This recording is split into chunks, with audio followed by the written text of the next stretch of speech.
Hi there, friends. Thanks for tuning in to Fiction Moon. Get ready for an incredible journey as we present what if Naruto was reborn as a Scion prince and awakened Ultra Instinct during the Fourth Shinobi War. If you find our stories entertaining, a simple like and subscribe would mean everything to us. Your support motivates us to create more. Here we go.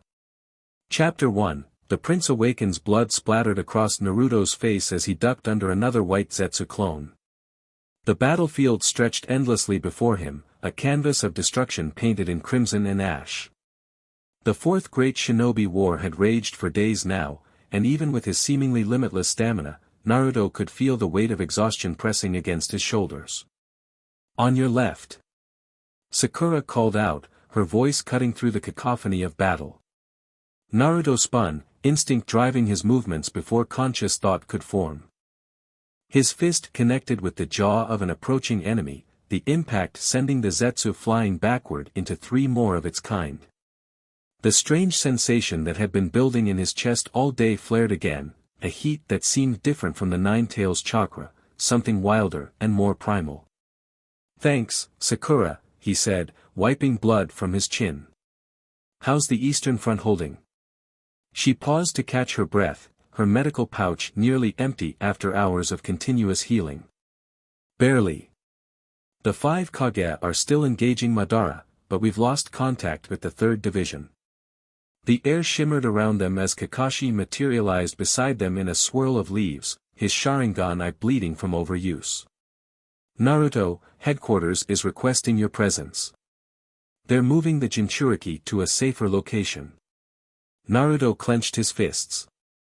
"I'm not hiding while everyone else fights." "It's not about hiding," Kakashi said, his voice weary but firm. "It's about strategy. Obito is targeting you specifically." The ground beneath them erupted before Kakashi could finish. Massive wooden spikes shot upward, forcing them to scatter. Naruto leaped 20 feet into the air, higher than he'd intended, another strange occurrence that had been happening with increasing frequency during the battle. Touching down on a fallen boulder, Naruto found himself face-to-mask with Obito Uchiha himself, the man's single Sharingan gleaming with malevolent purpose. "The Nine Tails Jinchuriki," Obito said, his voice distorted by his orange spiral mask. "You continue to resist the inevitable." Naruto formed a familiar cross-shaped hand sign. "Shadow Clone Jutsu." A dozen copies of himself materialized around him, each forming a Rasengan in their palm. Obito's eye narrowed. Still relying on the same tricks. The clones charged forward, but Obito's body phased through each attack, the Rasengan spheres passing harmlessly through his ethereal form. With casual brutality, he counterattacked, dispelling the clones one after another until only the original Naruto remained. "Your father would be disappointed," Obito said, advancing slowly. The 4th Hokage's legacy, reduced to cannon fodder.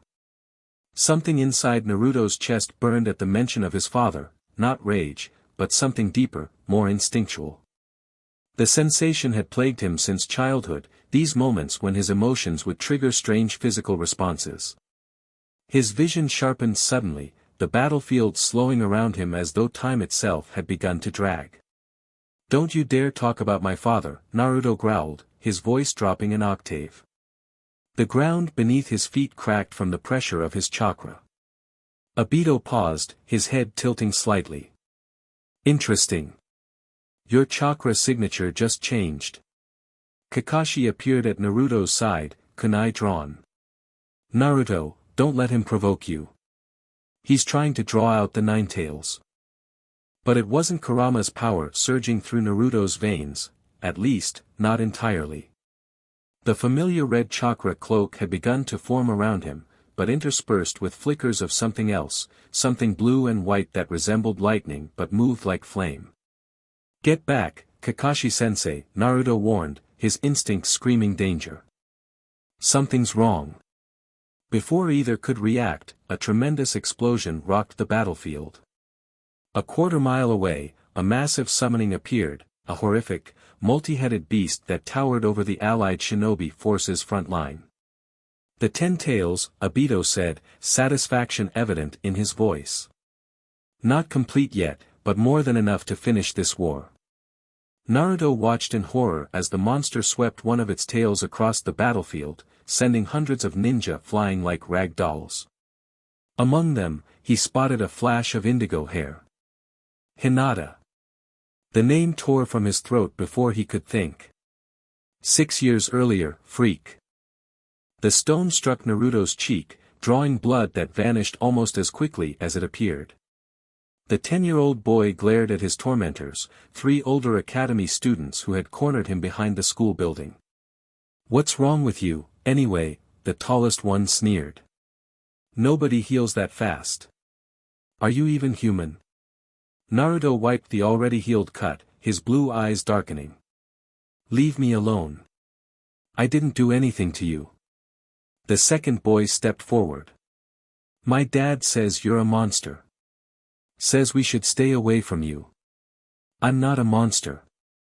Naruto shouted, his small hands balling into fists. The familiar burning sensation rose in his chest, the same feeling that sometimes woke him in the night, leaving his bedsheets drenched in sweat. "Prove it," the third boy challenged, picking up another rock. "Monster." The stone flew toward Naruto's face, but this time, something different happened. Time seemed to slow, the rock's trajectory becoming painfully obvious to Naruto's suddenly hyper-aware senses. Without conscious thought, he tilted his head aside, the projectile sailing past his ear. The bullies blinked in surprise. "How did you?" the leader began, but stopped when he noticed something strange. The air around Naruto had begun to waver, like heat rising from summer pavement. The boy's normally blue eyes flickered with an otherworldly turquoise light. For a brief moment, Naruto felt a surge of power unlike anything he'd experienced before, different from the angry red energy that sometimes leaked out when he was in danger. This was something cleaner, purer, yet somehow just as wild. "What's happening to me?"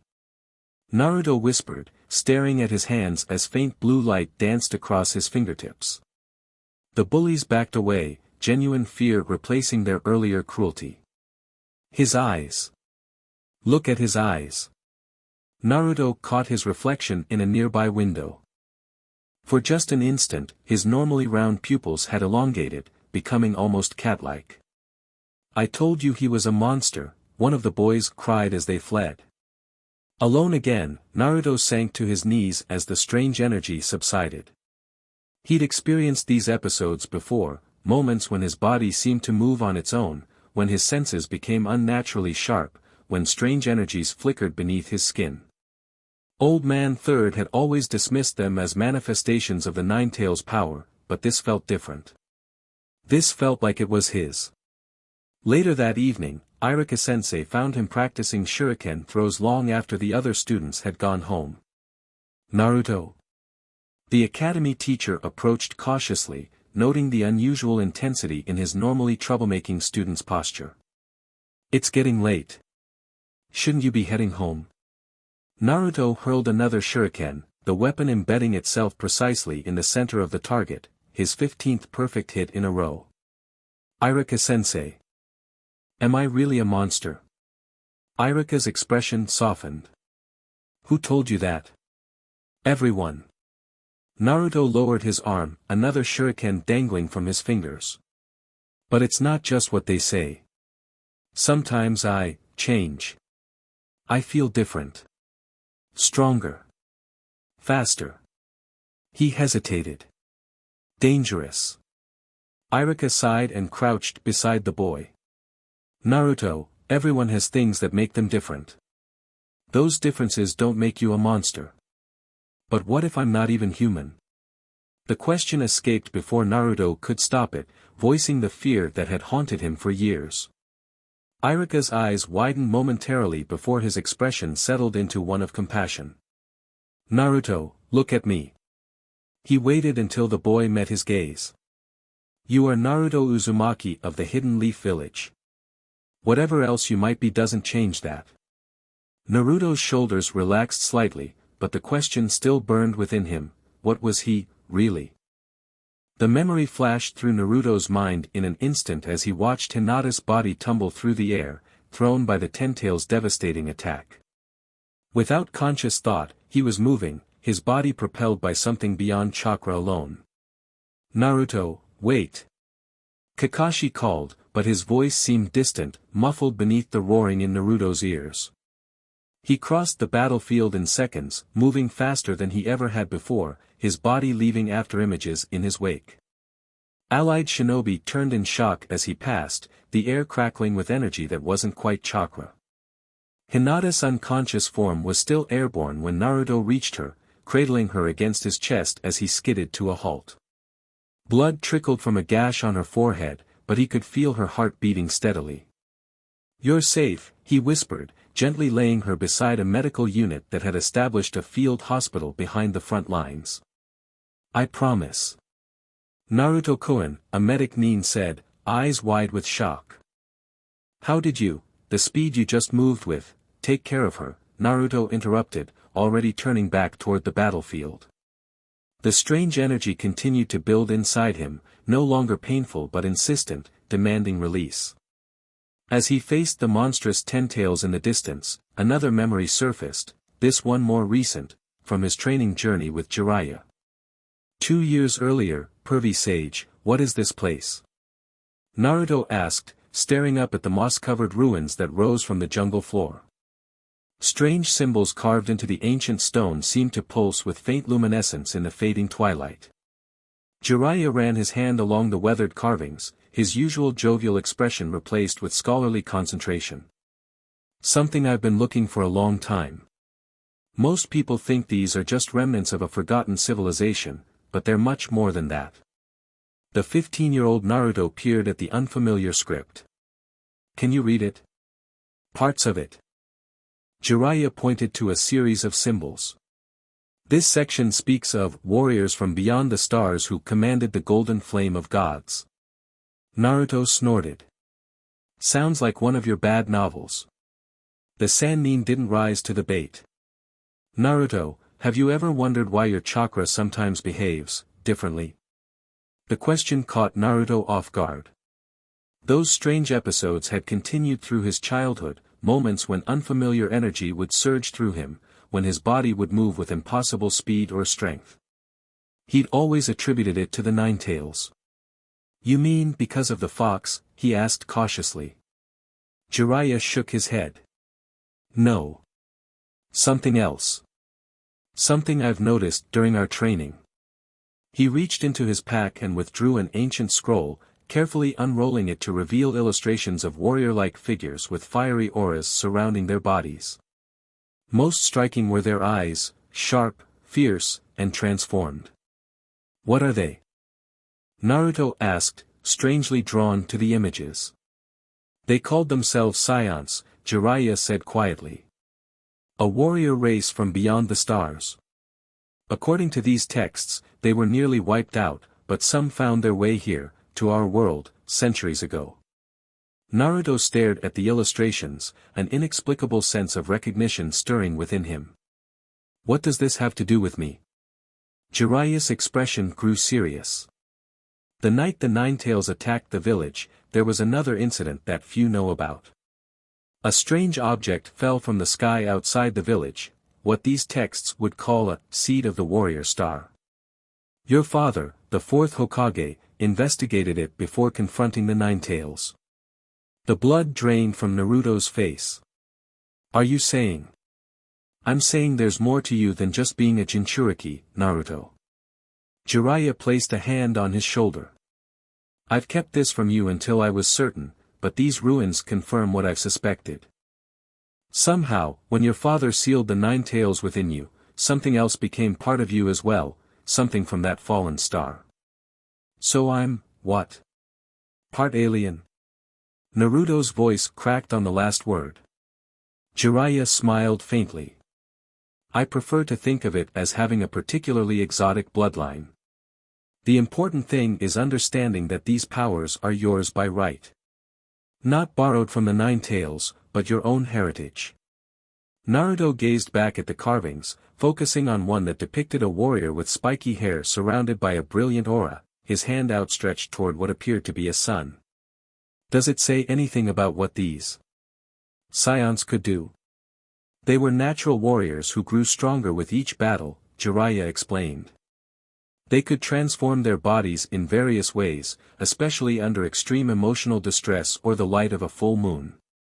Most importantly, they could harness an energy called ki, similar to chakra, but fundamentally different.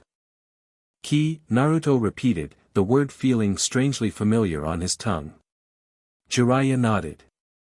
The most advanced scion warriors could achieve divine states of power, transformations beyond ordinary comprehension. One such state is mentioned repeatedly in these texts, something called ultra instinct, a condition where the body moves without thought, perfect action without mental interference. Naruto remembered those moments when his body seemed to act on its own, dodging attacks he hadn't consciously seen, striking with precision he hadn't consciously aimed for. Could that be what happens to me sometimes? Perhaps glimpses of it, Jiraiya said. But achieving true ultra instinct would be something far beyond that, something even God struggled to master, according to these texts. Naruto stared at his hands, flexing his fingers as he tried to summon that other energy, that not quite chakra force he'd felt stirring within him for years. Why tell me this now? Jiraiya's expression darkened. Because war is coming, Naruto. And I believe you'll need every advantage, every scrap of power you possess, to face what lies ahead. The memory faded as Naruto stood facing the Ten Tails and Obito. All around him, allied shinobi forces were falling back, overwhelmed by the combined might of the tailed beast and the Uchiha's Rinnegan-enhanced abilities. Naruto! Shikamaru called out, limping toward him with blood streaming down his face. HQ is ordering a strategic retreat. We need to regroup. No. The word emerged with quiet certainty. No more running. The Nine-Tails chakra surged around him, the familiar golden cloak enveloping his body. But beneath it, threading through the tailed beast chakra like veins of lightning through gold, pulses of that other energy, ki, began to manifest. What are you planning? Shikamaru asked, his tactical mind already calculating possibilities. Something new, Naruto answered, centering himself. Something I should have tried sooner. Closing his eyes, Naruto turned his awareness inward, to the sealed space within himself where the Nine-Tails resided. When he opened his inner eyes, he found himself standing before the massive fox, its crimson gaze fixed upon him. You're attempting to access it, aren't you? Kurama rumbled, Nine-Tails swishing behind the sealed gate. That other power sleeping within you. You knew? Naruto asked, surprised. The fox's muzzle twisted in what might have been a smile. I've been sealed inside you since birth, kid. Of course I knew. That strange energy has been there all along, intertwined with your chakra network but fundamentally different. Can you help me reach it? Naruto asked. Fully, I mean. Not just the flickers I've experienced before. Kurama studied him for a long moment. Why should I? Because if we lose this war, we both die, Naruto said simply. And because I think you're tired of watching from the sidelines. The Nine-Tails' massive eyes narrowed. The energy you seek to command, this ki, it isn't like chakra. It doesn't respond to hand signs or mental formulas. It responds to emotion, to need, to the primal core of your being. Like your chakra, Naruto noted. Similar, but with an important difference. Kurama leaned closer to the bars. My chakra is fueled by hatred and rage. This scion energy, it's fueled by something else. Pride, perhaps. Determination. The raw will to surpass one's limits. Naruto considered this. And ultra instinct? The state Pervy Sage told me about. Beyond even my understanding, Kurama admitted. But if the legends are true, it requires emptying yourself of thought, becoming pure action. The opposite of the conscious control you shinobi practice. Outside, in the physical world, Naruto's body began to emit pulses of mixed energy that caused the very air around him to distort. Nearby allied shinobi backed away, sensing something momentous building. "Will you help me, Kurama?" Naruto asked again. The Ninetales regarded him silently, then slowly nodded its massive head. "I will. Not because I care about your human war, but because I'm curious. What happens when the blood of a scion prince meets the chakra of the strongest tailed beast?" Naruto's eyes widened. "Prince?" Kurama's laugh echoed through the sealed chamber. "You didn't think you were descended from some ordinary scion warrior, did you? The energy signature within you carries the royal lineage. Now go, show these Uchiha and their pet monster what true power looks like." In the physical world, Naruto opened his eyes. The battlefield had grown quiet, combatants on both sides pausing to stare at the bizarre phenomenon unfolding before them. Naruto's body levitated several inches above the ground, his usual chakra cloak now interspersed with crackling silver-blue energy that twisted and flared around him like living lightning. Obito took a step back, his single Sharingan eye widening. "What is this? This isn't the Ninetales' power." "No," Naruto agreed, his voice eerily calm as he felt something deep within him begin to break free. "It's mine."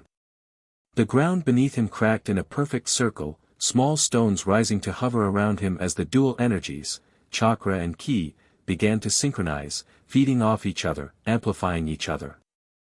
His hair, normally spiky and wild, began to rise upward as though lifted by an invisible wind, flickers of silver light dancing through the golden strands. "Naruto?"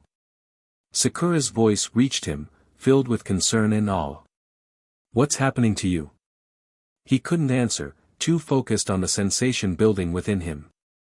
It wasn't like entering sage mode or accessing the Ninetales chakra. This was something deeper, more fundamental, a transformation at the cellular level, awakening dormant genes that had waited generations for this moment. The Ten-Tails roared in the distance, sensing the growing power. One of its massive tails swept toward Naruto, threatening to crush him and everyone nearby. Time slowed. Naruto saw the attack with perfect clarity, every rotation of the tail, the precise velocity and angle, the point of impact it would make. Without conscious thought, his body moved, not away from the attack but toward it, directly into its path. "Naruto!" multiple voices cried out in horror. His fist connected with the massive appendage, and for a heartbeat, nothing happened. Then, with a sound like thunder, a shockwave burst from the point of impact, rippling along the Ten-Tails' tail and causing the entire beast to stagger backward, its roar changing from rage to pain. Naruto stood unharmed, his expression one of surprised wonder as he looked at his own hand. "So that's what it feels like," he murmured. Around him, allied shinobi stared in disbelief. He had just stopped a tailed beast's attack with a single punch. Obito's voice cut through the stunned silence. "Impressive party trick, but it changes nothing. The infinite Tsukuyomi will be cast, with or without the Ninetales." Naruto turned toward him, and for the first time, Obito faltered. The Jinchuriki's eyes had changed, no longer blue or red with the Ninetales' influence, but a piercing silver turquoise that seemed to see through everything. "You're wrong," Naruto said, his voice carrying effortlessly across the battlefield. "Everything has changed." He moved, and this time there was no blur, no visible transition, he simply vanished from where he stood and reappeared directly in front of Obito, fist already in motion. The masked man barely had time to activate his intangibility before Naruto's punch phased through him. But instead of continuing past, Naruto twisted in mid-strike, his other hand shooting out to grab Obito's arm the instant the Uchiha began to solidify. "Impossible," Obito gasped. "You can't touch me when, I can see it," Naruto interrupted, his new eyes tracking the minute fluctuations in Obito's chakra. "The millisecond you have to become solid to phase through objects. I can see it now." With a quick rotation, Naruto hurled Obito across the battlefield, the masked man's body crashing through a rock formation before skidding to a halt. For the first time in the war, Obito looked genuinely unsettled. The Ten Tails, sensing its controller's distress, let out an earth-shaking roar and began charging a massive energy ball, a tailed beast bomb of unprecedented scale. "Everyone get back!" Kakashi ordered, already knowing that retreat was futile. The blast radius would encompass most of the battlefield. Naruto stood his ground as the monstrous sphere of destructive energy hurtled toward him. The dual energies surging through him reached a crescendo, and something clicked into place, a perfect harmony of chakra, ki, and instinct. His hair flashed silver-white for an instant as he raised both hands, not to form a jutsu, but to meet the attack head-on. "What are you doing?" Shikamaru shouted. "You can't block that." But Naruto wasn't trying to block it. As the tailed beast bomb reached him, his hands slipped along its surface, redirecting rather than stopping its momentum. With a motion like a dance step, Naruto pivoted, guiding the massive energy sphere upward into the sky where it detonated with blinding intensity, momentarily turning night into day. In the aftermath, as debris and dust rained down, Naruto stood unharmed, the silver glow around him intensifying. "Everyone," he called out, his voice carrying to all corners of the battlefield, "I need 5 minutes. Just give me 5 minutes to finish this transformation." Kakashi stepped forward, kunai in hand. "You heard him. Defensive formation around Naruto. 5 minutes." Allied shinobi rallied, forming concentric rings of defense as Naruto closed his eyes, centering himself once more. Inside, Kurama watched with fascination as the scion energy continued to build, reshaping Naruto's chakra pathways, altering the very essence of his being. "Kid," the fox said, "whatever happens next, don't lose yourself. Remember who you are." Naruto nodded, both in his inner world and in physical reality. "I know exactly who I am. I'm Naruto Uzumaki of the Hidden Leaf Village." He opened his eyes, now blazing with silver light. "And the prince of all scions." Obito, recovered from the earlier attack, charged forward with a contingent of white Zetsu clones, determined to interrupt whatever transformation was occurring. The allied forces met them head-on, ninja from all 5 great nations fighting side by side to create the barrier Naruto had requested. "We won't let them through." Sakura shouted, her chakra-enhanced fist shattering 3 Zetsu with a single blow. "Naruto," Hinata's voice reached him, the Byakugan user having regained consciousness. "Whatever you're becoming, don't be afraid of it." Her words resonated with something deep within him. All his life, he had feared the power inside him, first the Nine Tails, then these strange abilities that set him apart. He had sought acknowledgement, normalcy, acceptance.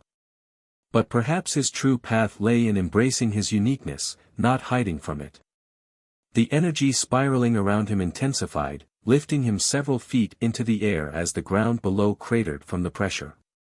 Silver blue light erupted from his body in vertical pillars that pierced the clouds above, visible for miles in all directions. On a distant hilltop, hidden from both allied and enemy forces, 2 figures watched the unfolding phenomenon with very different reactions. "It's happening," the taller one said, his voice tinged with awe. "After all these years, a true awakening." The second figure, cloaked in shadow, clenched a fist. "The bloodlines were never meant to merge this way. It threatens everything. Or fulfills everything," the first countered. "Depends on your perspective, doesn't it?" Back at the epicenter of the transformation, Naruto felt the final barriers within him breaking down. Chakra and ki, once separate systems, now flowed together in perfect harmony. His awareness expanded beyond normal perception, taking in the entire battlefield at once, every movement, every breath, every heartbeat of friend and foe alike. And with that expanded awareness came understanding. He could see the pattern of Obito's attacks, the vulnerabilities in the Ten Tails' defenses, the optimal movement of allied forces to minimize casualties. More importantly, he could see himself, not just the physical body that contained him, but the entirety of his being, Naruto Uzumaki, son of Minato Namikaze and Kushina Uzumaki, Jinchuriki of the Nine Tails, and heir to a bloodline that stretched across the stars. The 5 minutes ended with a silent implosion of energy. The spectacular light show collapsed inward, condensing around Naruto's form until it clung to him like a second skin, a faint silver-blue aura that rippled with untold power. He descended slowly to the ground, touching down lightly in the center of the crater his transformation had created. The battlefield fell silent as all eyes turned to him, taking in his altered appearance. His hair remained blonde but now stood more upright, shimmering with undertones of silver that caught the light. His eyes had settled into a new color, not the turquoise of a super scion or the red of the Ninetales, but a silvery blue that seemed to contain galaxies. The whisker marks on his cheeks had deepened, and his musculature had become more defined, his posture straighter, more regal. "Is that really Naruto?" someone whispered. Kakashi approached cautiously, Sharingan eye studying the transformed shinobi. "Naruto? Are you still with us?" Naruto turned to his teacher, a small smile forming. "I'm here, Kakashi-sensei." More than ever before. His voice had changed subtly, deeper, more measured, carrying an authority that had never been present in the brash young ninja. "What happened to you?" Sakura asked, medical training making her notice the physiological changes. "I remembered," Naruto said simply. Then, seeing their confusion, he elaborated, "There's been another power inside me all along, separate from Kurama. Today, I finally accessed it completely." "Kurama?" Shikamaru repeated. "The Ninetales," Naruto clarified. "That's his name. And he helped me unlock this transformation."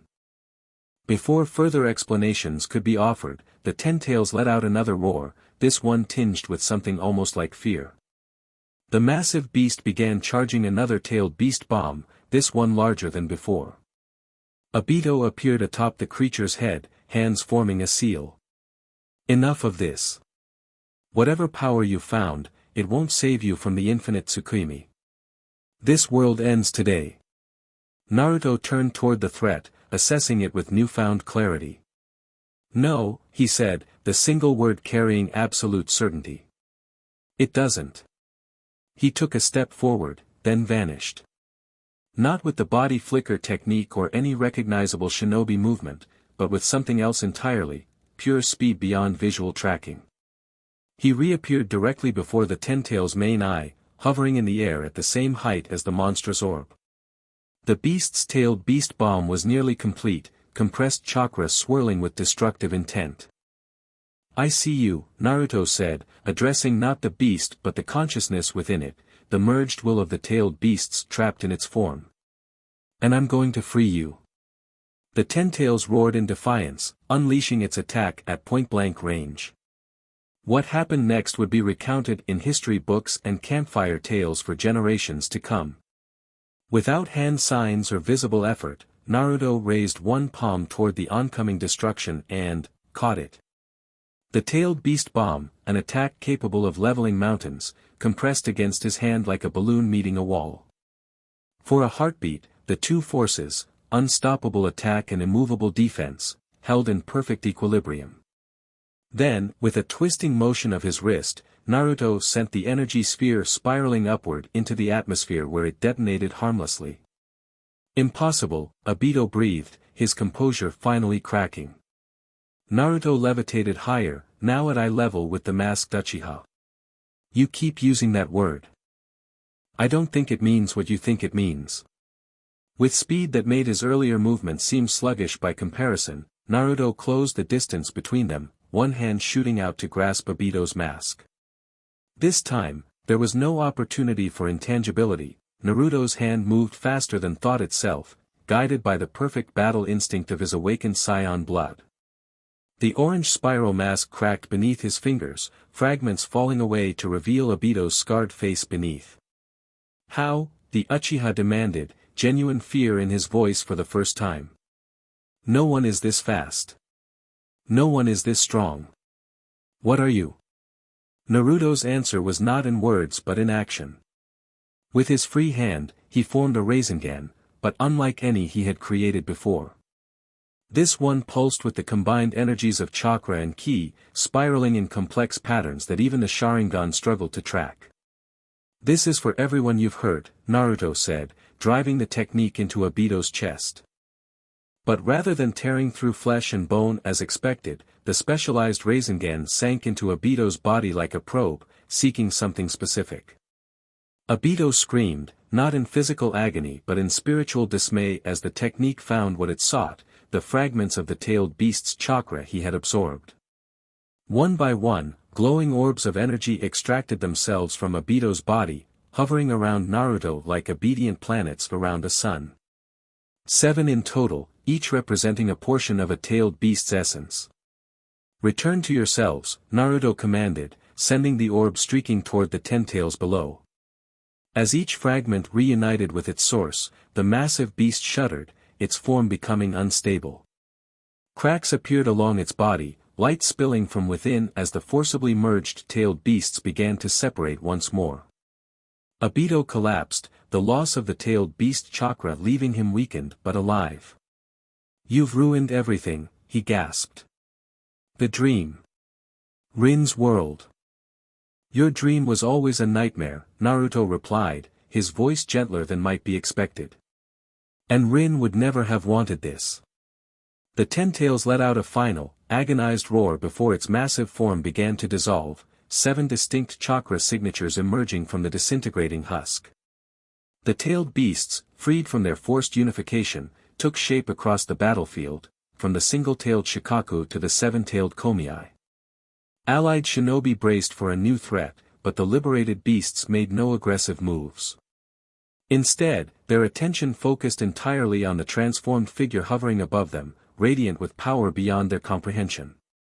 Naruto Uzumaki, Matatabi, the 2 tails, spoke in a voice like crackling flame. "What have you become?" "Something neither this world nor mine has seen before," Naruto answered, descending slowly to stand before the assembled tailed beasts. "A bridge between powers that were never meant to meet." Kurama's voice echoed from within him, audible to all present. "He carries the blood of star warriors, beasts. Warriors who could challenge gods themselves." Science, Son Goku, the 4 tails, rumbled in recognition. The old legends spoke of them.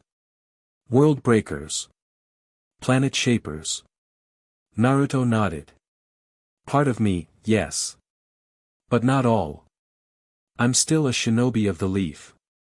Still Naruto." With Obito defeated and the 10 tails dissolved, the tide of battle had definitively turned. White Zetsu forces retreated in disarray, allied shinobi cautiously regrouping as they tried to process what they had just witnessed. Kakashi approached the circle of tailed beasts, hands carefully visible at his sides. "Naruto, what happens now?" Before Naruto could answer, a new presence made itself known, a pressure in the air that caused even the tailed beasts to growl in alarm. Space itself seemed to tear open, revealing a figure emerging from darkness. "Madara," Naruto said, recognizing the legendary Uchiha despite never having faced him directly. Uchiha Madara surveyed the scene with mild interest, his Rinnegan eyes taking in the freed tailed beasts, the defeated Obito, and finally settling on Naruto. "How fascinating," Madara said, his voice carrying across the suddenly silent battlefield. "I came to reclaim the 10 tails, only to find it undone and something unexpected in its place." His head tilted slightly. "What are you, boy?" "That power, it's not of this world." Naruto met the legendary Uchiha's gaze without flinching. "No," he agreed. "Not entirely." Madara's lips curved in a smile that held no warmth. "Then perhaps this game has new pieces I hadn't accounted for." "Interesting." With blinding speed, Madara attacked, not Naruto, but the nearest tailed beast. His hand plunged into Shikaku's sandy form, extracting a portion of its chakra before anyone could react. Or almost anyone. Naruto intercepted Madara's retreat, appearing in his path with that same impossible speed. "I don't think so." For the first time in perhaps a century, Madara Uchiha looked genuinely surprised. "You saw me move?" I see everything now, Naruto replied. What followed was unlike any battle the ninja world had ever witnessed. Madara, arguably the most powerful shinobi who had ever lived, unleashed the full might of the Rinnegan, gravity manipulation, chakra absorption, summoned creatures of immense power. Naruto moved through it all like water through stone, untouchable, his body responding to threats before they fully manifested. This was the true form of Ultra Instinct, not merely enhanced speed or strength, but perfect action without thought, the body moving in the most optimal way without conscious direction. Incredible, Shikamaru murmured as he watched the battle unfold at speeds barely perceptible to normal eyes. It's like he's predicting Madara's moves before Madara himself decides to make them. It's not prediction, Hinata said, her Byakugan straining to track the movements. I don't know how to describe it. It's like his body is thinking for itself, independent of his mind. Sakura glanced at her. Is that even possible? Apparently it is, Kakashi answered, his Sharingan spinning frantically as it tried to copy techniques moving too fast to register. For him, at least. Madara launched a massive fireball, perfect fire destruction, that engulfed half the battlefield in flames hot enough to melt stone. Naruto didn't dodge. Instead, he inhaled deeply, drawing the heat and energy of the attack into himself before exhaling a controlled stream of ki that dispersed the remaining flames. Impossible, Madara said, the word becoming a refrain among those who witnessed Naruto's transformation. Fire release is my specialty. No one can simply breathe it away. I told you, Naruto replied, his voice calm despite the intensity of the battle. I see differently now. Fire is just energy in a particular form. Energy can be redirected. Madara's eyes narrowed. And what about this? The legendary Uchiha's form shifted, blue ethereal armor materializing around him, the perfect Susanoo, complete with drawn sword and shield. The massive warrior construct towered over the battlefield, its power radiating in visible waves. Now we'll see what this new power of yours is truly capable of, Madara declared from within his ultimate defense.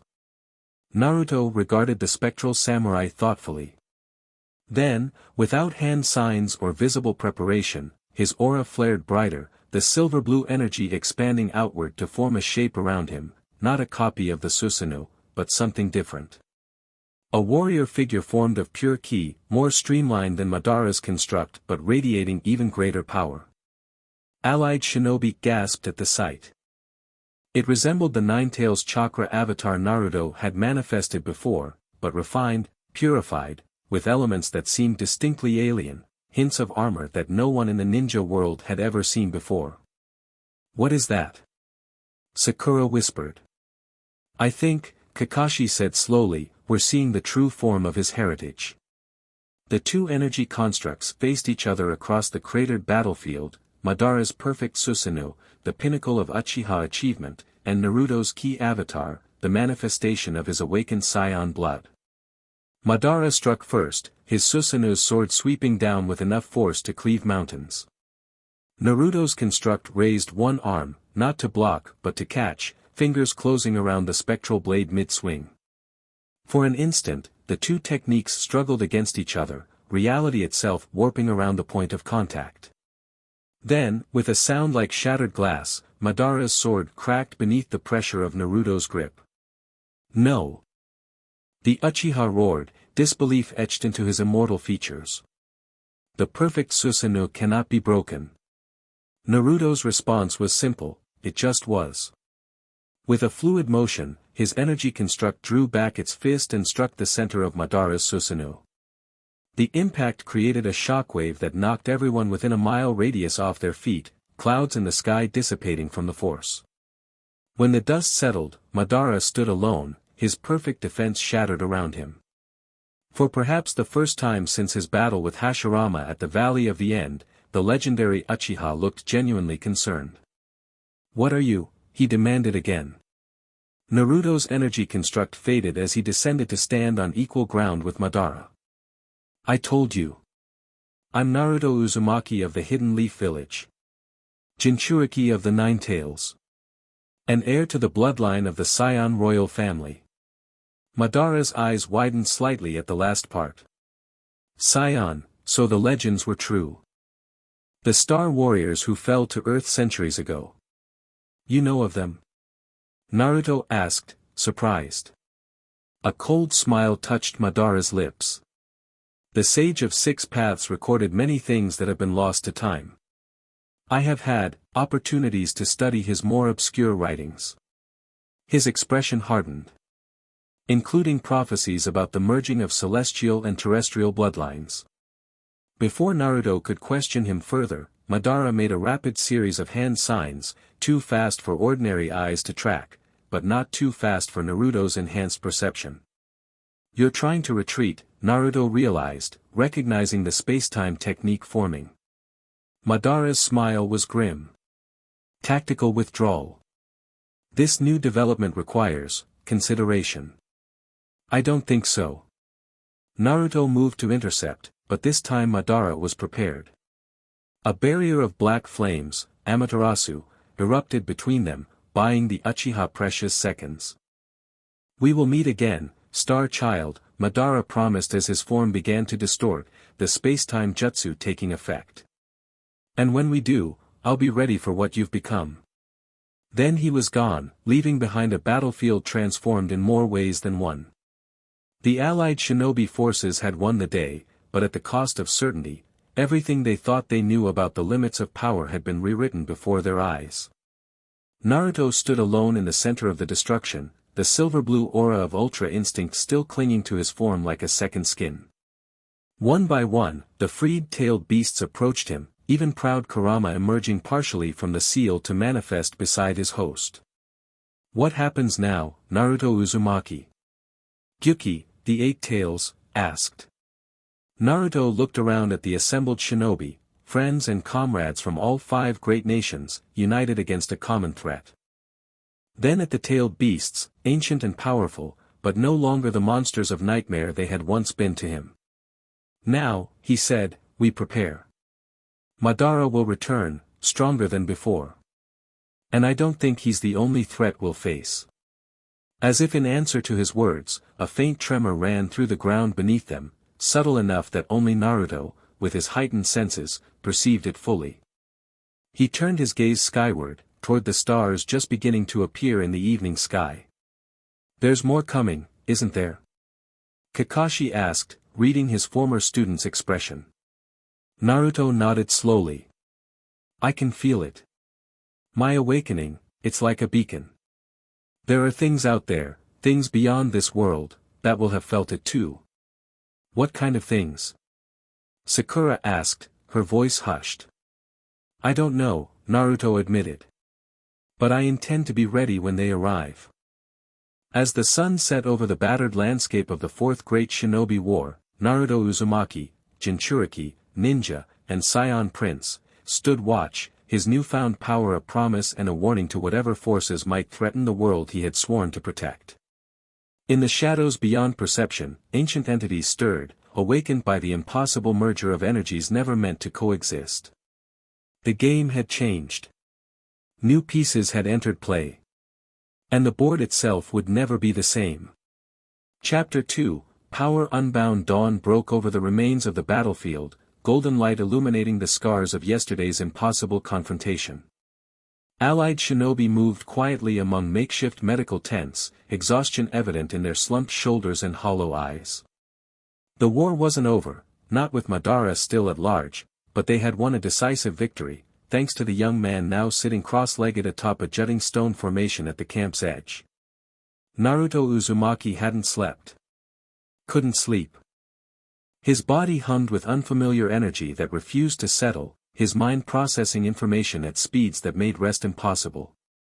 The silver-blue aura of Ultra Instinct had faded, but something fundamental had changed within him.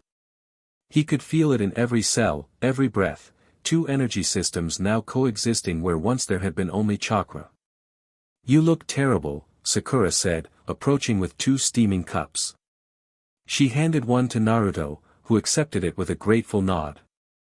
Thanks, he replied, inhaling the aroma of strong tea. I feel different. Sakura studied him with the analytical eye of a medical ninja.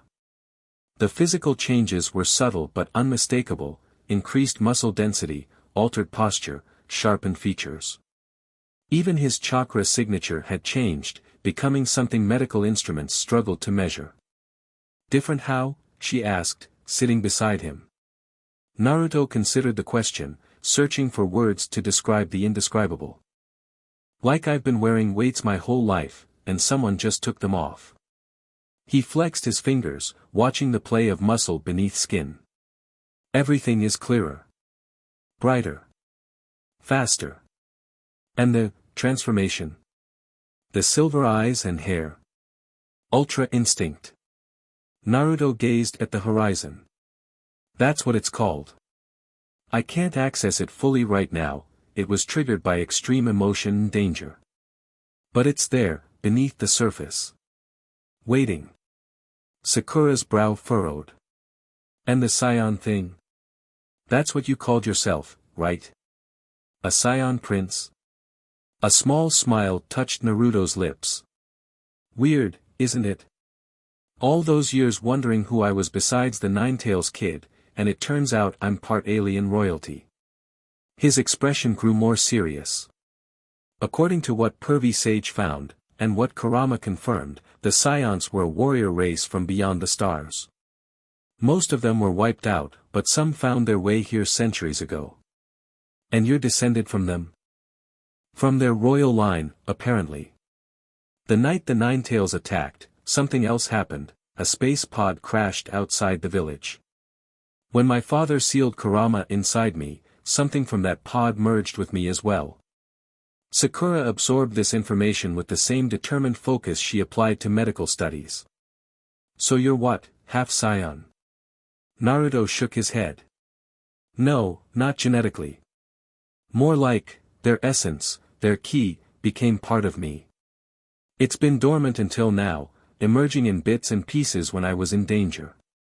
Ki? Is that the energy you were using? Different from chakra? Similar but different. Chakra comes from the combination of physical and spiritual energy. Ki is purer, somehow. More primal. It doesn't require hand signs or complex manipulation. It responds directly to emotion and will. Their conversation was interrupted by Kakashi's arrival. The copy ninja looked as exhausted as everyone else, but there was an alertness in his mismatched eyes that spoke of urgent matters. Naruto, he said without preamble, the 5 Kage are requesting your presence. Immediately. Naruto nodded, rising to his feet with a fluid grace that hadn't been there before. They have questions. Many, Kakashi confirmed. Some of which I share. He studied his former student with unconcealed concern. Are you still you? The question might have angered the old Naruto. This new version simply met his teacher's gaze with calm understanding. I'm more me than I've ever been, Kakashi-sensei. Just, expanded. The command tent of the allied shinobi forces was crowded with high-ranking officials from all 5 great nations. Conversation died as Naruto entered, dozens of pairs of eyes tracking his movements with emotions ranging from awe to undisguised fear. At the center table sat the 5 Kage, Tsunade of the leaf, Gaara of the sand, A of the cloud, Mei of the mist, and Inoki of the stone. Their expressions were guarded, diplomatic masks hiding whatever thoughts churned beneath. Naruto Uzumaki, Tsunade began, her voice formal in a way it rarely was with him. We've called you here to address what happened yesterday. Naruto inclined his head respectfully. I understand. Do you? Reikage challenged, his massive arms folded across his chest. Because what we witnessed defies understanding. Power beyond anything recorded in shinobi history. Abilities that aren't jutsu or bloodline limits as we know them. And transformation, Mei added, her single visible eye studying Naruto intently. Not just in body, but in chakra signature. You feel different. I am different, Naruto acknowledged. But my loyalty hasn't changed. I'm still a shinobi of the hidden leaf. Still committed to protecting this world. This world, Inoki repeated, emphasizing the words. Implying there are others. That you are not entirely of this one. Naruto met the old Tsuchikige's gaze steadily. I've learned that I carry the blood, or at least the energy, of a race called the Scions. Warriors from beyond the stars who came to this world long ago. And conveniently became royalty among these star people, he said skeptically. Not convenient. Complicated. Naruto's voice remained even. The power that awakened in me yesterday, Ultra Instinct, it's something even gods struggle to master, according to the ancient texts Jiraiya-sensei found. The mention of God sent a ripple of discomfort through the assembled leaders. And what do you intend to do with this, divine power? Tsunade asked, the question hanging heavy in the air. Naruto's answer came without hesitation, protect the peace we fought for. Stop Madara. Prepare for whatever threats might follow. Threats? Gaara spoke for the first time, his pale eyes intent on his friend. You believe there are greater dangers than Madara? I don't know, Naruto admitted. But my awakening, it sent ripples through more than just our world. I can feel it. Something's coming. The five Kage exchanged glances, silent communication passing between them. Finally, Tsunade leaned forward, her hands clasped before her. Naruto, we need you to submit to examination by a team of medical and sensor ninja from all 5 nations. To establish parameters. Parameters. Limitations. Boundaries. The unspoken concern was clear, they needed to know if he could be contained should the need arise. The old Naruto might have bristled at the implied distrust. This new Naruto simply nodded. I understand. And I agree. His easy acquiescence seemed to surprise them more than his transformation had. There's more, Inoki added. Until we've determined the full nature and extent of your changes, we believe it prudent that you remain under observation. House arrest? Naruto asked, a flicker of his former directness showing through. Protective custody, Tsunade corrected, though her expression suggested she hadn't fully supported the decision. For your safety as much as others. Naruto could have refused. With his new power, there wasn't a force in the allied shinobi forces that could likely contain him if he chose to leave. But that would only confirm their fears, that he was no longer one of them, no longer bound by the same rules and limitations. All right, he agreed. But I have conditions. I need to train, to understand these new abilities. And I want Kakashi-sensei, Yamato Taicho, and Killer Bee to work with me. The Eight Tails Jinchuriki. A frowned. Why? Because he's achieved harmony with his tailed beast in a way few others have, Naruto explained. What I'm experiencing, the merger of 2 different energy systems, is similar in some ways. After brief deliberation, the Kage agreed to his terms. As the meeting adjourned, Gaara approached Naruto privately, the 2 Jinchuriki standing apart from the others. They fear what they don't understand, the young Kazekage said quietly. Naruto nodded. Can't blame them. I'm still trying to understand it myself. Are you truly still the same person, Naruto? Gaara asked, the question holding none of the suspicion that had colored the official inquiry, only genuine concern from one friend to another. My heart hasn't changed, Naruto replied. Just my perspective. And my ceiling. Gaara studied him for a long moment, then nodded. Good. The world needs Naruto Uzumaki far more than it needs another god. Miles from the Allied forces' camp, in a mountain cavern untouched by the war, a young man sat in meditation, his breathing measured and controlled. Unlike the chaotic battlefield that had witnessed Naruto's transformation, this space was meticulously ordered, scrolls arranged by subject, weapons displayed with reverent care, provisions stacked with military precision. His eyes snapped open, revealing irises of such deep black they seemed to absorb light rather than reflect it. A smile that held no warmth curved his lips. So, he murmured to the empty cavern, "Another one awakens." Rising with fluid grace, he approached an ancient scroll mounted on the far wall, its parchment yellowed with age, its text written in a language few on this world could read. Characters that bore no resemblance to any shinobi writing system detailed the history and abilities of a warrior race from beyond the stars. "I felt your power spike yesterday, cousin," he continued, tracing the alien script with one finger. "Quite the show you put on. Ultra instinct, no less. Impressive, but predictable." Turning away from the scroll, the young man moved to the cavern's entrance, gazing toward the distant horizon where the allied forces were gathered. Though miles separated him from Naruto, he seemed to look directly at the transformed Jinchuriki, as though mere distance was a triviality. "You've only just discovered what you are," he said softly. "I've known my whole life. Let's see which path proves stronger, your borrowed awakening, or my cultivated heritage." With casual grace, he extended one hand toward a massive boulder blocking part of the cave entrance. A pulse of blue-white energy erupted from his palm, completely disintegrating the stone without heat or sound, simply erasing it from existence. "Soon, Naruto Uzumaki," he promised the distant horizon. Soon. 3 days after his meeting with the Kage, Naruto found himself in a specially prepared training ground, located within the Allied forces' main camp but isolated enough to prevent collateral damage.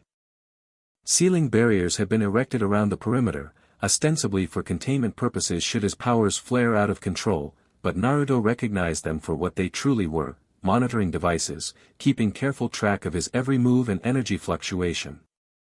He couldn't blame them for their caution. He represented an unknown variable in a world that had just begun to stabilize after years of conflict. Kakashi stood nearby, observing as Naruto attempted to access the power that had manifested during the battle. Despite hours of effort, he had managed only flickers of the silver-blue aura, brief pulses of ki that refused to stabilize. "It's not working," Naruto said, frustration evident in his voice. "I can feel it there, just beneath the surface, but I can't pull it forward." "You're trying too hard," came a rhythmic voice. Killer Bee approached, his unusual gait somehow both languid and precise. The Eight Tails Jinchuriki had arrived the previous day, ostensibly to assist with Naruto's training, though everyone knew the Raikage had sent him partly as a safeguard. "What do you mean?" Naruto asked. Bee made a series of expressive gestures that seemed more appropriate for his rap performances than serious training. "Ultra whatever you call it ain't something you grab, it's something you let happen, fool, ya fool."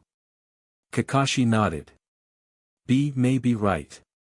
From what you've described, Ultra Instinct is about absence of thought, letting the body move on its own. You're approaching it like a jutsu to be mastered through effort." "But I need to control it," Naruto argued.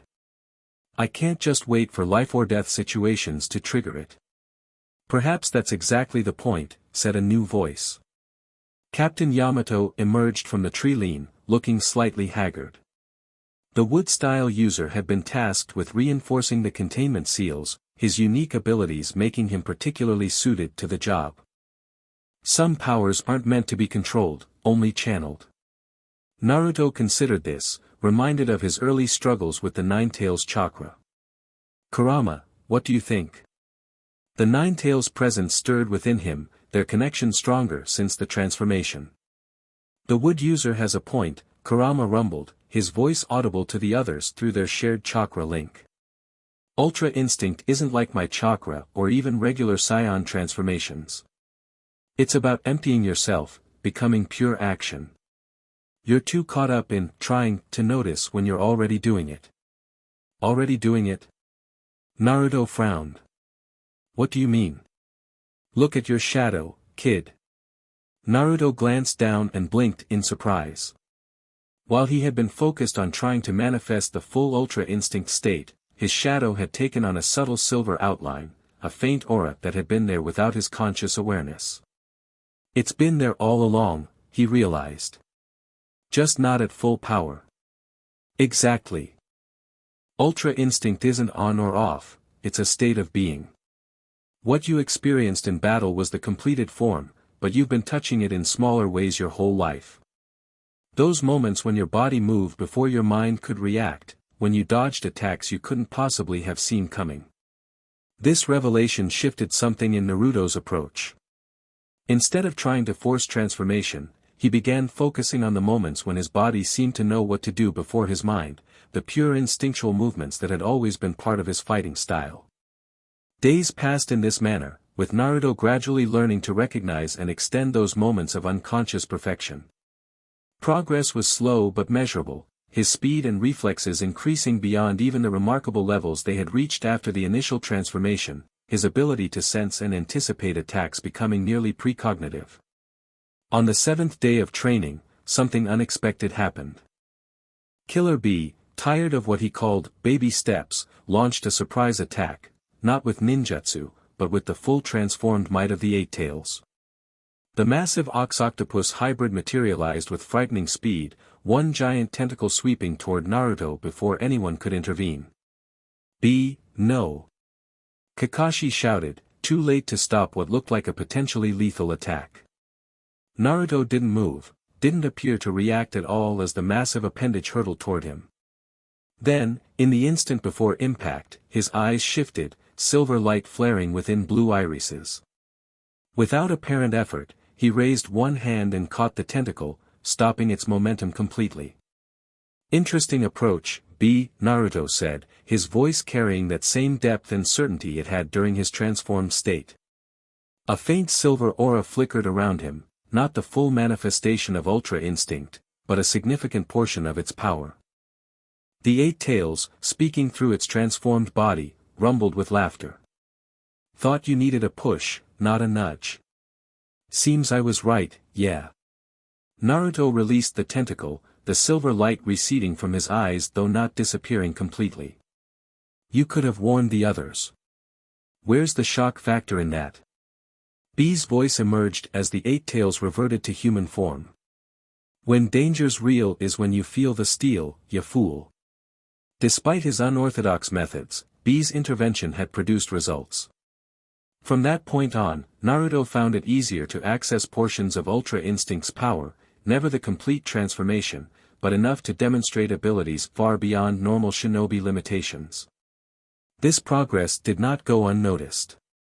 Each night, reports went out to the 5 Kage, detailing Naruto's developing abilities, reaction times too fast to measure, strength that could shatter stone without apparent effort, sensory perception that extended for miles in all directions. And with each report, the mixture of awe and apprehension among the leadership grew. 2 weeks after Naruto's transformation, the political landscape had begun to shift. What had started as cautious observation had evolved into factionalization, with the allied forces splitting into camps regarding how to address the Naruto situation. Tsunade found herself defending her godson against increasingly vocal concerns. He's still one of us, she insisted during a particularly heated council meeting. The fact that he voluntarily submitted to restrictions proves his loyalty. Or his patience, countered a senior advisor from the Hidden Stone. We've all seen the reports. Do you truly believe our containment measures would hold him if he decided to leave? That's precisely the point, Gaara interjected, his calm voice cutting through the tension. He stays because he chooses to, not because we can force him. Isn't that the clearest demonstration of his character? His character isn't in question, Mei Terumi said diplomatically. His nature is. We're dealing with something unprecedented, a human with the power of beings from beyond our world. Power that, by his own admission, rivals that of gods. And what would you have us do? Tsunade demanded. Treat him as an enemy? The same young man who has saved all our nations repeatedly. The Raikage leaned forward, his massive frame dominating the table. No one is suggesting treating Uzumaki as an enemy. But prudence demands we consider all possibilities. Including what happens if this transformation continues to evolve beyond our understanding. Or beyond his control, added Inoki gravely. The debate continued in circles, with no clear resolution. Meanwhile, unbeknownst to the assembled leaders, their conversation was being monitored by parties with very different agendas. In a secluded chamber beneath the Allied Forces Medical Division, a group of figures gathered around monitoring equipment displaying Naruto's latest training session. Unlike the official observers, these individuals wore no identifying markers of village or rank, only simple black attire with a distinctive silver emblem embroidered at the collar, a stylized eye within a starburst pattern. Subject continues to demonstrate Class A capabilities, noted a woman with close-cropped gray hair and eyes that held no emotion. Transformation remains partial but progressive. Timeline, asked a man whose face remained in shadow. Accelerated beyond initial projections, the woman replied. At current rates of adaptation, we estimate full integration of scion energy patterns within 2 months, possibly less. A third figure, tall, rail-thin, with hands that moved constantly as if sorting invisible objects, stepped closer to the monitoring screens. And the containment protocols? Insufficient, the woman stated flatly. Current Fuinjutsu barriers would likely fail against even his present capabilities, let alone projected growth. The shadowed man made a sound of disapproval. The celestial directive is clear. No entity of extraterrestrial origin may be permitted to reach threshold level without appropriate safeguards. The Uzumaki boy has already exceeded threshold, the thin man pointed out. The Ultra Instinct manifestation registered at level S, potentially approaching SS. Then we implement Celestial Protocol 3, the shadowed man decided. Immediate extraction and containment. The woman frowned, the first emotion she had displayed. Sir, Protocol 3 has never been successfully executed on a subject above level B. The risks are acceptable compared to the alternative. The shadowed figure turned toward the door. The hunters have monitored celestial bloodlines for 7 generations. We've contained Otsutsuki remnants, Scion hybrids, and entities beyond classification. Uzumaki may be powerful, but he is not beyond our methods. And the Allied leadership, the thin man asked. Will be managed. They see only the weapon he could be for them. They don't understand what he represents, the first successful merger of Scion Ki and human chakra in recorded history. A potential evolutionary leap that cannot be left uncontrolled. The 3 figures departed, leaving the monitoring equipment running in the empty room, its screens displaying Naruto as he moved through training exercises with inhuman precision, unaware of the forces gathering against him from within the very alliance he had helped forge. Hinata Hyuga had always been patient.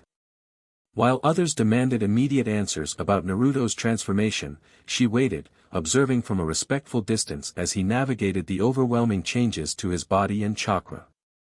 2 weeks into his protective custody, she finally approached the barriers surrounding his training ground, a simple bento box in her hands.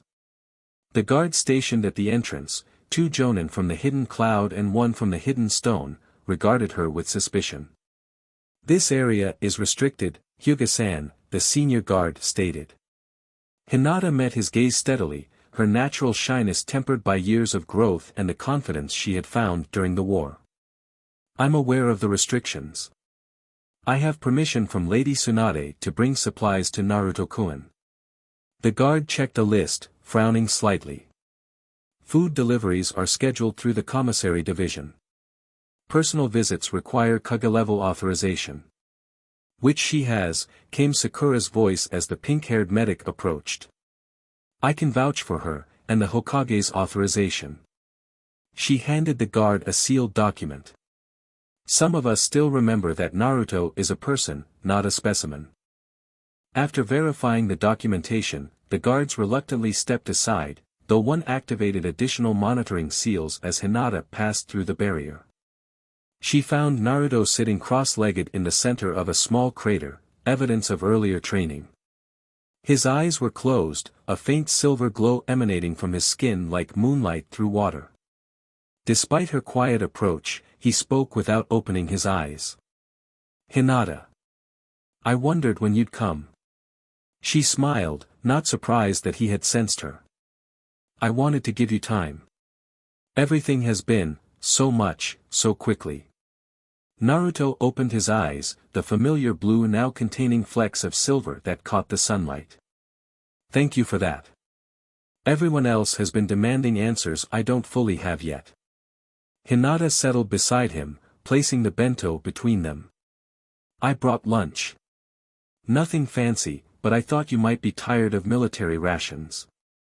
The genuine smile that spread across his face was pure Naruto. Beneath the godlike power and physical changes, the same warm heart shone through.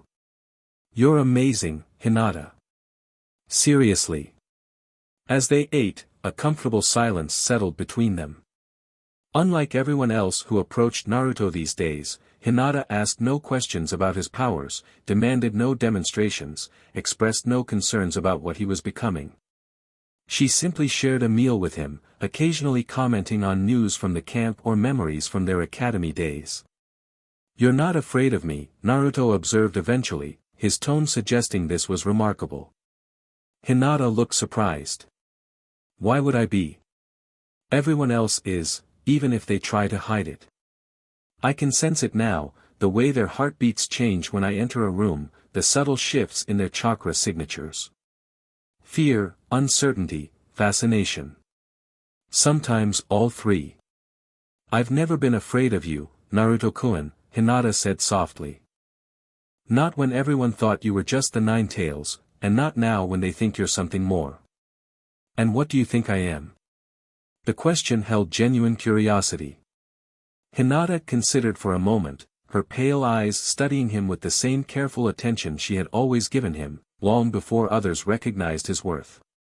I think you're Naruto Uzumaki. Everything else, Jinchuriki, Scion, whatever other labels people want to apply, those are just aspects of you, not definitions. Something tight in Naruto's chest loosened at her words. For 2 weeks, he had been treated as a phenomenon, a potential weapon, a diplomatic complication, but not as himself. Hinata's simple recognition of his core identity beneath all the power felt like coming home. How do you always know exactly what to say? He asked, a hint of wonder in his voice. A blush touched her cheeks, but she didn't look away. Because I've always seen you, Naruto-kun. Really seen you. The moment between them deepened, something unspoken passing in the air. Naruto reached out, his hand covering hers with gentle pressure. The touch sent a different kind of electricity through him, not the power of ultra instinct or scion heritage, but something equally profound. Hinata, his words were cut short as a violent tremor shook the ground beneath them. Naruto was on his feet instantly, his senses expanding outward to identify the threat. What he found sent cold dread through his veins. The eastern perimeter, he said, already moving. Something's breached the camp defenses.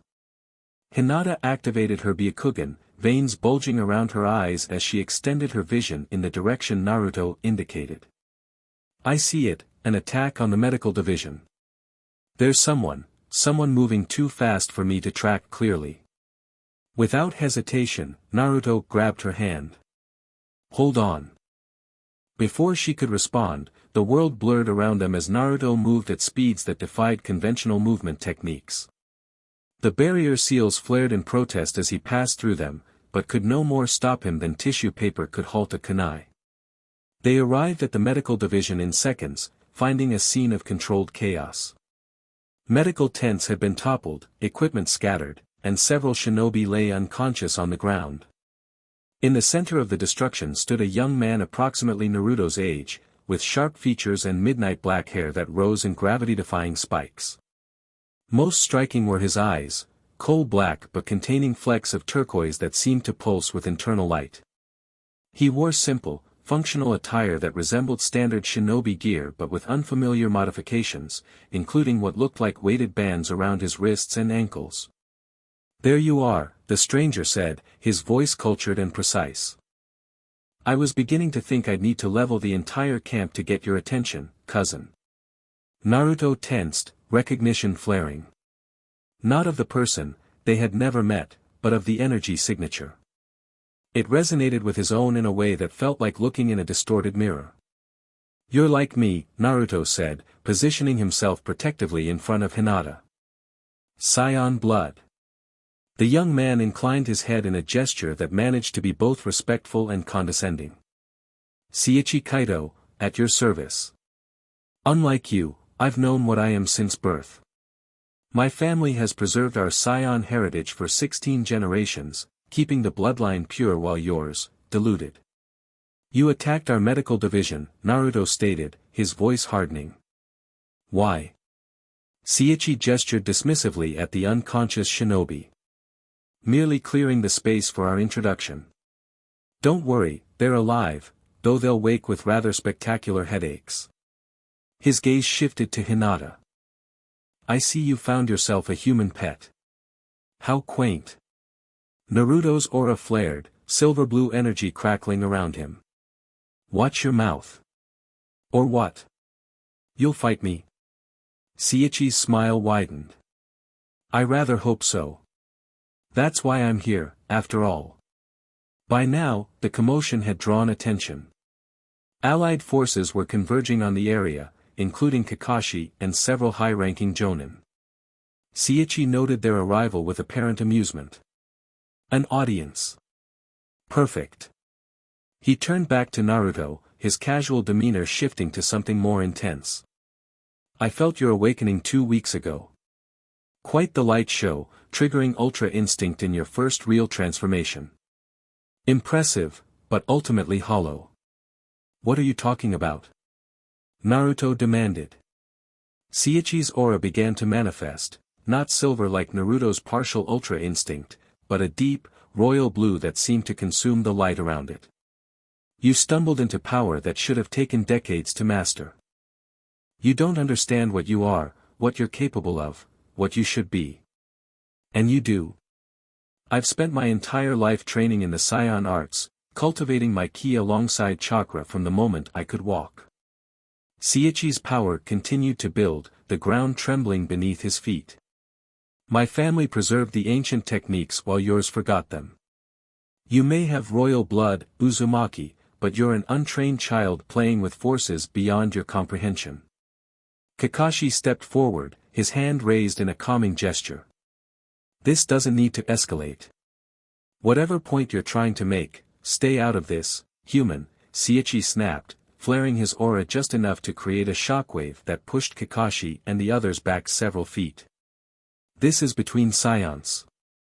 I don't want to fight you, Naruto said, though his body had instinctively shifted into a combat stance that felt ancient and familiar, despite never having been taught it. Sichi noticed the stance and smiled. Your body remembers what your mind doesn't. The muscle memory of our race runs deep. Without warning, he attacked, not with ninjutsu, but with a blindingly fast physical strike aimed directly at Naruto's center mass. Naruto blocked on instinct, his forearm meeting Sichi's with a crack that sent shockwaves through the surrounding area. The impact created a small crater beneath their feet, dust billowing outward from the point of contact. Good reflexes, Sichi commented, seeming pleased rather than disappointed that his attack had been stopped. Let's see what else you've got. What followed wasn't a battle in the traditional shinobi sense. There were no hand signs, no declared techniques, no strategic withdrawals to prepare complex jutsu. Instead, it was pure physical combat at speeds that left even experienced jonin struggling to follow the movements. Sichi fought with a polished, technical precision that spoke of years of formal training. Every strike flowed into the next, his style combining elements that resembled the strongest taijutsu forms from across the shinobi world, yet with subtle differences that made them unpredictable. Naruto, by contrast, moved with raw instinct. His body responded to threats before his mind fully registered them, not the complete ultra instinct state, but something approaching it. Where Sichi was precise, Naruto was adaptive, where his opponent was calculated, he was intuitive. Stop this! Sakura shouted from the perimeter, where she had begun treating the injured medical staff. You're endangering patients. Her concerns fell on deaf ears as the two half-scions continued their escalating duel. Sichi drove Naruto back with a series of ki-enhanced strikes, each impact creating visible distortions in the air. You rely too much on instinct, Sichi criticized between blows. Without technical foundation, instinct is just animal reaction. Naruto caught one of his punches, the force pushing him back several feet but failing to break his guard. And you're so caught up in technique that you've forgotten what it means to feel the fight. Saichi's eyes narrowed. Feel this. He broke contact and leaped backward, cupping his hands at his side. Blue energy coalesced between his palms, swirling and compressing into a sphere that hummed with power, not chakra, but pure ki. Everyone get down. Kakashi ordered, recognizing the destructive potential gathering in Saichi's hands. Naruto didn't retreat.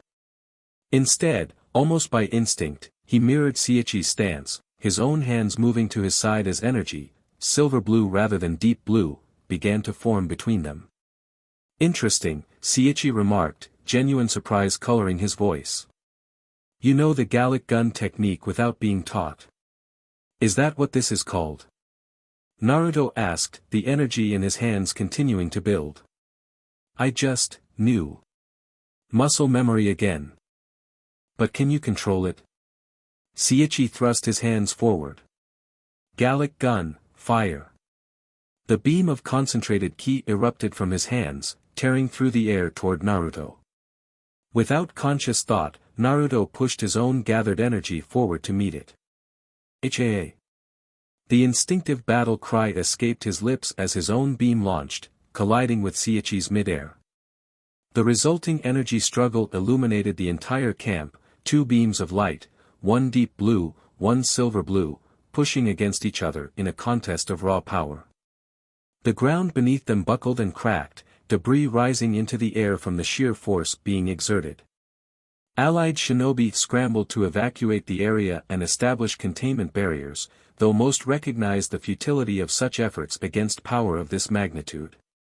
This wasn't a battle of jutsu that could be sealed or redirected, this was pure energy, the fundamental force of creation itself being weaponized. At the center of the maelstrom, Naruto felt something shifting within him, not the full ultra instinct transformation, but a deeper connection to his scion heritage. Techniques and knowledge he had never learned bubbled to the surface of his consciousness, as though awakened by the challenge before him. You're holding back. Saichi called over the roar of their clashing energies. Show me what you're truly capable of. Show me ultra instinct. I can't control it yet. Naruto shouted back, struggling to maintain his beam against Saichi's increasing power. Can't. Or won't. Saichi pushed harder, his beam gaining ground. You're afraid of your own potential. Afraid of what you might become if you embrace your true nature. The accusation struck deeper than Naruto expected. There was truth in it, he had been cautious, hesitant to fully embrace the changes happening within him, concerned about losing himself to this new power. There's nothing to fear, Saichi continued, his voice carrying despite the chaos around them. The power doesn't change who you are, it reveals it. Shows your true self without the limitations you've accepted your whole life. For a brief moment, Naruto's concentration wavered, allowing Saichi's beam to push closer. The assembled shinobi gasped, several preparing emergency evacuation jutsu. Then, from behind Naruto, came a clear, steady voice, Naruto-kun, I believe in you. Hinata. Still there despite the danger, still seeing him, not as a Jinchuriki or a Scion or a potential threat, but as Naruto. Something clicked into place. The same clarity he had experienced during the battle against Madara returned, but this time without the desperate edge. This time, it came not from fear or anger, but from acceptance. You're right, he called to Saichi. I have been afraid. But not anymore. The silver-blue aura around Naruto intensified, his hair lifting slightly as streaks of silver appeared among the blonde. His beam surged forward with renewed force, pushing Saichi's back toward its source. Saichi's eyes widened in surprise, then narrowed with determination. Now we're getting somewhere. His own aura deepened, black electricity crackling around his form as he poured more power into his attack. For several heartbeats, the two beams held at equilibrium, neither gaining ground. Then, with a final surge of will, Naruto pushed forward, his beam overwhelming Sichi's and forcing the other scion to dive aside as the energy blast shot past, continuing into the sky where it dissipated harmlessly in the upper atmosphere. Silence fell over the battlefield as the light faded. Naruto stood at the center of a scorched circle, his aura still flickering around him but gradually subsiding. Across from him, Sichi picked himself up, singed but largely unharmed, a look of grudging respect on his face. "Not bad," he admitted. "You're stronger than I anticipated, even without full Ultra Instinct." "What was the point of this?" Naruto demanded, maintaining his guard. "Why attack us?" Sichi brushed dust from his clothes with casual elegance. "I needed to see for myself what you were capable of. Whether the rumors were true." He straightened, his manner becoming more formal. "And to warn you." "Warn me about what?" "You're not the only one who felt the ripples of your awakening. There are others, those who have monitored celestial bloodlines for generations. They call themselves the Hunters, and they've likely already marked you for containment or elimination." Murmurs spread through the gathered shinobi at this revelation. Kakashi stepped forward, his visible eye narrowed in suspicion. "And how do you know about these Hunters?" he asked. Sichi's expression darkened. "Because they wiped out most of my family when I was a child. Only those of us who could hide our power survived. They've been cleansing the world of celestial contamination for centuries, anything not purely of this world." "Why tell me this?" Naruto asked, his stance relaxing slightly though his guard remained up. "You obviously don't consider me an ally." "Not yet," Sichi agreed. "But we share blood, however diluted yours may be. And the Hunters won't distinguish between us, to them, all scion blood is a threat to be eliminated." Convenient timing, Tsunade's voice cut through the tension as the Hokage arrived, flanked by ANBU guards. "You appear just as the allied forces are debating how to address Naruto's transformation, sow discord with tales of secret organizations, and demonstrate power that conveniently rivals his." Sichi offered a mocking bow. "Your suspicion is warranted, Hokage-sama. But easily verified. Ask your intelligence divisions about the Celestial Directive. It's been operating in the shadows of all 5 great nations for generations, with tacit approval from certain elements within each government." Tsunade's eyes narrowed, but a flicker of recognition crossed her features before she could mask it, enough for Naruto to realize there was at least some truth to Sichi's claims. "You've delivered your warning," Tsunade said coldly. "Now leave our camp before we consider you a hostile combatant." Sichi smiled. "As you wish." He turned to Naruto one last time. "We'll meet again, cousin. When you're ready to learn what being a scion truly means, beyond the raw power and instinct, find me." With that, he rose into the air, not jumping, but levitating through conscious control of his ki, and shot away with such speed that even the sensor ninja present couldn't track his departure. In the aftermath, as medical teams treated the injured and repair crews assessed the damage, Naruto found himself surrounded by the senior leadership of the Allied forces. Their expressions ranged from concern to outright fear after witnessing the destructive potential of the energy he and Sichi had wielded. "Did you know there were others like you?" the Raikage demanded. Naruto shook his head. "No. This is the first I've heard of other scion descendants still existing." "And this warning about Hunters?" Mei Terumi asked, her single visible eye studying Naruto intently. "Do you believe it?" Before Naruto could answer, Tsunade spoke, her voice tight with suppressed anger. "There is some truth to it.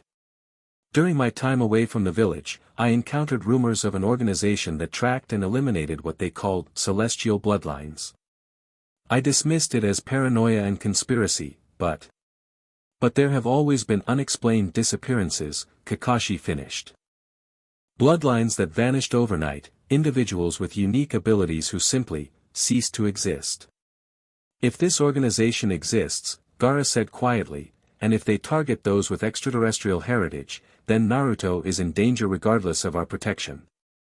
Perhaps even because of it, they would know exactly where to find him. The implications hung heavy in the air. The protective custody that had been established to monitor Naruto might actually be exposing him to greater threat. We need more information before jumping to conclusions, Inoki cautioned. This Sichi could be manipulating us for his own purposes. Agreed, Tsunade said. But in the meantime, the current arrangement is too visible, too predictable. She turned to Naruto. Effective immediately, your protective custody is terminated. You'll resume active duty with specialized training parameters. The Raikage began to protest, but Tsunade cut him off. This isn't negotiable, eh? If there is an organization targeting Naruto, keeping him in what amounts to a labeled container is asking for trouble. After further debate, the allied leadership reluctantly agreed. As the meeting adjourned, Naruto found himself walking alongside Hinata, who had remained quietly present throughout the proceedings. "Are you all right?" she asked once they were relatively alone. Naruto considered the question, taking stock of his physical and mental state.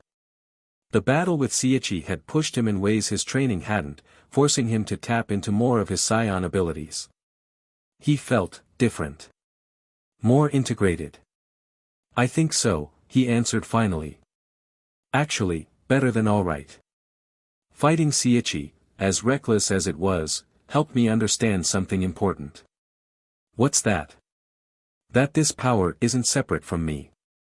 It's not something alien taking over. It's just, me, without the limiters I didn't know I had." He looked down at his hands, small arcs of silver-blue energy dancing between his fingers. "I've spent 2 weeks treating it like an invasion, something to contain and control. But it's more like, remembering something I always knew but had forgotten." Hinata smiled, understanding in her pale eyes. "You've always been special, Naruto-kun. This is just another way that's true." Her simple acceptance, free from the fear and calculation that colored everyone else's reactions, touched something deep within him. Without thinking, he reached out, his hand cupping her cheek with gentle pressure. "Thank you," he said softly. "For seeing me. Always." The moment stretched between them, charged with unspoken feelings that had simmered for years. Slowly, giving her every opportunity to pull away, Naruto leaned forward. Hinata met him halfway, their lips connecting in a kiss that sent sparks through his system more powerful than any key technique. When they finally parted, both slightly breathless, Naruto rested his forehead against hers. "I should have done that a long time ago." "We have time now," she whispered back, her usual shyness tempered by certainty. A polite cough interrupted the moment. They turned to find Shikamaru standing a respectful distance away, his expression a mixture of amusement and apology.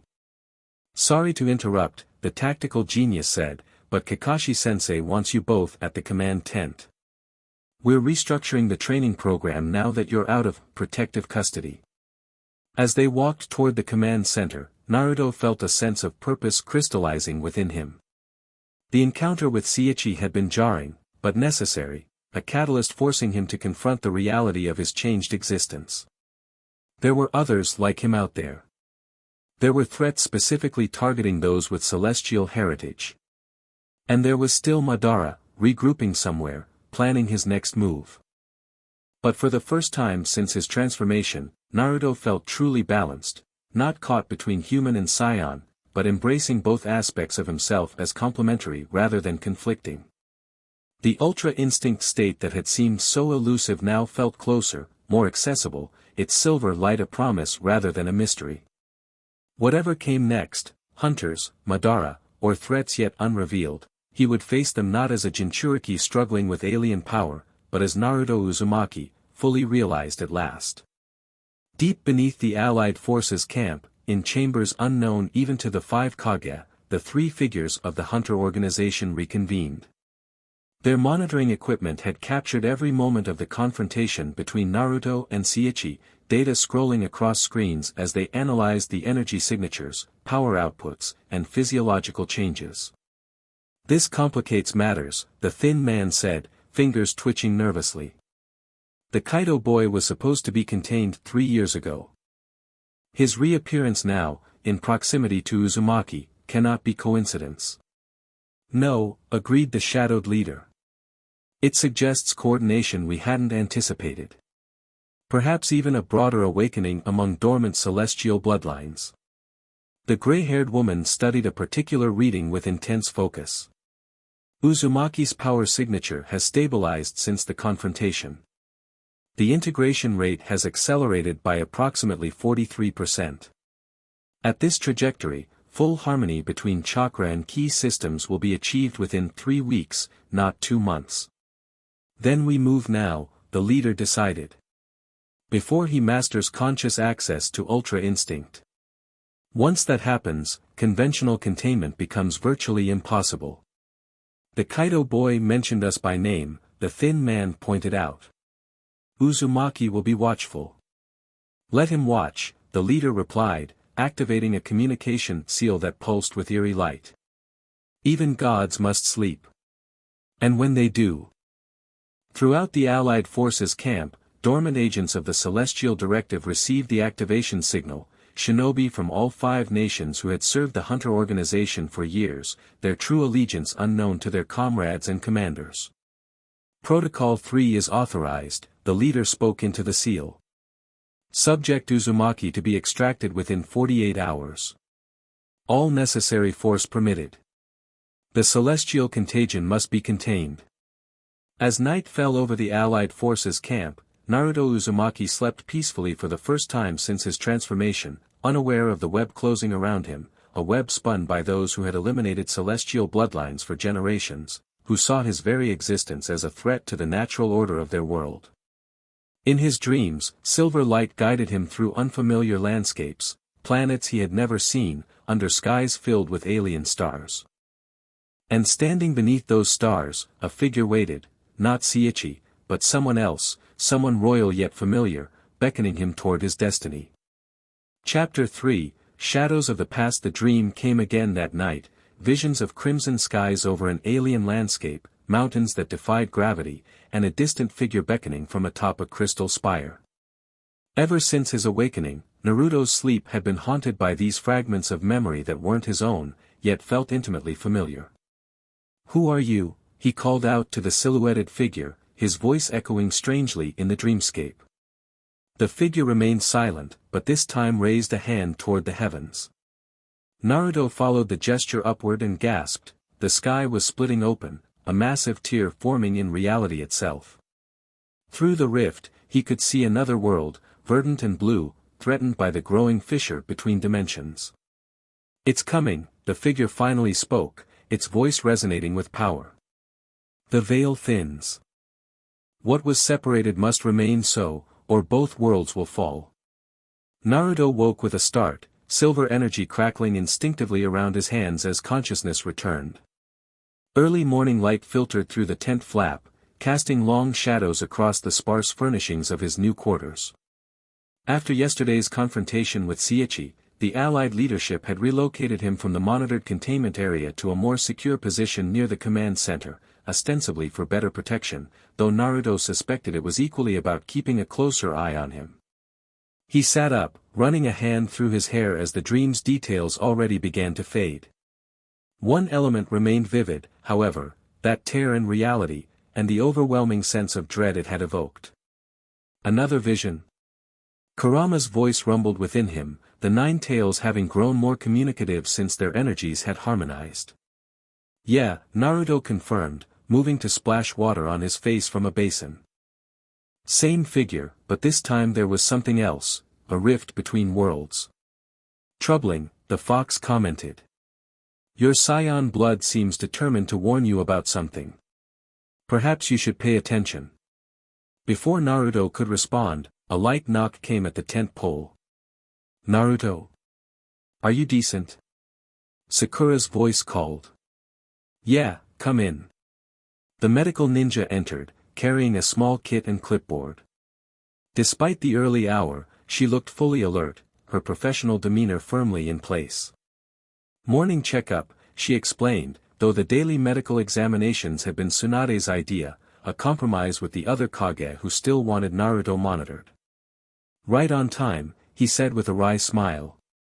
Don't you ever sleep, Sakura? Medical shinobi and sleep deprivation go together like ramen and chopsticks, she replied, already attaching monitoring seals to his chakra points. Besides, after yesterday's light show with your scion cousin, everyone's on high alert. As she worked, recording energy readings and checking vital signs, Naruto studied his teammate. There was tension in her movements, a slight furrow between her brows that hadn't been there before. What aren't you telling me? He asked. Sakura paused, then sighed. Can't hide much from you these days, can I? Those enhanced senses are annoying. Sakura. There was an incident last night, she admitted, lowering her voice despite the privacy seals around the tent. 3 Jonin disappeared from the perimeter guard, 1 from mist, 1 from stone, 1 from cloud. No signs of struggle, no chakra disturbances, just, gone. Naruto frowned. The hunters? That's the working theory. Especially since each missing ninja had been part of the team monitoring your containment area before you were relocated. She finished her readings and began packing up the equipment. The Kage are in emergency session now. Officially, it's about perimeter security. Unofficially, they're wondering if I'm a liability, Naruto finished. A target that puts everyone else at risk. Sakura's expression softened. No one blames you, Naruto. But yes, there's concern about what these hunters might do to get to you. Naruto stood, energy humming just beneath his skin as it always did now, a constant reminder of the power waiting to be called upon. Then I should leave. Draw them away from the allied forces. That's exactly what they'd want, came a new voice as Shikamaru ducked into the tent, looking even more tired than usual. Sorry to interrupt, but this concerns the strategy meeting in 10 minutes. He handed Naruto a scroll. Intelligence report. We've been piecing together what we can about this hunter organization from archived reports across all 5 nations. Naruto unrolled the scroll, scanning it quickly. Celestial Directive, active for over 3 centuries, suspected elimination of 14 bloodlines with non-terrestrial origins. Operates with knowledge of high-ranking officials in each nation. He looked up sharply. They're officially sanctioned. More like tolerated, Shikamaru clarified. Based on what we've found, they present themselves as protectors against cosmic contamination, keeping the shinobi world pure from outside influences. In exchange for operating autonomy, they share certain technologies and intelligence with the host nations. Technologies like what? Advanced sealing techniques, primarily. Methods for detecting and containing unusual chakra signatures. Some of the containment barriers used in high-security prisons across all 5 nations bear their distinctive markers. Naruto absorbed this with growing unease. So we're not just dealing with some fringe cult. They have resources, intelligence networks, and at least tacit approval from the established powers. Exactly why running off on your own would play into their hands, Shikamaru concluded. The Allied forces represent your best protection right now, too many witnesses, too much political complication for them to act openly. Unless they have agents within the Allied forces themselves, Sakura pointed out, voicing the concern they all shared. The tactical implications hung heavy in the air. If the hunters had infiltrated the Allied forces, nowhere within the camp was truly secure. Anyone could be an operative, medical staff, guards, even command personnel. The strategy meeting starts soon, Shikamaru said, breaking the tense silence. Kakashi-sensei wants you there. We're discussing next steps now that your cousin has thrown a kunai into everyone's plans.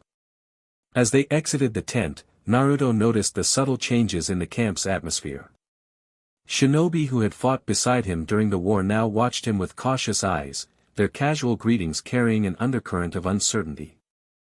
His enhanced senses picked up whispered conversations that fell silent as he passed, the elevated heartbeats of guards who gripped their weapons a fraction tighter in his presence. Fear. Not of the Nine Tails this time, but of what he had become, something beyond their understanding or control.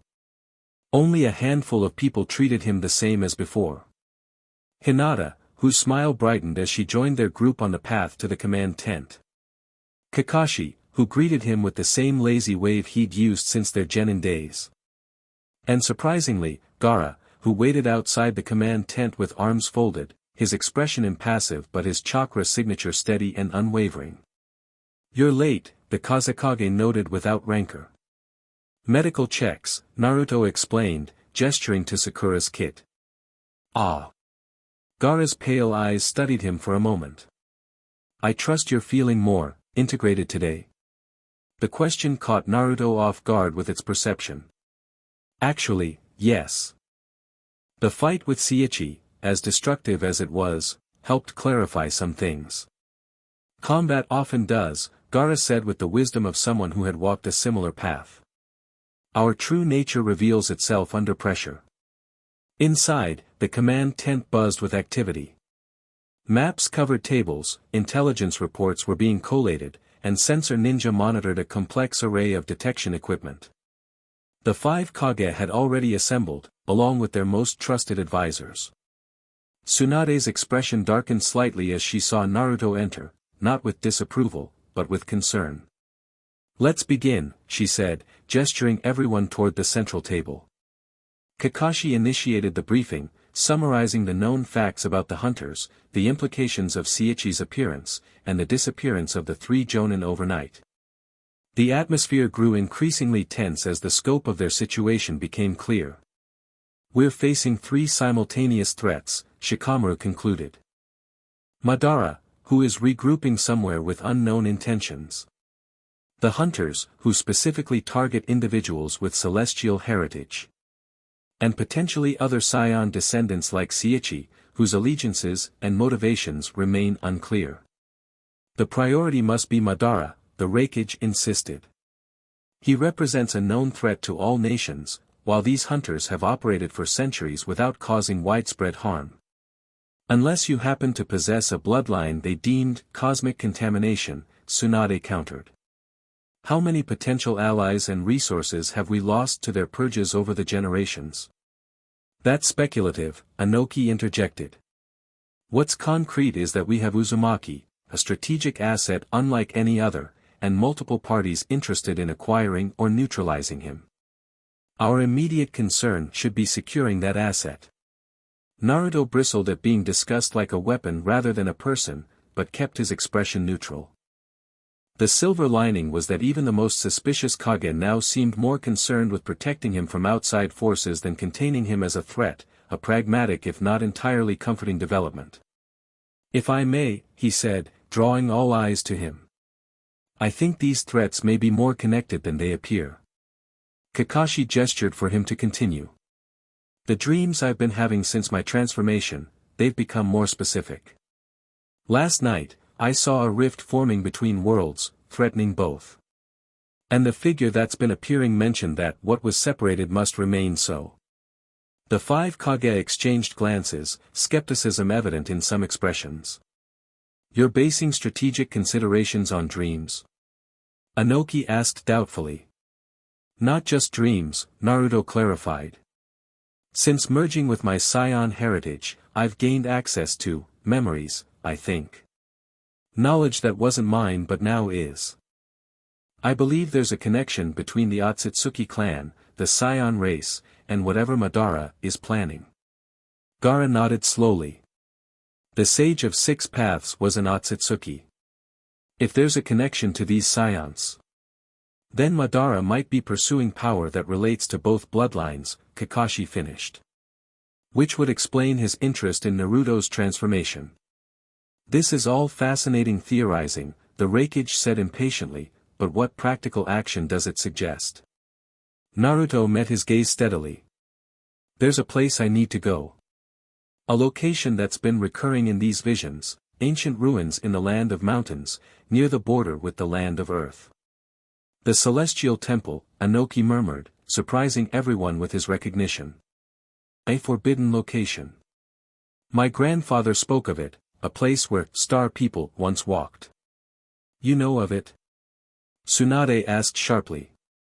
The old Tsuchikage nodded. It's been sealed for generations.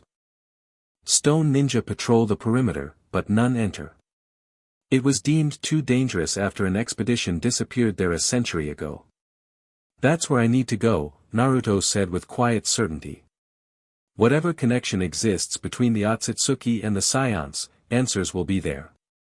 And possibly information about what Madara intends. Debate erupted immediately, with security concerns, political implications, and strategic objections flying from all sides. Naruto watched silently, aware that his request had ignited deep-seated fears among the leadership. Eventually, Tsunade raised a hand for silence. This isn't a decision we can make lightly, she said. Sending our most powerful asset into potentially hostile territory, possibly into a trap, requires careful consideration. I wasn't asking permission, Naruto clarified, his voice gentle but firm. I was informing you of what needs to happen. I'll go with or without official sanction. The temperature in the tent seemed to drop several degrees at his declaration. It wasn't a threat or an act of defiance, simply a statement of fact, delivered with the quiet confidence of someone who knew their own mind. You would directly contravene the Allied command structure, the Reikage demanded, rising to his full imposing height. Naruto met his gaze calmly. If necessary, yes. But I'd prefer to go with your support and the benefit of Allied intelligence and resources. Kakashi stepped in smoothly before the situation could escalate. Perhaps a compromise. A small, elite team, maximum deniability if things go wrong, but sufficient support for the mission. I can assemble a specialized squad, Shikamaru offered. For members including Naruto. Small enough to move quickly, diverse enough to handle unexpected developments. After further negotiation, a grudging consensus was reached.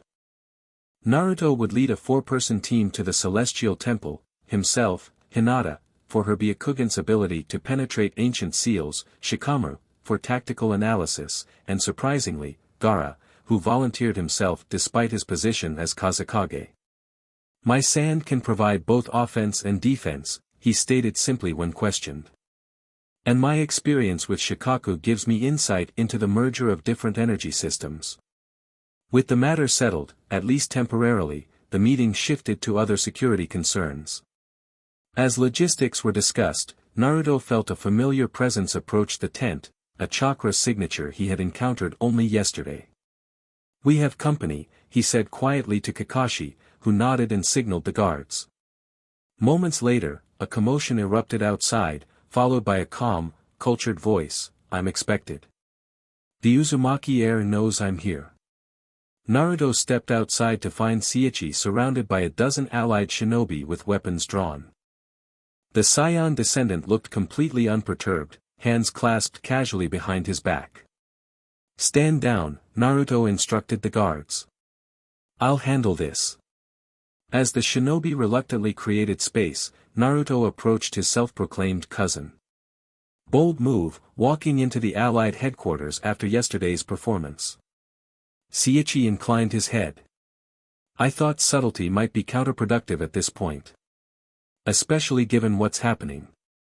And what is happening? The hunters are moving faster than anticipated. They've already infiltrated your command structure, repositioned their assets, and are preparing for extraction. Sichi's dark eyes scanned the camp with practiced efficiency.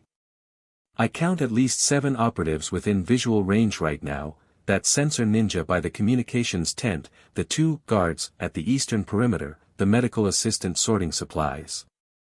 Naruto's enhanced senses confirmed what Sichi was saying, subtle inconsistencies in chakra signatures, micro-expressions that didn't match assigned tasks, positioning that optimized surveillance rather than routine duties. Why are you telling me this? Naruto asked, genuine curiosity mixing with wariness. Yesterday you seemed more interested in testing my combat abilities than helping me. Consider yesterday a necessary evaluation, Sichi replied smoothly. I needed to confirm you were worth the risk of alliance. You proved adequate.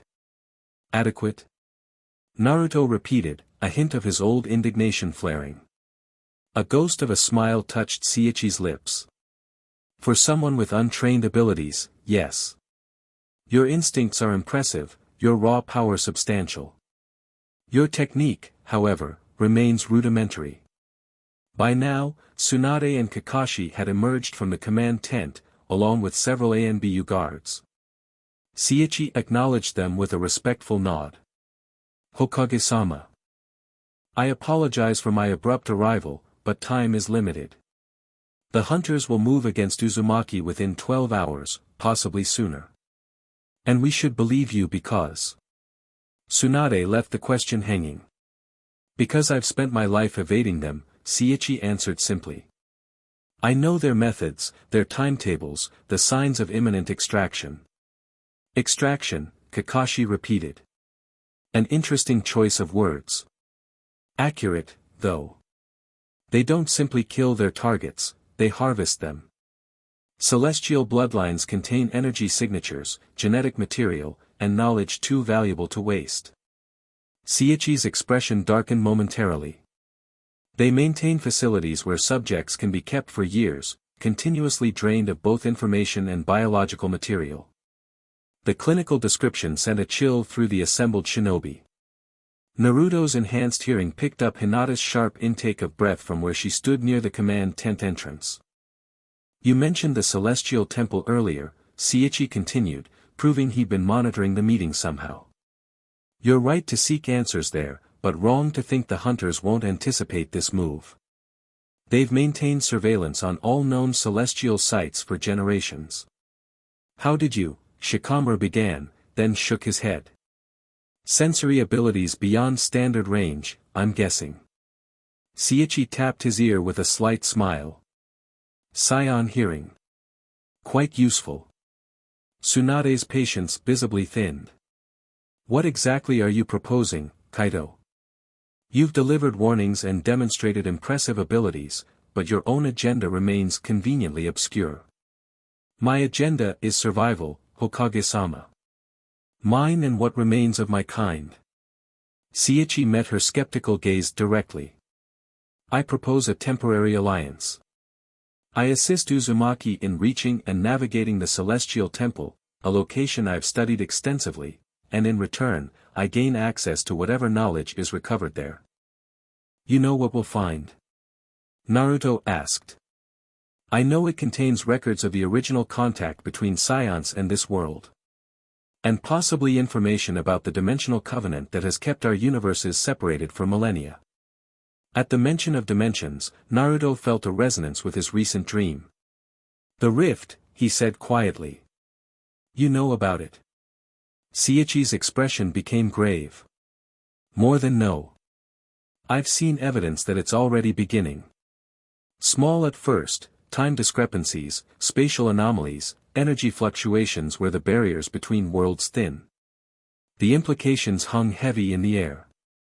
After hasty consultation among the leadership, a modified plan was approved. The original 4-person team would proceed to the Celestial Temple, with Saichi accompanying them as a guide rather than an official member, his status remaining that of a monitored ally rather than a trusted one. We leave in 3 hours, Naruto announced. Pack light, prepare for extended high-speed travel. As the others departed to make preparations, Hinata approached Naruto, her expression a mixture of determination and concern. I don't trust him, she said quietly, nodding toward Saichi, who was currently reviewing maps with Shikamaru. Neither do I, Naruto admitted. But his information matches my visions too closely to be coincidence. And if the hunters really are preparing to move against me? I know, Hinata said, placing a gentle hand on his arm. Just, be careful around him. There's something he's not telling us. Naruto covered her hand with his own, appreciating her insight. In the brief time since his transformation, their relationship had deepened with surprising speed, as though the changes in him had somehow accelerated emotions that had been building for years. I will, he promised. And Hinata, thank you for coming on this mission. Having your eyes, and your heart, with us means more than I can say. A soft blush colored her cheeks, but her gaze remained steady. "Where you go, I go," she said simply. 3 hours later, the small team assembled at the northeastern perimeter of the Allied forces camp. Each member carried minimal equipment, travel rations, specialized tools, and communications devices linked to Allied headquarters. Naruto wore a modified version of his usual attire, reinforced to withstand the higher energy outputs his body now generated routinely. "Our route takes us through 3 minor countries before reaching the land of mountains," Shikamaru explained, indicating the path on a portable map. "Approximately 500 miles total. That would normally take 3 days of hard travel," Gaara noted. "Not anymore," Naruto said, his eyes glinting with silver light.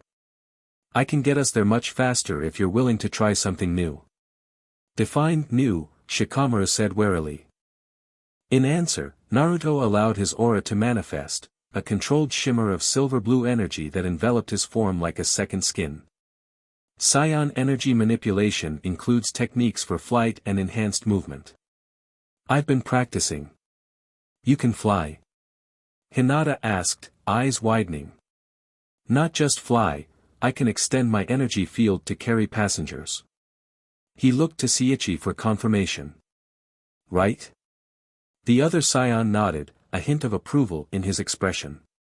"The technique is called energy projection barrier.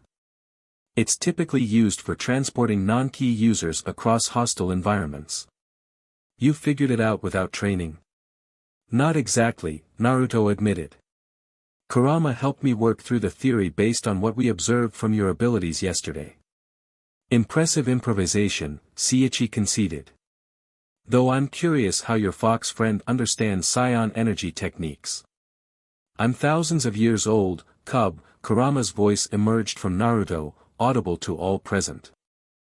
"I've seen techniques you couldn't begin to imagine, including those from beyond this world." Before further discussion could develop, Naruto extended his energy field, creating a translucent dome that encompassed the entire team. "Everyone stay close to me. The field will protect you from wind resistance and pressure changes, but it requires proximity to maintain." With a gesture of farewell to the gathered officials, Naruto lifted the entire group into the air. There were gasps of surprise and momentary vertigo as the ground fell away beneath them, the Allied forces camp quickly shrinking to miniature size below.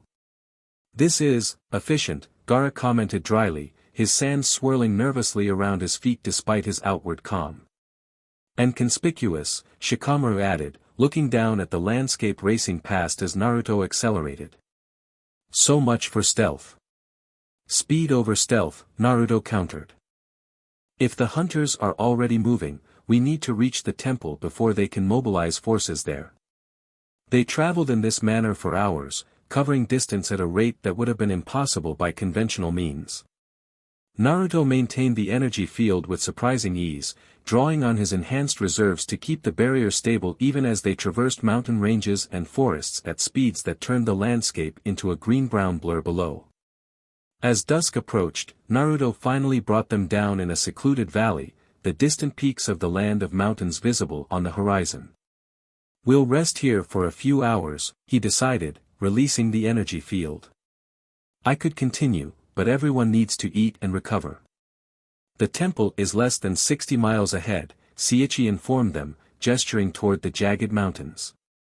"Hidden in that range is a plateau accessible only from the air or through a network of caves that the hidden stone village has monitored for generations."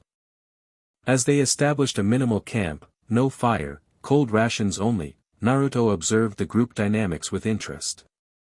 Gaara and Hinata had developed an easy rapport, their quiet personalities complementing each other. Shikamaru maintained a professional distance from Sichi, his analytical mind clearly cataloging every detail about the mysterious Saiyan descendant.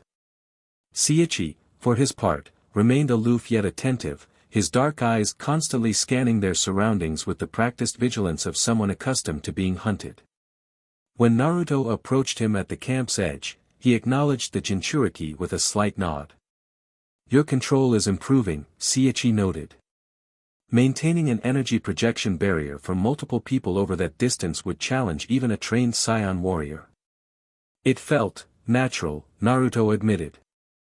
Like my body remembered how to do it even if my mind didn't. Muscle memory. Or perhaps more accurately, blood memory. Sichi gazed toward the mountains. Our heritage carries more than just power, Uzumaki. It carries knowledge accumulated over countless generations of a warrior race. You keep calling me Uzumaki instead of Naruto, he observed. A faint smile touched Sichi's lips. Force of habit. In Saiyan culture, family lineage holds significant meaning. To address a fellow warrior by their family name is a mark of respect. And cousin? An acknowledgement of shared blood, however distant.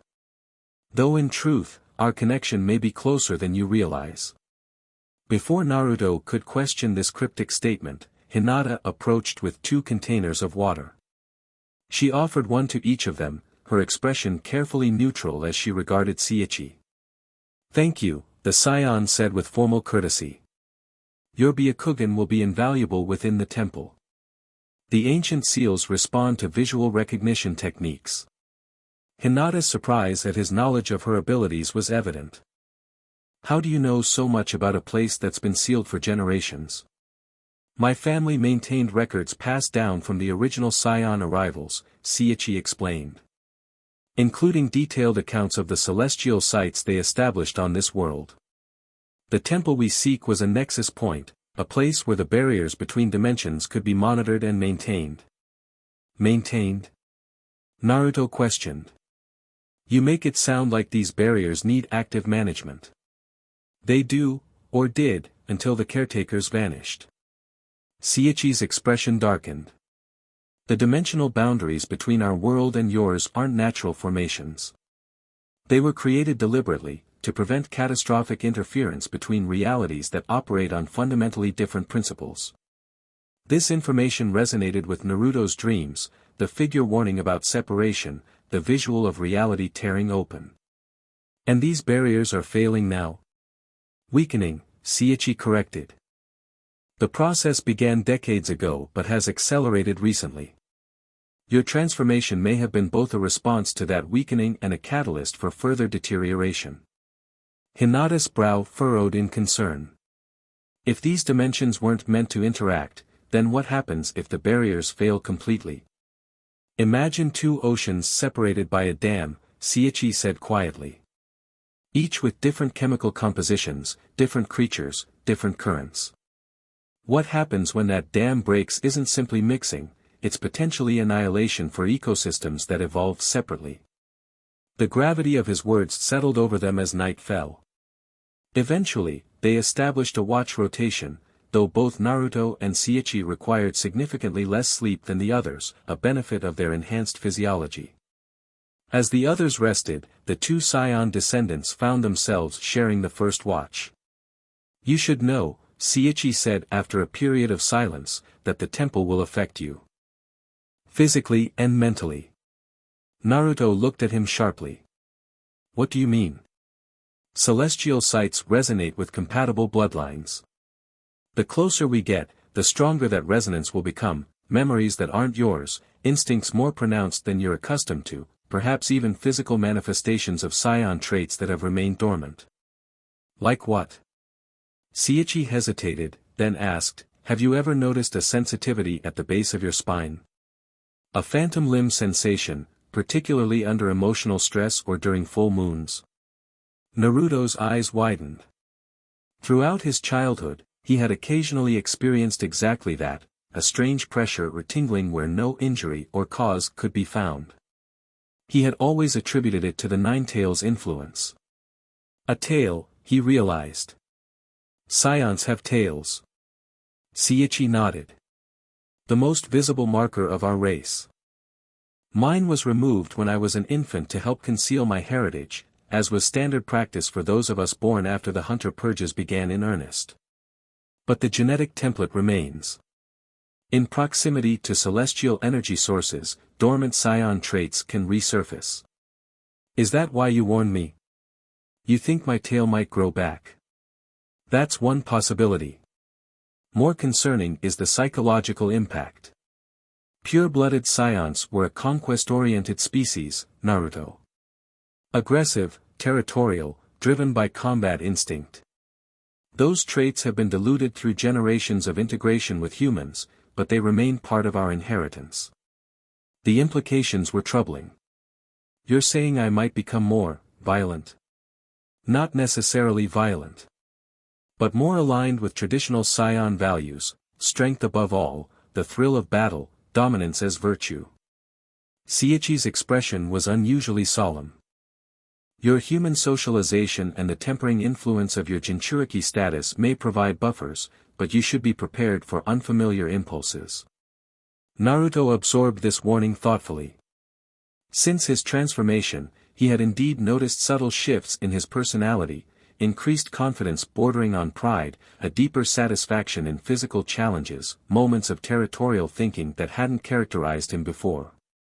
Nothing alarming, but noticeable differences that aligned with what Sichi described. "Thank you for the warning," he said finally. "I'll be on guard." Sichi studied him with those penetrating dark eyes. "Your companions, they mean a great deal to you, don't they? Particularly the Hyuga woman." "They're precious to me," Naruto confirmed without hesitation. "My bonds with them are what make me who I am." "Interesting," Sichi murmured, almost to himself. "A scion prince who values connection over conquest. Perhaps that's why." "Why what?" But Sichi merely shook his head. "Get some rest, Uzumaki. Tomorrow will test all of us in ways you cannot yet imagine." Dawn brought mist rolling through the valley, shrouding their small camp in ghostly white. As they prepared to depart, Naruto noticed Hinata studying the mountains with her Byakugan activated, her expression growing increasingly troubled. "What do you see?" he asked, approaching her side. "Movement," she replied quietly. "Multiple chakra signatures converging on a location approximately 58 miles northeast. Their pattern suggests coordinated deployment rather than routine patrols." Sichi joined them, his own senses focusing in the direction Hinata indicated. "The hunters," he confirmed grimly. "They're establishing a perimeter around the temple entrance." "How many?" Gaara asked, his sand already swirling in anticipation. 23 distinct signatures, Hinata reported. "Various chakra types, all Jonin level or above. And something else." She frowned, straining her Byakugan. "Some kind of sealing array being established around the entire plateau." Shikamaru cursed softly. "They're not just guarding it, they're preparing to lock it down completely."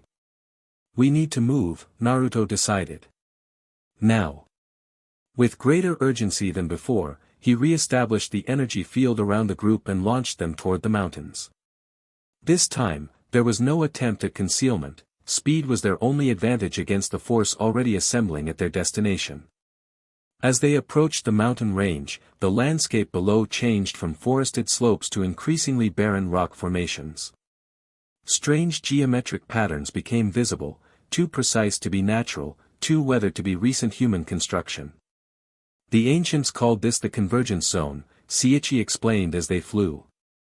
Where the energies of multiple worlds bleed together naturally. The temple was built at the nexus point to harness and regulate these energies. Naruto felt it as they drew closer, a resonance that vibrated through his very cells, growing stronger with each mile.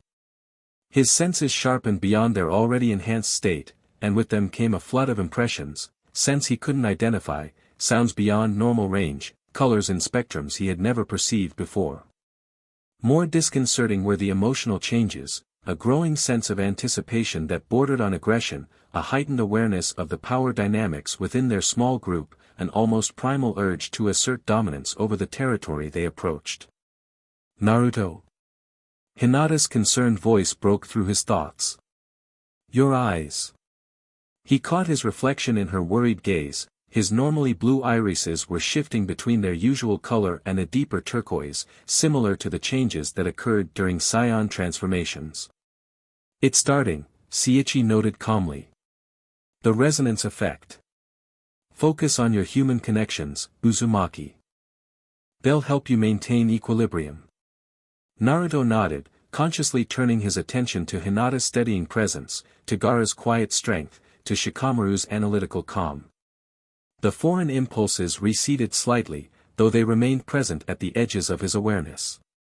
They crested a particularly jagged peak, and suddenly it was visible, a vast plateau nestled among the mountains, its surface dominated by an immense structure that defied conventional architecture. The temple, if it could be called that, appeared to be constructed from a material that resembled crystal but moved like liquid, its surfaces reflecting light in patterns that shifted with each passing second. Surrounding the structure was the hunter force Hinata had detected, their black-clad forms establishing a perimeter while others worked on what appeared to be a massive sealing array etched into the very stone of the plateau. "They're further along than I expected," Sichi said tensely. "Once that array activates, even our combined power won't penetrate it." "Then we don't give them time to complete it," Naruto responded, the tactical part of his mind asserting itself over the strange new instincts. "Gaara, Hinata, Shikamaru, I need you to create a diversion on the southern perimeter. Make it look like we're attempting to breach there. While you..." Shikamaru prompted, already calculating angles and approaches. "Sichi and I will enter from above, directly into the central chamber. According to his information, that's where the primary controls and records are located." As they finalized details, Naruto felt another shift within himself, a sharp pain at the base of his spine that radiated outward. He winced, one hand moving instinctively to the spot. "It's happening faster than anticipated," Sichi observed, his own expression showing signs of strain as the temple's influence affected him as well. "We need to hurry." They descended to a concealed position behind a rock formation, just beyond the hunter's sensor perimeter. From this vantage point, they could observe the temple and its guardians more clearly. The black-clad figures moved with military precision, their equipment specialized and their chakra signatures oddly muted, as though deliberately suppressed to avoid detection. "Remember," Naruto told his team, "this is intelligence gathering, not a full confrontation. We need information about the connection between scions and Otsutsuki, about these dimensional barriers, and about whatever Madara might be planning in relation to all this." "And if we're discovered?" Gaara asked pragmatically. Naruto met his friend's pale eyes. "Non-lethal response if possible. These people may be our enemies, but they're still shinobi serving what they believe is a just cause." With final preparations complete, they separated, Gaara, Hinata and Shikamaru moving toward the southern perimeter while Naruto and Sichi circled to approach from above. "Ready?" Naruto asked as they positioned themselves directly over the temple's central dome. Sichi nodded, his own aura beginning to manifest, the deep blue energy crackling with black electricity that characterized his unique signature. "Remember what I told you about the resonance. The moment we enter, it will intensify tenfold." Together, they dropped from the sky, energy fields compressed around their bodies to minimize detection. They struck the crystal-like dome simultaneously, their combined ki creating a temporary phase shift in the material, not breaking it, but passing through it as though it had momentarily become permeable. They landed in what could only be described as a cathedral of light. The central chamber soared hundreds of feet upward, its walls composed of the same fluid crystal material as the exterior. But inside, the effect was magnified. Light didn't simply reflect off surfaces but seemed to move through them, carrying information in patterns too complex for ordinary minds to interpret. The impact of the environment was immediate and overwhelming. Naruto gasped as energy surged through him, not painful, but profoundly disorienting. His perception expanded beyond anything he had experienced, even during his Ultra Instinct awakening. Past, present, and multiple possible futures seemed to overlay his vision simultaneously. "Focus," Sichi's voice reached him, strained but controlled. "Direct your attention to the central pedestal." With effort, Naruto narrowed his awareness to follow Sichi's guidance. At the chamber's center stood a raised platform of black stone, unlike the crystalline material surrounding it. Embedded in its surface was what appeared to be a control mechanism, a complex array of symbols arranged in concentric circles. As they approached, the symbols began to glow, responding to their presence. Naruto felt another sharp pain at his spine, more intense than before, accompanied by a strange stretching sensation beneath his clothing. "What's happening to me?" he managed to ask, his voice deeper and rougher than normal. Sichi's own transformation was more visible, his hair had taken on a distinctly scion appearance, rising upward in defiance of gravity, while his eyes had shifted fully to turquoise. "Your dormant scion traits are manifesting. Try to maintain focus on our objective." With supreme effort, Naruto directed his attention to the pedestal. The symbols were becoming legible to him, though he had never seen their like before, another effect of the blood memory Sichi had mentioned. This is a record, he realized, information flooding his mind as the temple responded to his royal bloodline. A historical account of first contact between scions and this world. Images formed in the air above the pedestal as the temple's systems activated fully, three-dimensional projections depicting events from thousands of years in the past. A small group of scion warriors, their tails clearly visible, encountering pale-skinned humanoids with distinctive horns and white eyes. "Otsutsuki," Naruto breathed, recognizing the clan from which the Sage of Six Paths had descended. They met the scions. The projection continued, showing what appeared to be a conflict, the scions and Otsutsuki engaged in battle that reshapes the landscape around them. Then, surprisingly, cooperation, the two powerful races working together to construct what Naruto recognized as early versions of the very temple they stood in. "They weren't enemies," Sichi said, his voice reflecting genuine surprise. "At least, not always. According to this, they formed an alliance of necessity." Against what? Naruto wondered. In answer, the projection shifted again, showing a tear in reality itself, a rift between dimensions through which emerged something. The image distorted, as though the temple's recording systems couldn't properly render what had appeared. But the effect was clear enough, both scions and Otsutsuki recoiling in what could only be described as cosmic horror. "The void hunger," Sichi translated, reading symbols that appeared beneath the distorted image. A force from beyond either of their dimensions that threatened to consume all realities it touched. The historical record continued, depicting the combined efforts of Scion and Otsutsuki to seal the dimensional breach. It showed complex rituals, massive energy expenditures, and ultimately a solution, the creation of dimensional barriers maintained by a network of temples like the one they stood in, powered by the combined energies of both races.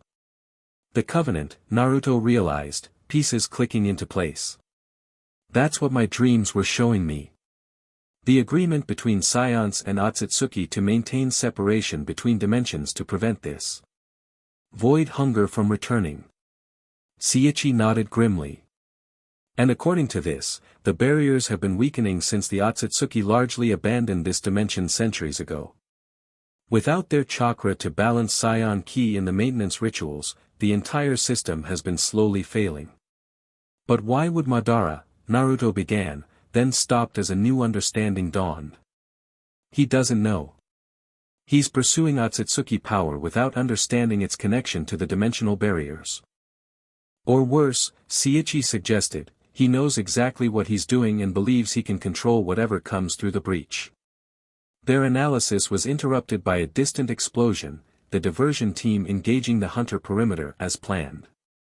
Naruto felt a momentary concern for his friends, but trusted in their abilities to handle themselves against conventional opponents.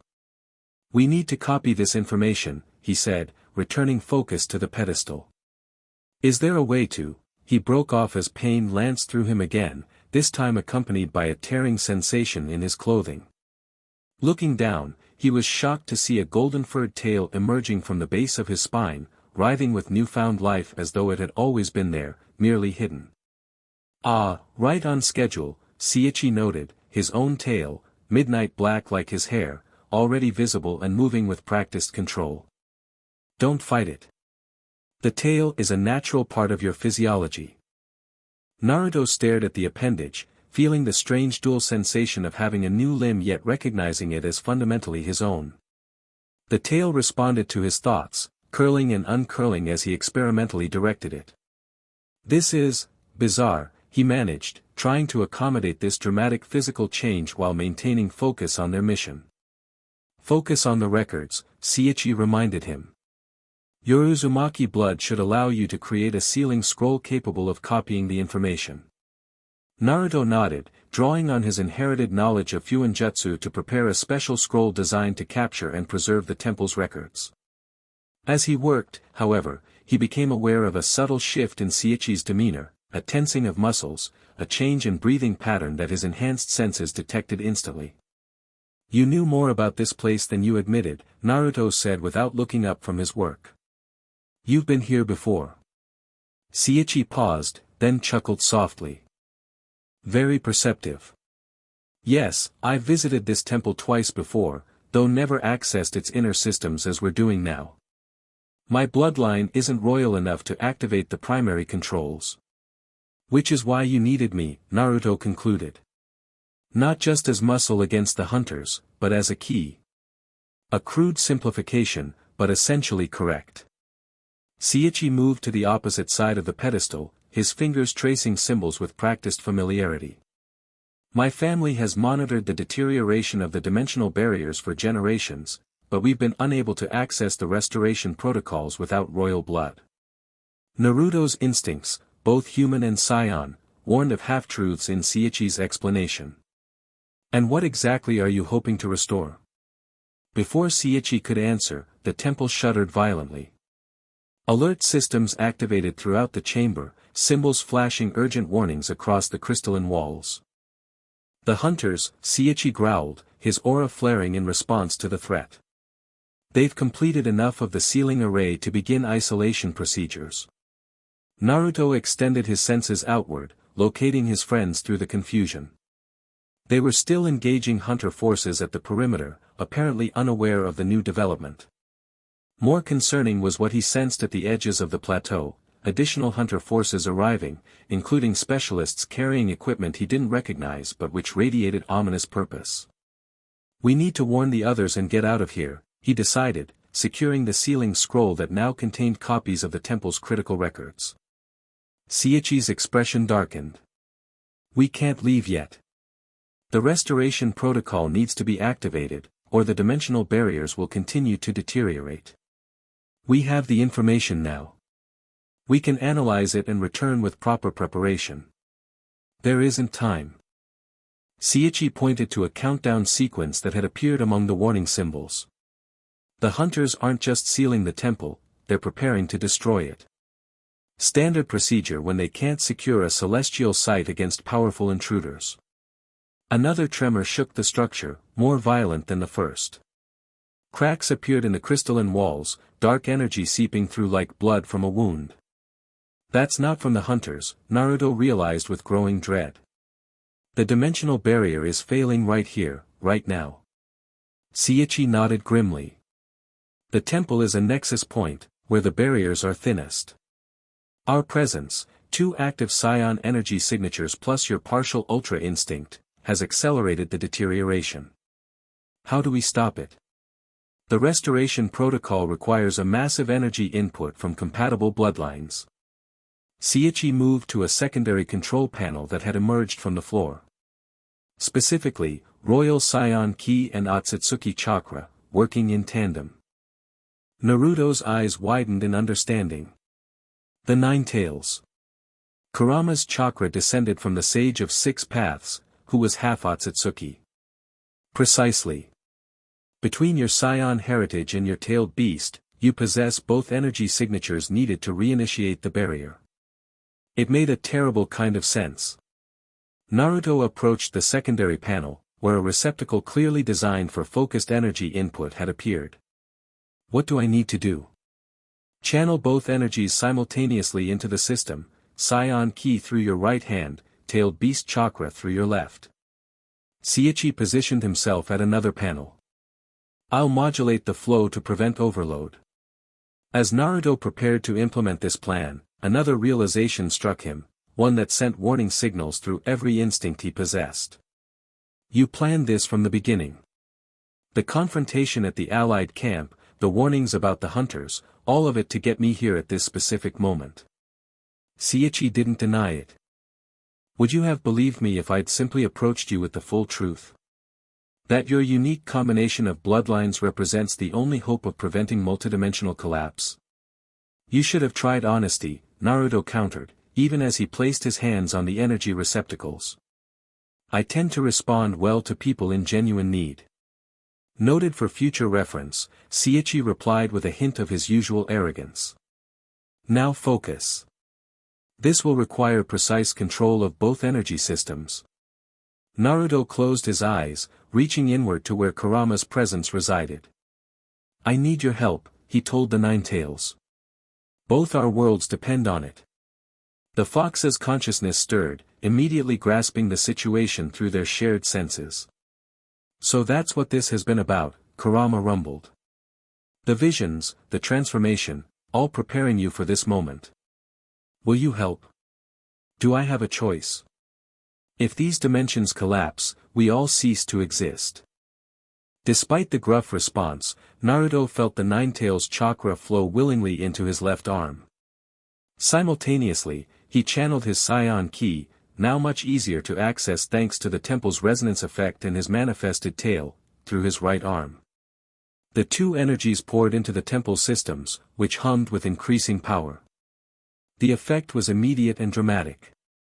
The cracks in reality began to seal themselves, the dark energy receding as the barrier reasserted itself. Symbols across the chamber shifted from urgent warning patterns to stabilization sequences.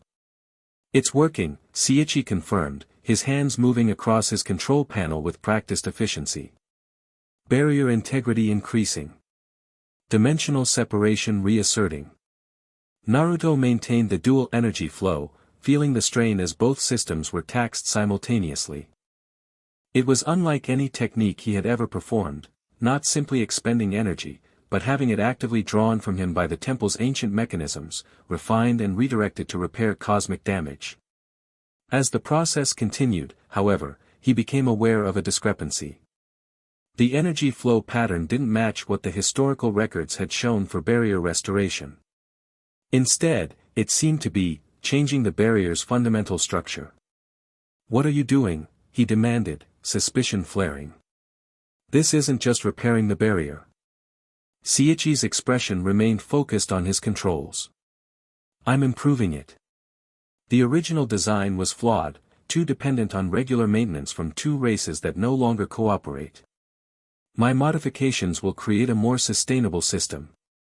But Naruto's enhanced perception, further amplified by the temple systems, allowed him to see the true effect of these improvements. The dimensional barrier wasn't being strengthened uniformly, certain pathways were being reinforced while others were being subtly weakened in specific patterns. You're creating controlled breaches, he realized with growing alarm. Selective pathways between dimensions. Sichi finally looked up, his eyes now fully transformed to the turquoise of a super scion, though his hair remained black. Not breaches, regulated transit points. There's knowledge and power in other dimensions that this world needs if it's to survive what's coming. What exactly is coming that justifies tampering with cosmic barriers? The void hunger never went away, Uzumaki. It's been waiting beyond the barriers all this time. The Otsutsuki knew this, it's why they began harvesting chakra from multiple worlds, preparing for the inevitable confrontation. But they abandoned this dimension, leaving it vulnerable. Another tremor shook the temple, this one accompanied by alarm signals from the perimeter. The hunter forces had breached the outer defenses and were approaching the central chamber. We're out of time, Sichi said tensely. The protocol needs another 60 seconds to complete. I'm stopping this now, Naruto decided, preparing to withdraw his energy from the system. Sichi's aura flared violently. If you disrupt the protocol at this stage, the backlash will shatter what remains of the barrier. Billions will die as dimensions collapse into each other. The threat gave Naruto pause, long enough for the temple systems to lock onto his energy signature, making disengagement potentially catastrophic. He was committed now, forced to see the protocol through to completion despite his misgivings about Sichi's modifications. I trusted you, Naruto said, anger building beneath his controlled exterior. "And I haven't betrayed that trust," Sichi countered. "I'm saving this world and others. The pathways I'm creating will allow controlled access to resources, and knowledge will need to face the void hunger when it inevitably breaks through. Or you're creating vulnerabilities that wouldn't otherwise exist." Before their disagreement could escalate further, the chamber doors burst inward. Hunter forces poured through the breach, led by a figure Naruto recognized with shock, Ibiki Marino, the head of Konoha's torture and interrogation force. "Uzumaki Naruto," Ibiki called, his scarred face impassive. "By authority of the Celestial Directive, you are designated for containment as an S-class extraterrestrial entity. Surrender immediately." Behind Ibiki came a dozen specialized hunter operatives, each carrying sealing equipment designed for capturing beings of extraordinary power. More shocking were the familiar faces among them, shinobi Naruto recognized from various villages, people he had fought alongside during the war. "Ibiki-san," he responded, unable to remove his hands from the energy receptacles while the protocol remained active. "You're with the hunters." "I've served the directive for 20 years, Ibiki confirmed without apology. "Protecting our world from cosmic contamination. Including you, though we didn't realize what you truly were until your recent evolution." Sichi snarled, his aura expanding defensively. "Touch him before the protocol completes, and you doom every living being in this dimension." Ibiki assessed the situation with professional detachment, noting the energy flows and temple systems. 45 seconds, he decided after brief calculation. "Then you both submit to containment. Any resistance will be met with lethal force." "And my companions?" Naruto asked, acutely aware of Hinata, Gaara and Shikamaru's positions outside. "Already being processed," Ibiki stated coldly. The Hyuga girl put up quite a fight before specialized chakra suppressors were deployed. Rage flared through Naruto at the thought of Hinata being harmed, a rage that carried distinctly scion overtones. His aura intensified, silver blue energy crackling around him as his eyes flashed between normal blue and the silver of ultra instinct. "Careful, kid," Kurama warned internally. "You're still connected to the temple systems. Power fluctuations could destabilize the entire protocol." With supreme effort, Naruto controlled his anger, focusing instead on completing the energy transfer as quickly as possible. Once free of the system, he could deal with Ibiki and rescue his friends. The final seconds of the protocol stretched interminably. Naruto could sense Sichi's anticipation, the hunter force's tension, and distantly, the struggle as his friends fought against superior numbers outside. Most concerning was Hinata's chakra signature, weakened but still active, suggesting she was indeed under some form of suppression. "Protocol complete," Sichi announced as the temple systems chimed in confirmation. The energy receptacles released their hold on Naruto's hands, allowing him to step back from the pedestal. Ibiki immediately signaled his forces. "Containment pattern Alpha. Target the Uzumaki first." What happened next unfolded with the heightened clarity of adrenaline and scion combat instinct. The hunter forces moved with coordinated precision, deploying specialized sealing techniques designed to capture beings of extraordinary power. Under normal circumstances, their approach might have been effective. But Naruto was far from normal now. The moment the energy receptacles released him, ultra instinct had begun to manifest, not the complete state, but enough that his body moved without conscious thought, evading capture techniques that should have been inescapable. "Fascinating," Sichi commented, almost academically, as he dealt with his own attackers. His fighting style was refined and economical, each movement calculated for maximum effect with minimal energy expenditure. "You really do have a natural affinity for ultra instinct." Naruto didn't respond, focused entirely on neutralizing threats without killing. He moved through the hunter forces like wind through leaves, rendering operatives unconscious with precisely calibrated strikes to pressure points. His newly manifested tail served as both weapon and additional limb, its strength surprising even him as it swept opponents aside. Ibiki, recognizing the failing strategy, activated a secondary protocol, one that caused the very air in the chamber to shimmer with suppression energy. Celestial containment field, he announced. Specifically calibrated for scion physiology based on historical data. The effect was immediate. Naruto felt his ki recede, not entirely suppressed but significantly weakened. His movements slowed, the partial ultra instinct fading as the specialized field interfered with his energy systems. You've been studying us for generations, he realized, dodging a capture attempt with notably less grace than before. The directive was established after the first Scion incursion, Ibiki confirmed, directing his forces to tighten the circle around Naruto. We've developed countermeasures for every known celestial bloodline. Sichi, similarly affected by the suppression field, fought with increasing desperation. This changes nothing, he called to Naruto. The pathways are established. The connection is made. What connection? Ibiki demanded sharply, his attention momentarily diverted. The distraction was enough. Despite the suppression field, Naruto gathered what remained of his ki and chakra, focusing it into a concentrated burst that temporarily overloaded the celestial containment field. The resulting energy pulse stunned the hunter forces, creating an opening. Find the others, he shouted to Sichi, who nodded and blasted through a side wall, creating an exit route. Before following, Naruto approached the central pedestal one last time. Using what he had learned about the temple's systems, he initiated a lockdown protocol, not destroying the knowledge contained within, but sealing it against unauthorized access. If Sichi had indeed created dangerous pathways between dimensions, at least the temple's power would no longer be available to expand them. With that accomplished, he launched himself through the hole Sichi had created, emerging onto the plateau where chaos reigned. The hunter perimeter was in disarray, their carefully established sealing array disrupted by what appeared to have been Gaara's sand abilities. In the distance, he could see ongoing battles as his friends fought to break free of their captors. Naruto moved toward them, his speed still impressive despite the lingering effects of the suppression field. He reached Hinata first, finding her surrounded by 4 hunter operatives employing specialized Byakugan countering techniques. Despite this disadvantage, she had incapacitated 2 attackers and was holding the others at bay, though her movements showed signs of chakra exhaustion. Naruto-kun, she gasped upon seeing him, relief evident in her voice.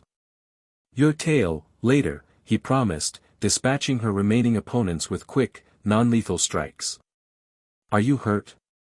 Chakra suppressors, she explained, showing him the specialized seals attached to her arms.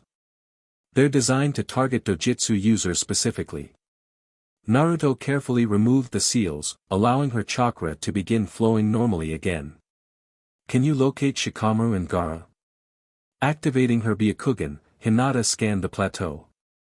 Shikamaru is approximately 200 meters northeast, using his shadow techniques to hold off a squad of hunters. Gaara is further out, creating a defensive perimeter with his sand. And Sichi is. She frowned. He's not heading toward either of them. He's moving to the eastern edge of the plateau. Escaping, Naruto concluded with a mixture of anger and resignation. After getting what he wanted.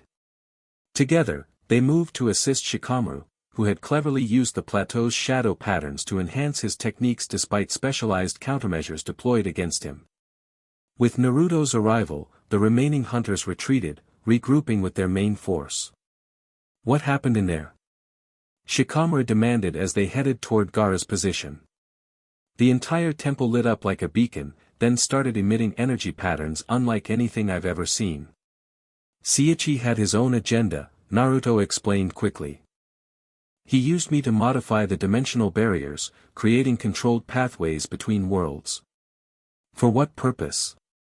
He claims it's to access resources needed to fight something called the Void Hunger, a threat from beyond our dimension. But I don't trust his methods or his full intentions. They reached Gaara, who had created a formidable sand barrier that even the specialized hunter techniques were struggling to penetrate. The Kazekage looked drained but resolute, his pale eyes showing relief at their arrival. We need to leave, he stated simply. The hunters are receiving reinforcements from the southwest. Hinata confirmed this with her Byakugan. At least 30 more operatives, including what appear to be specialized containment units. Naruto, Shikamaru said urgently. Can you still fly us out of here? Naruto assessed his energy levels, still diminished from the suppression field and the massive expenditure during the barrier protocol, but recovering rapidly thanks to his scion physiology. Yes, but not at the speed we arrived. We'll be vulnerable during ascent. I can help with that, Gaara offered, his sand swirling around them. Sand shield combined with your energy barrier. With a plan established, Naruto extended his energy projection barrier around the group while Gaara layered his sand protection outside it. Together, they rose from the plateau just as the hunter reinforcements arrived, their specialized weapons firing sealing techniques that dissipated harmlessly against the combined defenses. As they gained altitude, Naruto scanned the area for any sign of Sichi. He spotted the other scion descendant at the far eastern edge of the plateau, not fleeing as expected, but engaged in what appeared to be a ritual of some kind, his hands pressed to a previously invisible marking on the ground, energy pulsing from his palms into the ancient seal. What is he doing? Hinata asked, following Naruto's gaze. Activating something, Naruto replied grimly. Something connected to the pathways he created.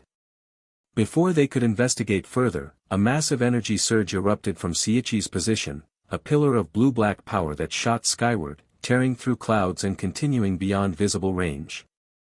The very air seemed to split around it, creating a localized distortion that warped light itself. We need to stop him, Naruto decided, preparing to change course.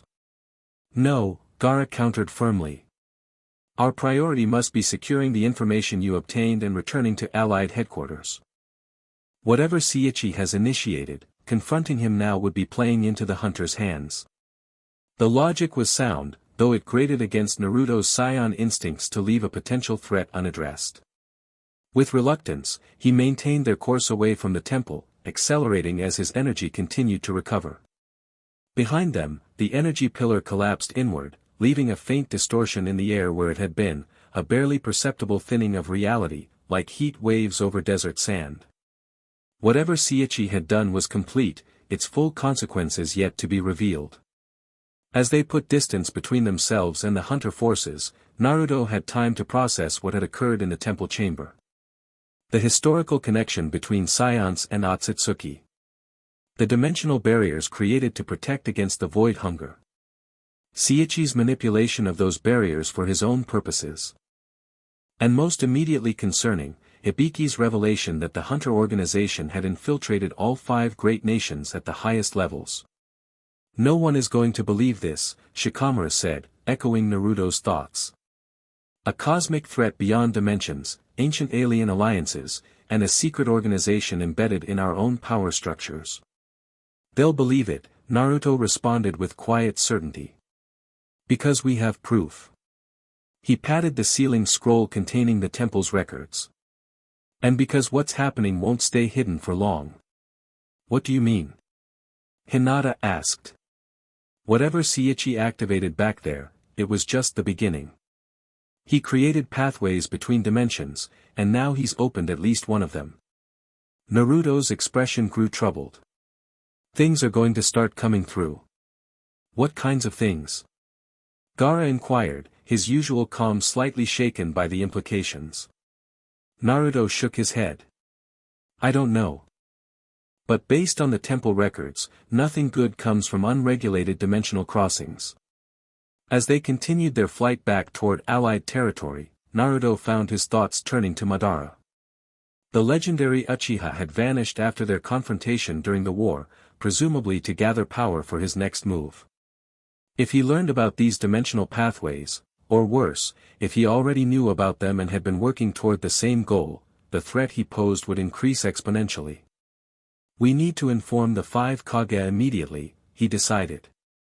And prepare for what might be coming through those pathways. And Sichi? Hinata asked quietly.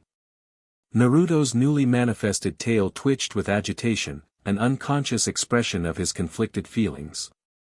He's not entirely wrong about the threat, but his methods. He shook his head. He's gone rogue, pursuing his own agenda regardless of the consequences. We'll have to treat him as a potential enemy until proven otherwise. As dusk began to fall, they made camp in a secluded mountain valley, still a day's journey from Allied territory even at Naruto's enhanced speed. With appropriate precautions established, Hinata's Byakugan maintaining periodic perimeter scans, Gaara's-san providing automatic defense, and Naruto's enhanced senses alert for unusual energy signatures, they allowed themselves a brief respite. While the others prepared a small meal and tended to injuries, Naruto found himself drawn to a nearby stream, where the clear water offered a reflection of his transformed appearance.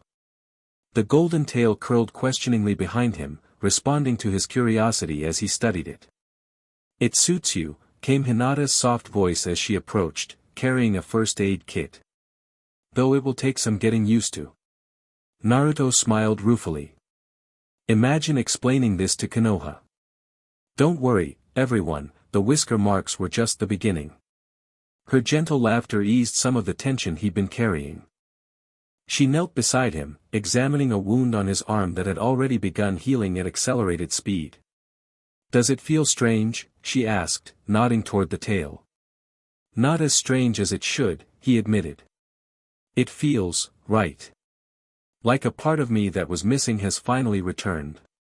He demonstrated by consciously controlling the tail, using it to pick up a small stone from the streambed.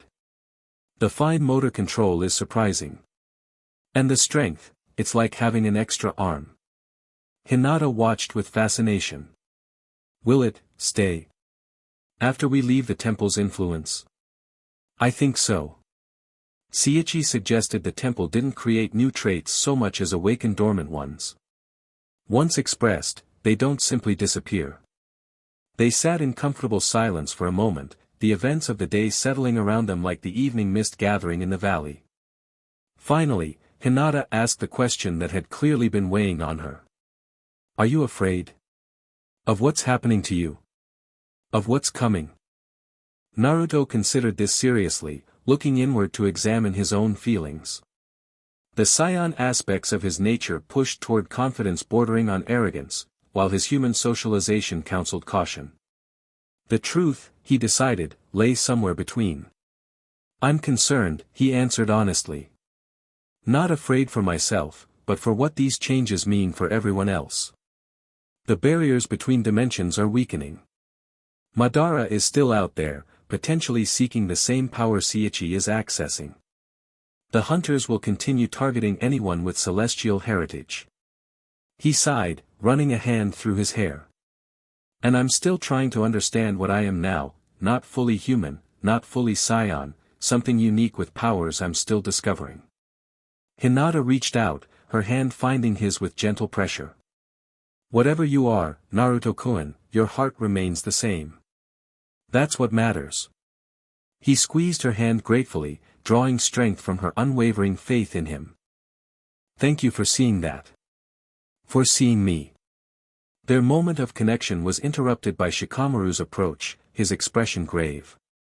"You should see this," he said, gesturing toward the night sky.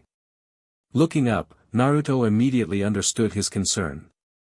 The stars above were behaving strangely, subtle distortions appearing and disappearing, like ripples across the surface of a pond. To ordinary eyes, it might have appeared as nothing more than atmospheric conditions. To Naruto's enhanced perception, it was unmistakable evidence of dimensional instability. "It's beginning," he said quietly. "The pathways Sichi created are affecting reality on a visible scale." "How long do we have?" Shikamaru asked, ever the strategist seeking parameters for planning. Naruto shook his head. "I don't know. The temple records showed dimensional deterioration occurring over centuries, but that was natural decay. This is deliberate manipulation. The effects could accelerate exponentially." As if in confirmation of his assessment, a brief flash illuminated the northern sky, a momentary tear in reality that sealed itself almost immediately, but not before something passed through. Something that radiated an energy signature unlike anything native to their world. "What was that?" Hinata whispered, her Byakugan activated and straining to track the unknown entity. Our first visitor, Naruto replied grimly. And I doubt it will be the last. In the darkness beyond their small camp, as dimensional ripples continued to spread across the night sky, something moved with predatory purpose, testing the boundaries of its new environment, sensing the energies of potential prey, and advancing steadily toward the nearest concentration of life force. The barriers between worlds had begun to fail, and the shadows of the past were reaching into the present with hungry intent. Chapter 4, Breaking Limits. The creature moved like liquid shadow across the forest floor, leaving frost in its wake, an impossibility on this warm spring night. Every living thing fell silent in its presence, insects ceased their chirping, nocturnal animals retreated to their deepest burrows, even the wind seemed to hold its breath as the entity passed. It had no definable shape, shifting between forms as it tested this new reality, sometimes appearing almost humanoid, other times stretching into configurations that defied biological understanding. Only two features remained constant: eyes like obsidian pools that absorbed light rather than reflected it, and a hunger that radiated from its very essence. Naruto sensed its approach before the others, his enhanced awareness detecting the unnatural void in the natural energy field surrounding them. He rose silently from beside the small campfire, his newly manifested tail rigid with alertness. Something's coming, he said quietly, eyes scanning the darkness. About half a kilometer north and closing fast. Gaara was on his feet instantly, sand swirling in anticipation. Hinata activated her Byakugan while Shikamaru quickly assessed defensive positions around their small clearing. I can't see it properly, Hinata reported, confusion evident in her voice. It's there, but my Byakugan can't focus on it. Like looking at a smudge on a lens. Because it doesn't belong in this reality, Naruto realized, recalling information from the temple records. Its quantum signature isn't fully aligned with our dimension. The temperature around them plummeted suddenly, frost crystallizing on grass and leaves despite the previously mild night. Their breath became visible in the rapidly chilling air. Defensive formation, Shikamaru ordered, already calculating angles of approach and retreat. Gaara, perimeter barrier. Hinata, keep trying to track it with your Byakugan. Naruto, I'll intercept. Naruto finished, his aura beginning to manifest as silver blue energy rippled across his skin. Whatever this thing is, we can't let it reach populated areas. Without waiting for confirmation, he launched himself toward the approaching entity, using the heightened speed that had become second nature since his transformation. The forest blurred around him as he moved, his senses hyper-focused on the anomalous presence that continued its steady advance. He found it in a small clearing, where all vegetation had withered and died in a perfect circle. The entity paused as Naruto appeared, its amorphous form rippling with what might have been curiosity or hunger, emotions translated through an alien psychology. That's far enough, Naruto stated firmly, allowing his aura to flare more visibly, a display of power meant to communicate across species barriers. The creature's response was immediate and unexpected. Rather than retreating from the show of strength, it surged forward with predatory intent, not toward Naruto's physical body, but toward the energy he was emanating. It moved like a starving animal drawn to food, with single-minded purpose. Naruto barely dodged the initial lunge, his enhanced reflexes giving him the fraction of a second needed to avoid contact. Where the creature passed, the air itself seemed to thin, reality wavering like heat distortion. It feeds on energy, he realized aloud, immediately suppressing his visible aura. Ki, chakra, natural energy, it doesn't distinguish. The strategy proved only partially effective. Though the creature seemed momentarily confused by the disappearance of its visible target, it quickly adjusted, focusing on Naruto's inherent energy signature, the unique blend of human chakra, Nine-Tails power, and Scion ki that he could suppress but never completely hide. What followed was unlike any battle Naruto had experienced. Traditional combat techniques proved useless against an opponent with no fixed physical form. Rasengan passed through its liquid shadow body without resistance. Chakra-based attacks seemed to strengthen it rather than harm it. Even pure physical strikes connected with nothing substantial. This is a void feeder, Kurama's voice resonated within him. A lesser manifestation of the void hunger mentioned in the temple records. It exists to consume energy and prepare dimensions for absorption. How do we stop it? Naruto asked internally, continuing to evade the creature's increasingly focused attacks. Not with power, the Nine-Tails advised. Power is what it wants. What it needs. Understanding dawned as Naruto recalled more details from the temple archives. The ancient Saiyan Otsutsuki alliance had developed specific countermeasures against such entities, techniques that used dimensional resonance against them rather than brute force. Naruto shifted strategies immediately. Instead of fighting directly, he began moving in precise patterns around the creature, using his ki to trace a complex geometric shape in the air, a seal of containment adapted from the temple records, combining scion energy manipulation with Uzumaki sealing principles. The Void Feeder sensed the trap too late. As Naruto completed the pattern, channels of silver-blue energy connected to form a three-dimensional lattice that constricted around the entity. It thrashed violently within the containment field, its form becoming increasingly unstable as the seal forced its quantum signature to fully materialize in this dimension. Now you're solid, Naruto said grimly, which means you can be defeated. Gathering a precise mixture of natural energy, chakra, and ki, Naruto formed a modified Rasengan unlike any he had created before, a sphere of perfectly balanced energies that rotated in multiple dimensions simultaneously. The technique required such precise control that sweat beaded on his forehead despite the freezing air. Return to the void, he declared, driving the specialized Rasengan directly into the now tangible creature.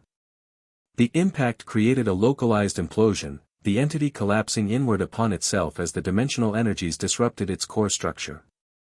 With a sound like reality tearing, a high, thin note at the edge of perception, the Void Feeder disintegrated, leaving nothing but a small crater of crystallized earth where it had been.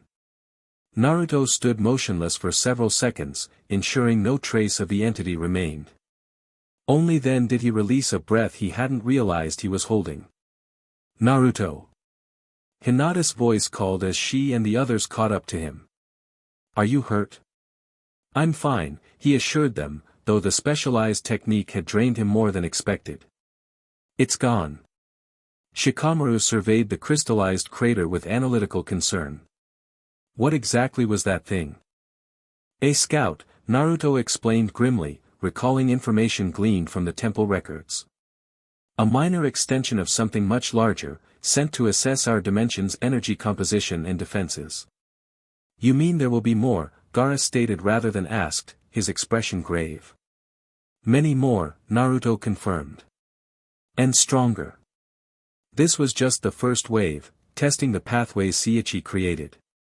The implications settled heavily over the group. If a single scout had required such specialized techniques to defeat, what would happen when more powerful entities began crossing over? How would ordinary shinobi defend against threats that operated on fundamentally different principles than anything in their experience? We need to reach Allied headquarters, Shikamaru decided. The 5 Kage need to understand what we're facing. Naruto nodded, but something troubled him, a sensation at the edge of his awareness, like an echo of the Void Feeder's presence but distant and diffuse. They're already crossing over, he said quietly. Not just here, but at multiple points around the continent. The pathways are widening. Hinata's hand found his, her touch grounding him as his senses threatened to overwhelm him with input from beyond normal perception. One crisis at a time, she reminded him gently. We focus on what we can actually affect right now. Her pragmatic compassion centered him. With renewed determination, Naruto established the energy projection barrier around their group once more. Despite his fatigue from the recent battle, they needed to cover as much distance as possible before more entities could manifest. Hold tight, he instructed as they rose into the night air. We're not stopping until we reach Allied territory. Dawn broke over the Allied shinobi forces' main encampment as Naruto's group descended from the sky, their arrival causing immediate commotion. Word of their approach had preceded them, Sensor Ninja had detected their unique energy signature miles out, but the sight of Naruto with his newly manifested tail still sent shockwaves through the gathered shinobi.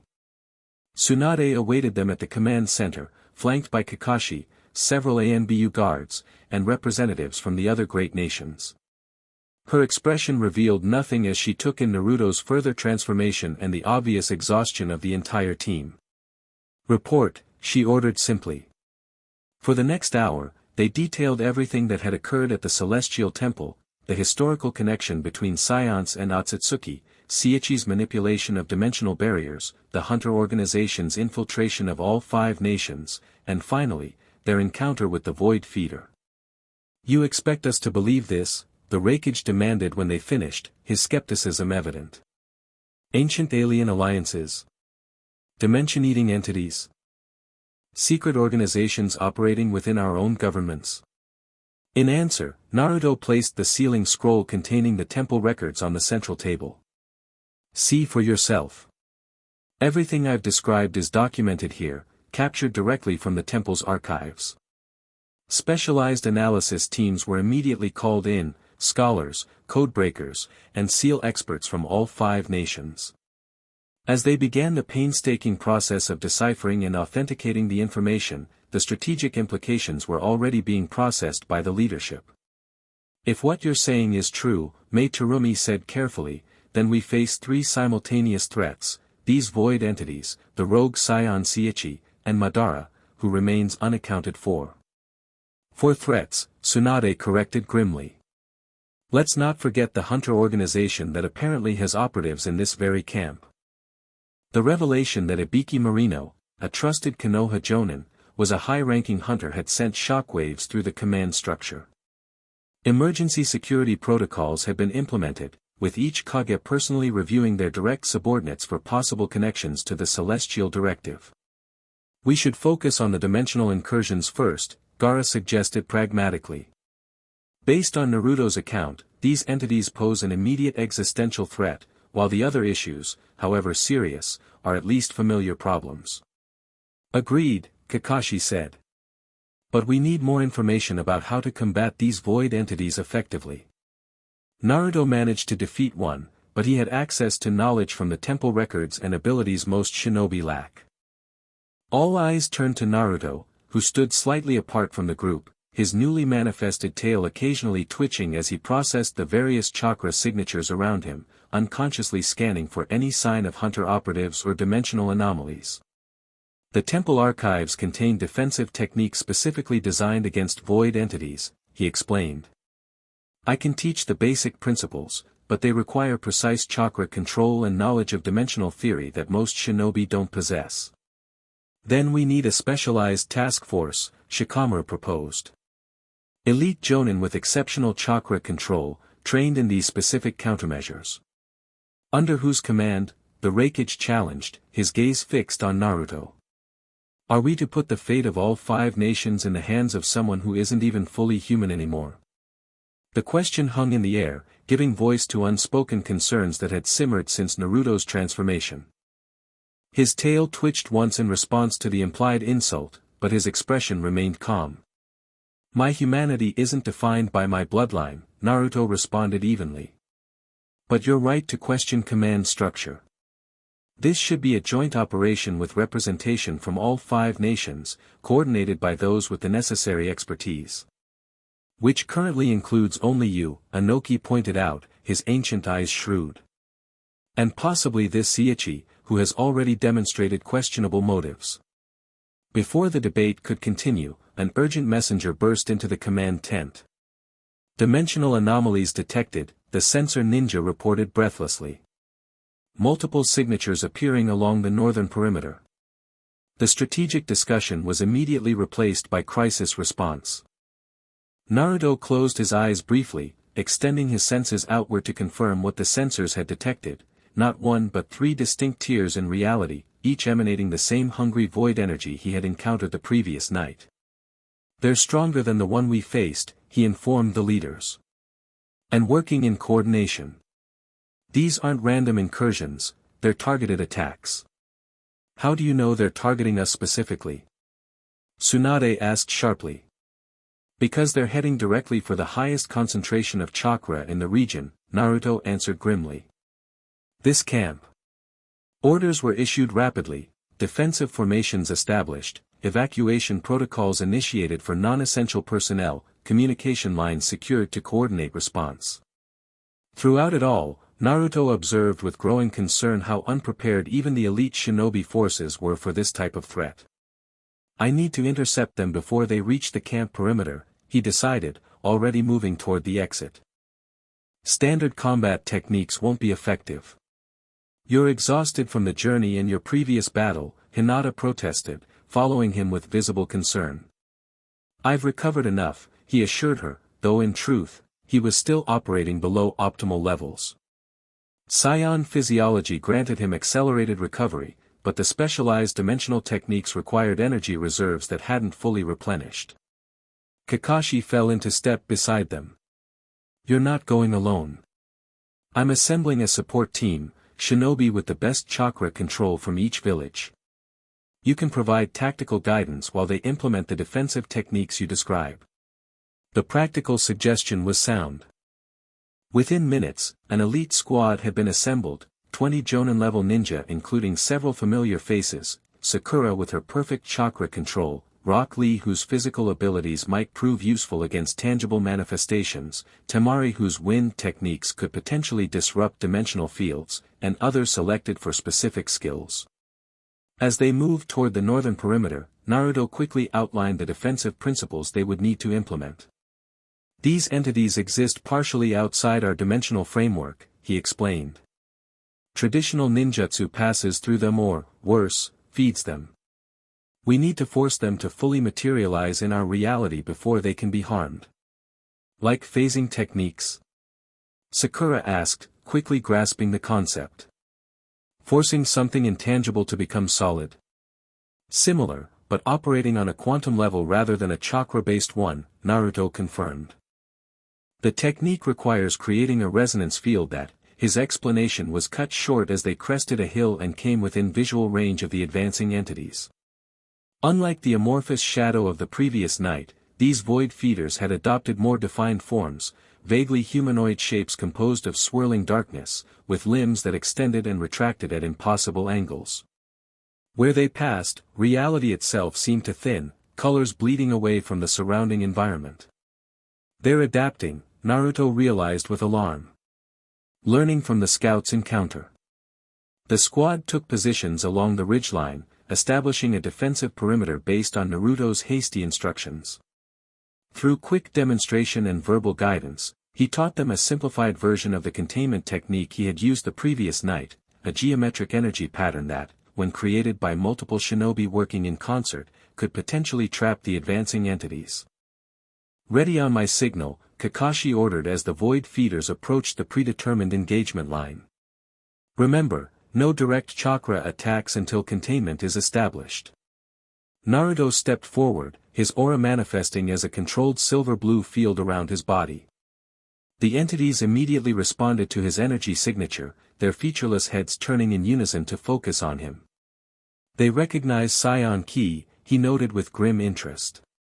Suggesting previous encounters with my kind. Using himself as bait, Naruto drew the entities into the prepared containment zone, a clearing where Yamato had established wooden markers at precise intervals, creating anchor points for the geometric seal. The void feeders followed with predatory focus, their movements becoming more coordinated as they approached, suggesting some form of collective intelligence. Now. Kakashi signaled when all three entities were within the designated area.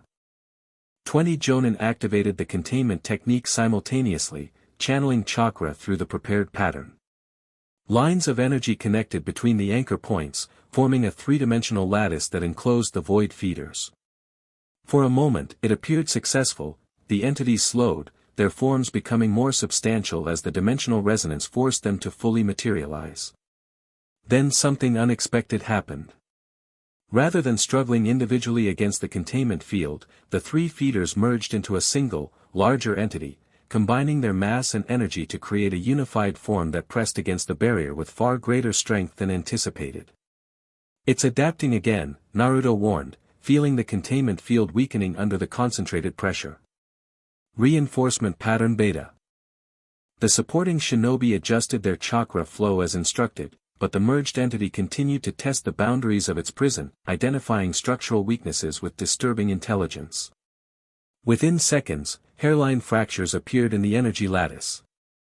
"It's going to breach," Sakura called out, her perfect chakra control allowing her to sense the imminent failure more quickly than the others. Naruto made a split-second decision.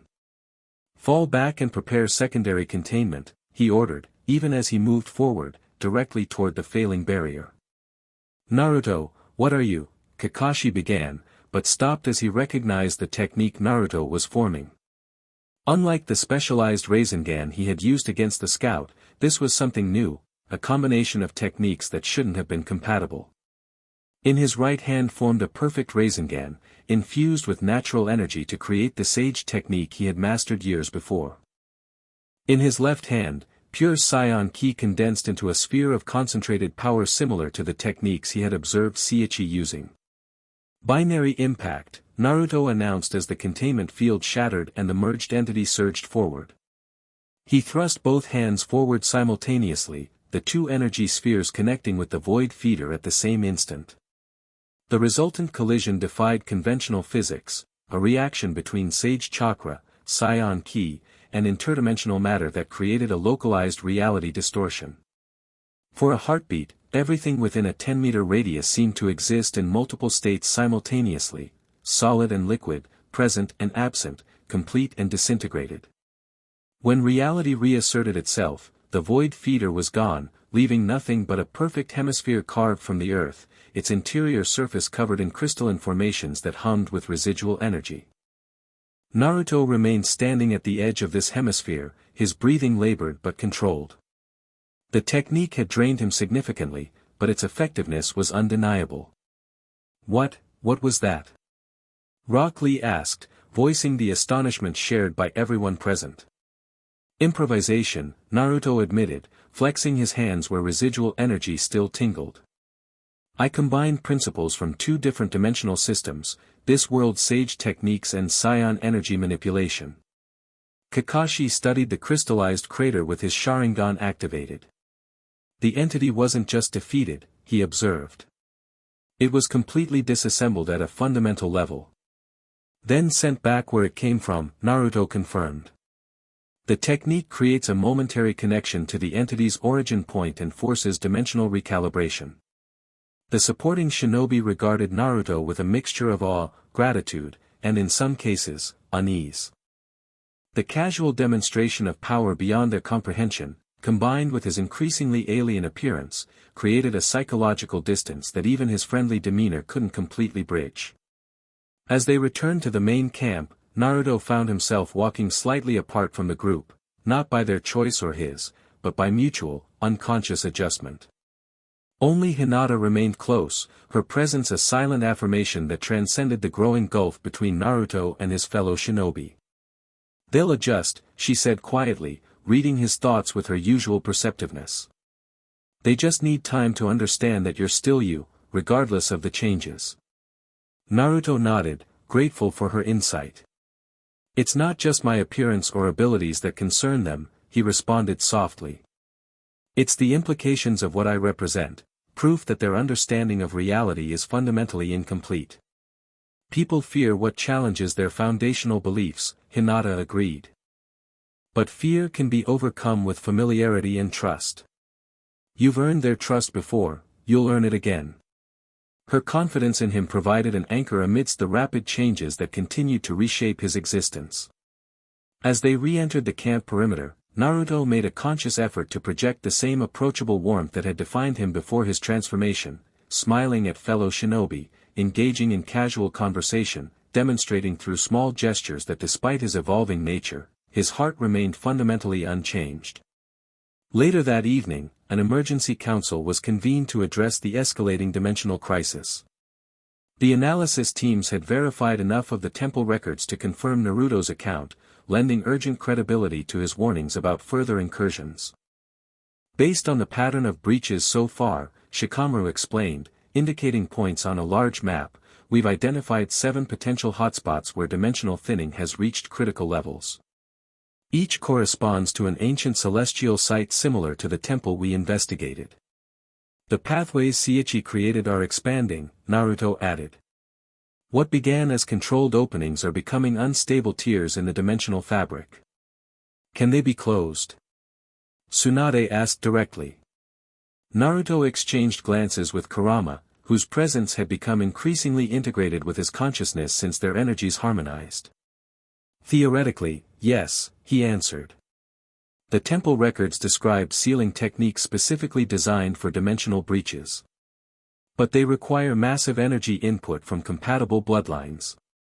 Meaning what, exactly, the Reikage demanded. Meaning they need me, Naruto stated simply. Or someone else with both Saiyan and Otsutsuki-derived energy signatures. The original barriers were created through cooperation between the two races for a reason. Their energies complemented each other in ways that created dimensional stability. This revelation prompted intense discussion among the leadership. If Naruto was indeed the only one capable of sealing these breaches, it created both a strategic vulnerability and an operational challenge. How could one individual, however powerful, address multiple incursion points simultaneously?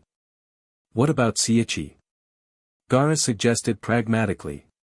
Despite his questionable methods, he clearly wishes to prevent the void hunger from fully manifesting. Could he be persuaded to assist in sealing the breaches he helped create? If we could find him, Kakashi noted. He vanished after activating whatever ritual he performed at the temple plateau. He's still on this continent, Naruto said with certainty. I can sense his energy signature, though distantly and intermittently. He's moving between the celestial sites, doing something at each location. Establishing a network, Shikamaru hypothesized. Using the ancient sites as nodes in some larger pattern. The strategic implications were concerning. If Sichi was indeed creating a continental-scale energy network, his ultimate purpose remained unclear, and potentially dangerous. Yet his knowledge and capabilities might prove essential in addressing the dimensional breaches. We need a two-pronged approach, Tsunade decided after further deliberation. First, specialized response teams positioned at each identified hotspot, trained in the basic containment techniques Naruto has demonstrated. Second, a primary task force focused on developing more permanent solutions to the dimensional breaches. And Madara? Anoki questioned. He remains unaccounted for, potentially gathering power while we focus on these new threats. We can't ignore either threat, Naruto acknowledged. But the dimensional breaches present the more immediate danger. If the void hunger fully manifests in our reality, there won't be a world left for Madara to conquer. With this sobering assessment, the council established clear objectives and resource allocation. Naruto would lead the primary task force, with members selected for specific skills relevant to dimensional manipulation and sealing techniques. Regional response teams would be trained and deployed to each hotspot, creating a first line of defense against emerging entities. As the meeting adjourned, Tsunade held Naruto back for a private conversation. When they were alone in the command tent, she studied him with the analytical eye of both a medical expert and a concerned godmother. How are you really doing with all this? She asked directly. And don't give me the confident front you're showing everyone else. Naruto appreciated her perceptiveness. It's a lot, he admitted, allowing some of his carefully maintained composure to slip. Every day brings new changes, physical, mental, perceptual. I'm evolving so rapidly that sometimes I wake up feeling like a stranger in my own skin. The tale is particularly dramatic, Tsunade noted with a wry smile, gesturing to the golden appendage that now moved with unconscious grace behind him. Actually, the tail is the least concerning change, Naruto said with a hint of his old humor. At least it's visible, tangible. The mental changes are more subtle but more profound, new instincts, new thought patterns, memories that aren't mine but feel familiar. Tsunade's expression grew more serious. Are you losing yourself in these changes? Is the Naruto we know being overwritten by these scion traits? The question cut to the heart of his private fears, concerns he had barely acknowledged even to himself. After a thoughtful pause, he answered with careful honesty. I don't think I'm being overwritten. It's more like, expansion. I'm still me, with all my core values and connections intact. But me now includes aspects that were dormant before. His tail curled thoughtfully as he sought the right words. Imagine discovering you have an entire library of knowledge and abilities you didn't know existed, but that somehow always belonged to you. Accessing it doesn't erase who you were, it just reveals more of who you always were meant to be. Tsunade considered this, her medical mind clearly assessing the psychological implications. And the power? How are you handling that aspect? Few beings in history have experienced such rapid increase in their capabilities. That's actually the most challenging part, Naruto confessed. Not controlling the power itself, that comes more naturally than I expected. It's the responsibility that weighs heaviest.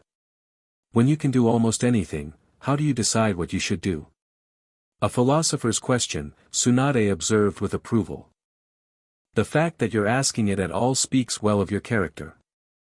Their conversation was interrupted by an urgent chakra pulse, the sensor division's alert system signaling a high-priority development. Both rushed to the monitoring station, where sensor ninja were tracking an unusual energy signature approaching from the east. It's not a void entity, the head sensor reported. The signature is unusual. Powerful but controlled, moving at high velocity directly toward our position. Naruto extended his senses, immediately recognizing the approaching presence. It's Sichi, he confirmed. And he's not hiding his power or position. A direct approach? Tsunade frowned. After everything that happened at the temple? Either he's confident we won't attack him, or he's desperate enough that the risk is acceptable, Naruto reasoned. Either way, we should hear what he has to say. Within minutes, defensive positions had been established throughout the camp, with elite jonin and specialized sealing teams prepared for potential hostilities. Naruto stood at the eastern perimeter, flanked by Kakashi and Gaara, as a streak of blue light approached across the evening sky. Sichi descended with characteristic grace, touching down just beyond the camp's formal boundary. He looked different from their last encounter, more focused, perhaps, but also more strained. His clothing showed signs of recent combat, and a thin scar that hadn't been there before now traced his left jawline. Interesting welcome, he observed, noting the defensive formations around him. Though I suppose I've earned the caution. You manipulated me, endangered my friends, and created dimensional pathways that are now threatening this entire world, Naruto responded evenly. Caution seems appropriate. Sichi inclined his head in acknowledgement. Fair assessment. However, I've come with information you need and a proposal that benefits us both. Why should we trust anything you say? Kakashi asked, his visible eye narrowed in suspicion. Because the situation has evolved beyond my calculations, Sichi admitted with surprising candor. The pathways were designed for controlled transit, regulated openings that could be monitored and managed. Something is interfering with the stabilization protocols, causing accelerated deterioration. Madara, Naruto guessed, pieces clicking into place. He's tampering with the dimensional barriers. Sichi's expression confirmed the theory. The Uchiha has discovered one of the secondary celestial sites and is channeling enormous chakra through its systems, not to seal the breaches, but to widen them deliberately. To what end? Gaara asked. Even Madara must realize the existential threat these dimensional breaches pose.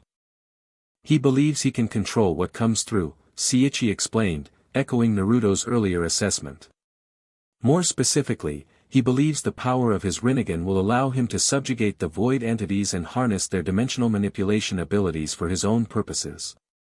The hubris was breathtaking yet consistent with Madara's demonstrated character, absolute confidence in his own superiority, regardless of the forces he confronted. Yet even by his standards, attempting to dominate interdimensional entities seemed like extraordinary overreach. How do you know his intentions? Tsunade demanded, having joined them at the perimeter. Because he approached me first, Sichi revealed. Offered an alliance based on our mutual interest in dimensional manipulation. When I refused, he attempted to extract my knowledge by force. He gestured to the new scar on his face. He's formidable, but underestimates what he doesn't understand. Naruto studied his self-proclaimed cousin carefully, sensing more truth than deception in his explanation. What's your proposal? A temporary alliance focused on 3 objectives, Sichi outlined. First, neutralize Madara before his tampering causes catastrophic dimensional collapse. Second, stabilize the existing pathways to prevent further uncontrolled incursions. Third, establish proper regulatory protocols at each celestial site to maintain long-term dimensional integrity. The proposal was logical, addressing immediate threats while providing a framework for sustainable solutions. Yet Naruto remained wary of Sichi's ultimate motives.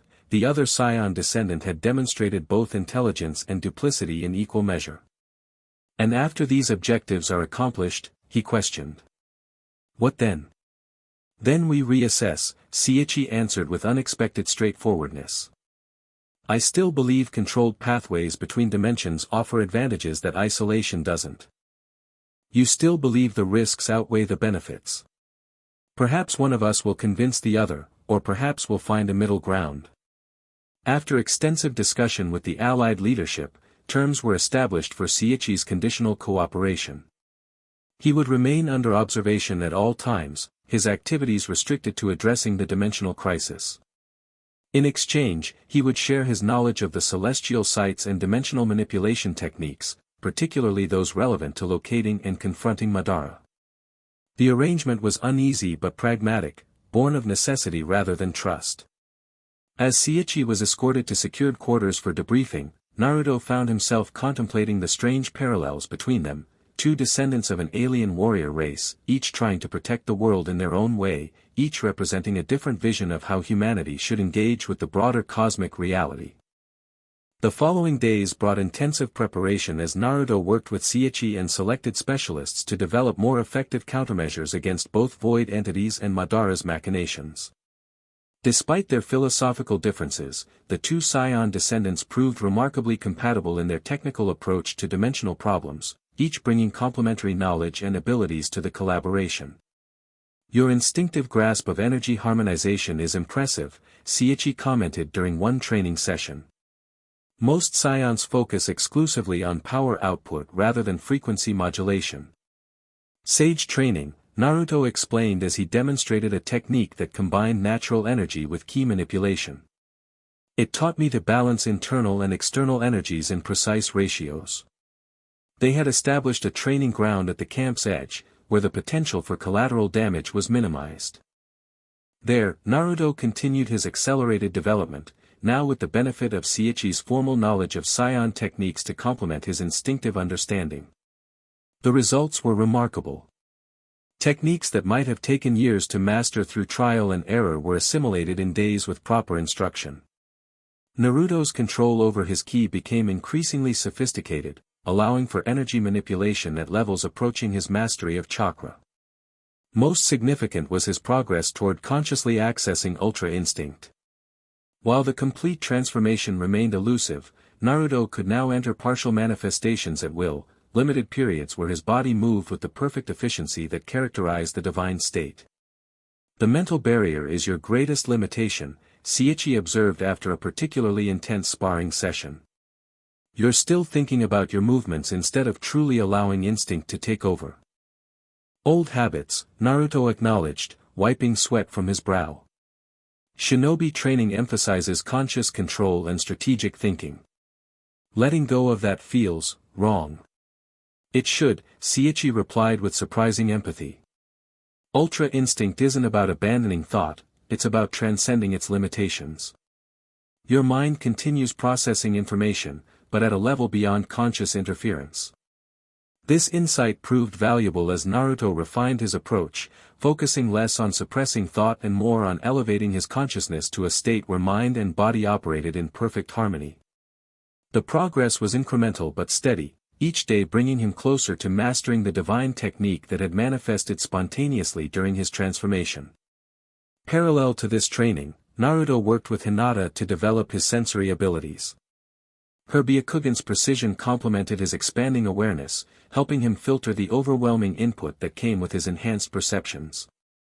Focus on the energy pattern, not its intensity, she guided during one session, her Byakugan activated as they tracked dimensional fluctuations together. Like finding a specific thread in a tapestry, follow its path rather than examining each individual segment. Their work together deepened their connection in ways that transcended the romantic bond that had begun to flourish between them.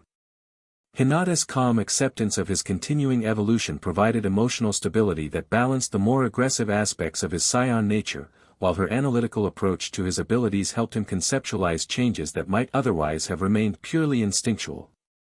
Their relationship didn't go unnoticed, generating reactions that ranged from supportive to concerned. Some, like Sakura and Kakashi, saw it as a positive development, human connection grounding Naruto as his power reached increasingly superhuman levels. Others worried about the implications of a relationship between a being of Naruto's emerging capabilities and even an exceptional but ultimately ordinary human.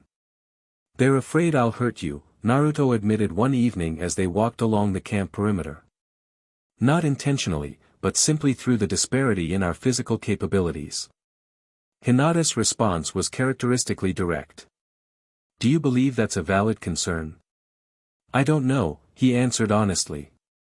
"There are moments during training when I lose precise control, when the power surges beyond what I anticipate. The potential for accidental harm exists. Yet here we are," she said simply, taking his hand in hers. "Walking together, talking, touching, and I remain unharmed. Because I'm being careful. Because you're being you," she corrected gently. "Your consideration for others isn't a conscious effort, Naruto-kun, it's integral to who you are, regardless of your physical form or capabilities." Her confidence in him was both humbling and strengthening, a reminder that power and control were separate considerations, and that his character had always emphasized the latter regardless of increases in the former. As their training progressed, intelligence about Madara's activities became increasingly concerning. Reports from scout teams confirmed Sichi's claim that the Uchiha had established a base at an ancient celestial site in the far western mountains, where energy readings suggested extensive dimensional manipulation. "He's created a controlled breach," Sichi reported after analyzing the latest intelligence. "Not a full portal yet, but a window between dimensions through which communication is possible."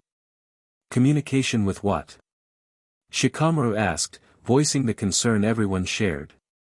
"Based on the energy signature, a mid-tier void entity, more powerful than the feeders we've encountered, but not the void hunger itself." The implications were disturbing. If Madara had indeed established communication with these interdimensional beings, his understanding of their nature and capabilities would be expanding rapidly. Whether he could actually control them remained questionable, but even attempting such negotiation demonstrated dangerous overconfidence. "We need to move against him before he progresses further," Tsunade decided after reviewing the intelligence. "A targeted strike force with the primary objective of disrupting the dimensional breach he's created."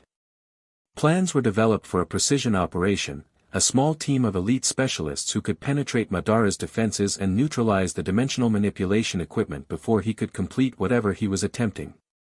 Given the nature of the threat, Naruto would lead the mission, supported by a carefully selected team including Kakashi, Hinata, Sichi, under close monitoring, and several others with relevant specializations. As preparations for the mission intensified, Naruto continued pushing the boundaries of his capabilities, knowing that confronting Madara would require everything he had developed and more. The legendary Uchiha had demonstrated power that rivaled the gods even before gaining access to dimensional knowledge and potential void entity alliances.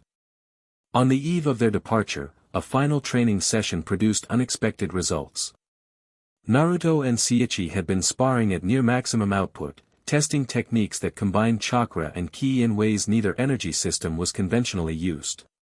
The intensity had drawn an audience, allied shinobi watching from a safe distance as the two Saiyan descendants exchanged attacks that reshaped the training ground with each impact. "You're still holding back," Sichi challenged after a particularly explosive exchange left them both momentarily winded.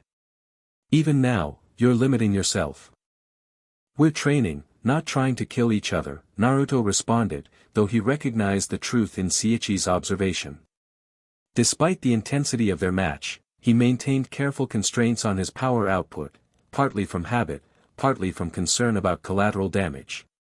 Madara won't share your restraint, Sichi countered. And the void entities certainly won't.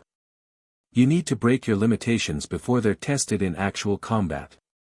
Without warning, Sichi launched a surprise attack, not at Naruto directly, but at the observation area where allied shinobi watched, including Hinata. The energy blast was precisely calculated, powerful enough to appear genuinely threatening but controlled enough that Sichi could redirect it if necessary. Naruto didn't know this, however. What he saw was immediate, lethal danger directed at those he cared about, particularly Hinata. His response transcended conscious thought. In an instant, he moved, not with the impressive speed he had demonstrated in training, but with something beyond physical measurement. One moment he stood across the training ground, the next he was before the observation area, his hand extended to intercept Saichi's attack. The energy blast never reached its target.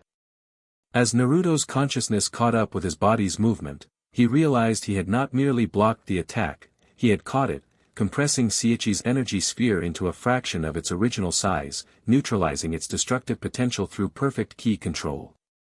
More startling than this feat was the transformation that had occurred.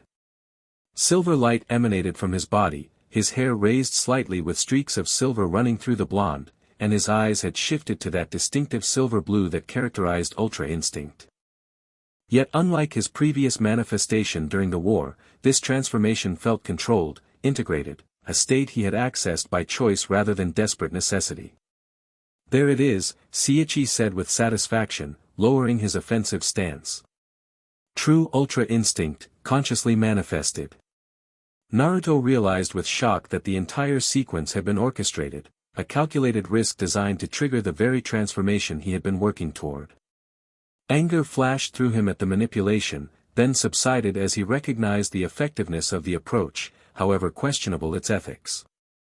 You could have warned me, he said, the silver aura continuing to flow around him like liquid light. Would that have worked? Sichi countered. Ultra Instinct cannot be reached through intellectual understanding alone. It requires stimulus that bypasses conscious thought, typically mortal danger to oneself or others. Looking inward, Naruto explored the transformation that had manifested. Unlike his previous experience with Ultra Instinct, where the state had felt foreign and overwhelming, this manifestation integrated seamlessly with his consciousness. He maintained complete awareness and control while simultaneously experiencing the heightened perception and automatic response that characterized the divine technique. It feels different, he observed, flexing his hand where Saichi's energy had been compressed to nothingness. More natural. More mine. Because you've evolved toward it rather than having it thrust upon you, Saichi explained. Your body and mind have been adapting incrementally, preparing for this integration. The observers had recovered from their momentary alarm, now watching with a mixture of awe and apprehension as Naruto maintained the Ultra Instinct state with apparent ease. The silver light that emanated from him cast strange, shifting shadows across the training ground, and the very air seemed to respond to his presence, currents shifting to accommodate his movements before he made them, as though reality itself anticipated his intentions. How long can you maintain this form? Kakashi asked, his Sharingan activated to study the transformation. Indefinitely, I think, Naruto answered after internal assessment. It's not draining my energy reserves the way it did before. If anything, it feels more efficient, like I'm using less energy for greater effect. To demonstrate, he performed a series of movements that would normally require significant power expenditure, creating afterimages with his speed, manipulating ki into complex patterns, even briefly levitating several meters above the ground. Each action occurred with perfect precision and minimal energy signature, as though the laws of physics had been politely requested to make an exception in his case. Perfect energy economy, Sichi noted with professional appreciation. No wasted motion, no leaked power, no inefficient application. True mastery. The implications for their upcoming mission were significant. With conscious access to Ultra Instinct, Naruto's effectiveness against both Madara and potential void entities would increase exponentially. More importantly, the control he demonstrated suggested he could maintain this state during complex operations without the risk of collateral damage that often accompanied extreme power manifestations. As the session concluded and preparations for the mission continued, Naruto maintained a portion of the Ultra Instinct state, not the full visual transformation, but the internal harmony and enhanced awareness that characterized its foundational aspects. This partial manifestation became his new baseline, a synthesis of his human, Jinchuriki, and scion aspects into something genuinely unique. That evening, as the strike team finalized equipment and tactical plans, an unexpected visitor arrived at the Allied forces camp, a massive toad bearing an equally distinctive passenger. "Pervy sage!" Naruto exclaimed as Jiraiya dismounted with his usual theatrical flourish. "Is that any way to greet your master after his heroic journey across half the continent?" the Sannin replied with mock offense. His expression shifted to genuine surprise as he took in Naruto's transformed appearance, particularly the golden tail that now moved with unconscious grace behind him. Well, when I told you about your scion heritage, I didn't expect such a literal manifestation." "It's been an eventful few weeks," Naruto acknowledged with a grin, genuinely pleased to see his former teacher. "What brings you here?" Jiraiya's expression grew serious. "Information that couldn't be trusted to messengers or communication jutsu. I've been tracking unusual energy signatures across the continent, the same patterns I observed during my original research into celestial bloodlines." He produced a scroll covered in complex notations and diagrams. "These dimensional disturbances aren't random, Naruto. They're forming a specific geometric pattern when mapped across the continent, a pattern I've only seen once before, in the most ancient texts describing what they called the convergence." The term resonated with information Naruto had absorbed from the temple records. When multiple dimensions align, creating natural thinning in the barriers between worlds. "Exactly," Jiraiya confirmed. "A cyclical phenomenon that occurs approximately every 5,000 years. According to the texts, the last convergence coincided with the arrival of both Otsutsuki and Saiyan visitors to our world. This revelation added crucial context to their current situation.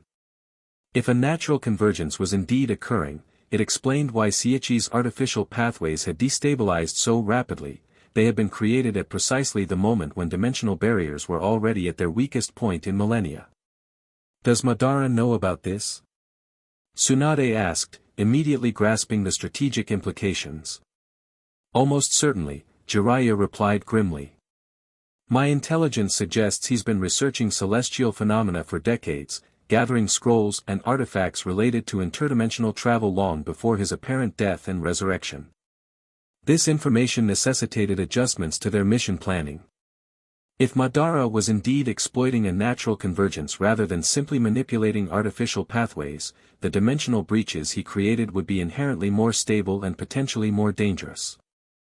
As the strategic implications were being processed, Naruto noticed Jiraiya studying him with unusual intensity. When they had a moment of relative privacy, the Sannin voiced the observation that had clearly been on his mind. "You've changed more than just physically," Jiraiya noted. "Your chakra signature, your movement patterns, even your speech cadence, they're different. More refined, somehow." Integration, Naruto explained, unconsciously using the term Sichi had introduced. "My human aspects, the Nine Tails influence, and the awakened scion traits are harmonizing rather than competing. The result is, me, but more completely than before." Jiraiya considered this thoughtfully. "And your fundamental nature? The core of who you are?"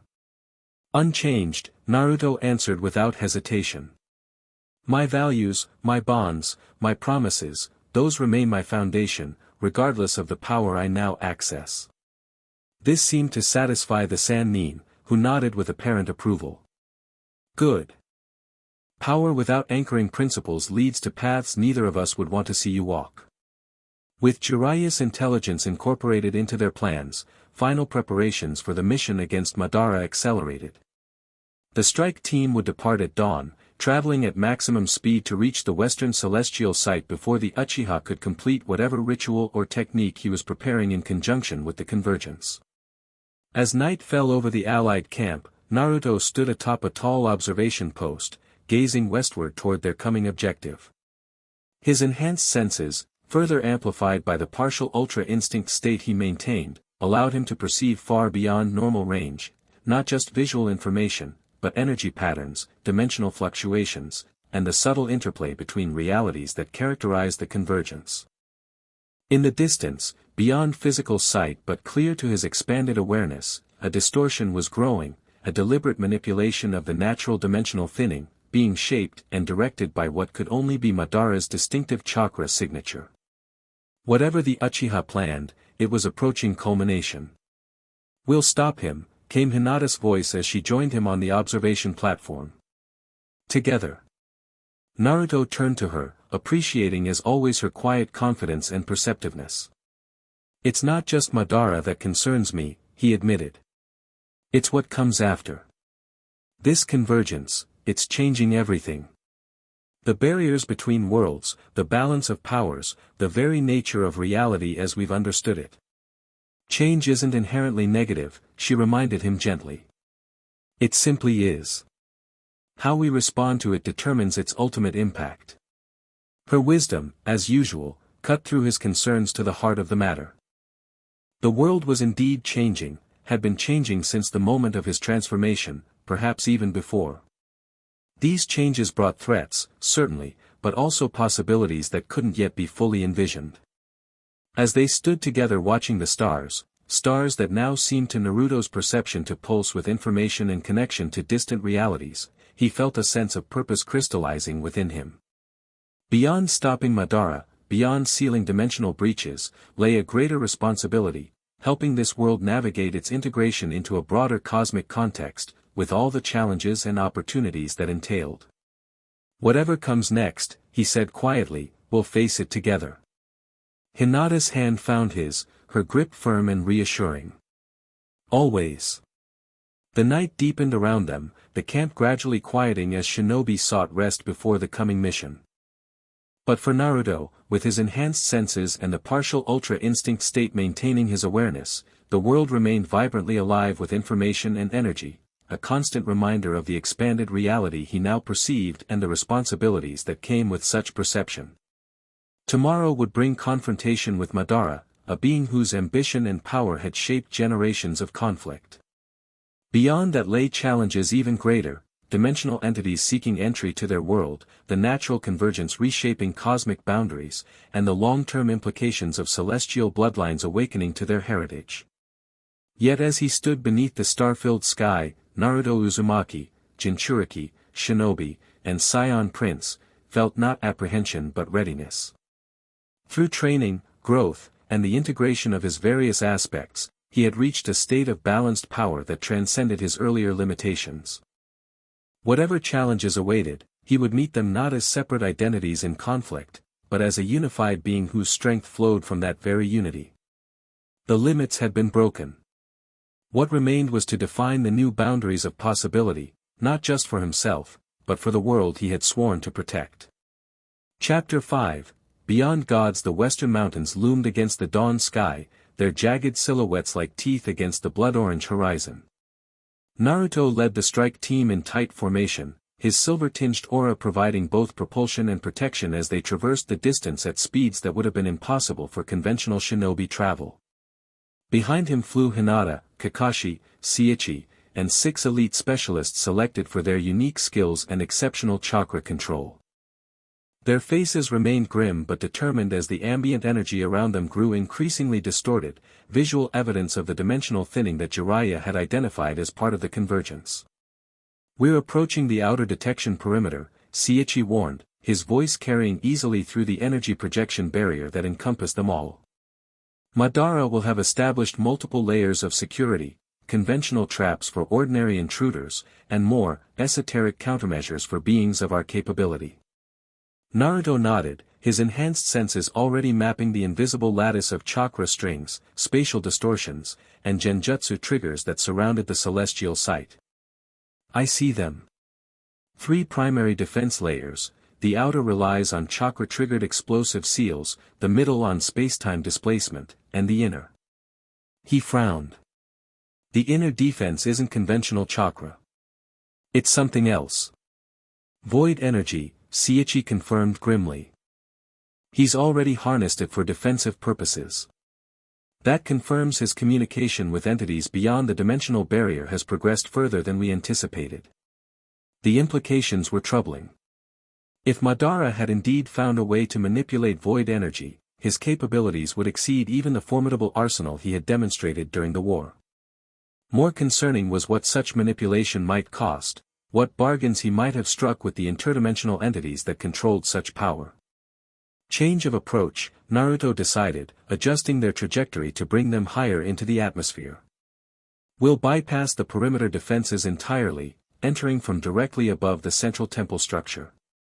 The convergence energy is strongest there, creating a natural dimensional thinning that should mask our approach. It was a risky strategy, but one that played to their unique strengths. Few opponents, even one as formidable as Madara, would anticipate an aerial insertion from the upper atmosphere, particularly one moving at the speeds Naruto's energy projection barrier could achieve. As they climbed higher, the air around them thinned, stars becoming visible despite the rising sun.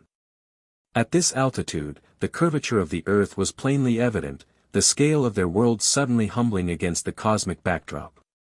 For most of the team, this perspective was entirely new, a view of their planet previously unavailable to even the most powerful shinobi. "It's beautiful," Hinata whispered, her Byakugan active but her attention momentarily captured by the sheer majesty of their world seen from above. "And worth protecting," Naruto agreed, his resolve strengthening at the visible reminder of what was at stake. They hovered briefly at maximum altitude, Naruto's senses extending downward to pinpoint their target through the layers of atmosphere and defense. The celestial site was now clearly visible to his perception, a massive structure built into the mountain itself, its architecture unlike anything produced by human hands. Crystalline spires rose from a central dome, their surfaces pulsing with energy that flowed in intricate patterns. At the center of this ancient complex, a distortion was forming, a deliberate thinning of reality being shaped and directed by the unmistakable chakra signature of Madara Uchiha.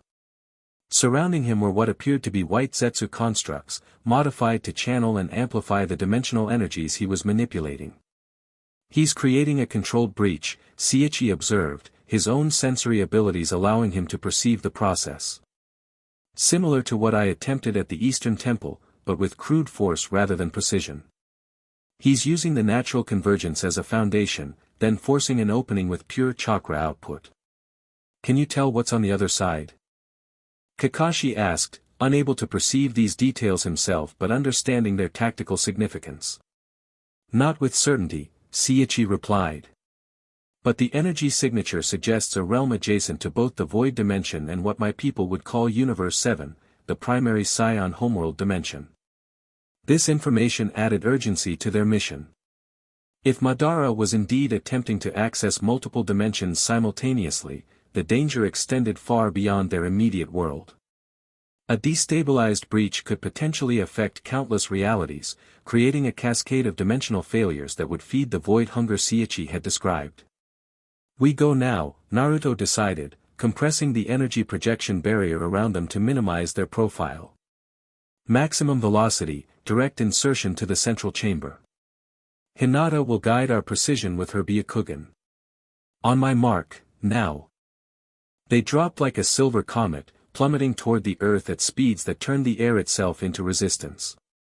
The strike team maintained perfect formation within Naruto's barrier, each member prepared for the roles they would assume upon breaching the temple defenses. As they descended, Naruto reached deeper into the Ultra Instinct state, allowing its perfect awareness to guide their trajectory.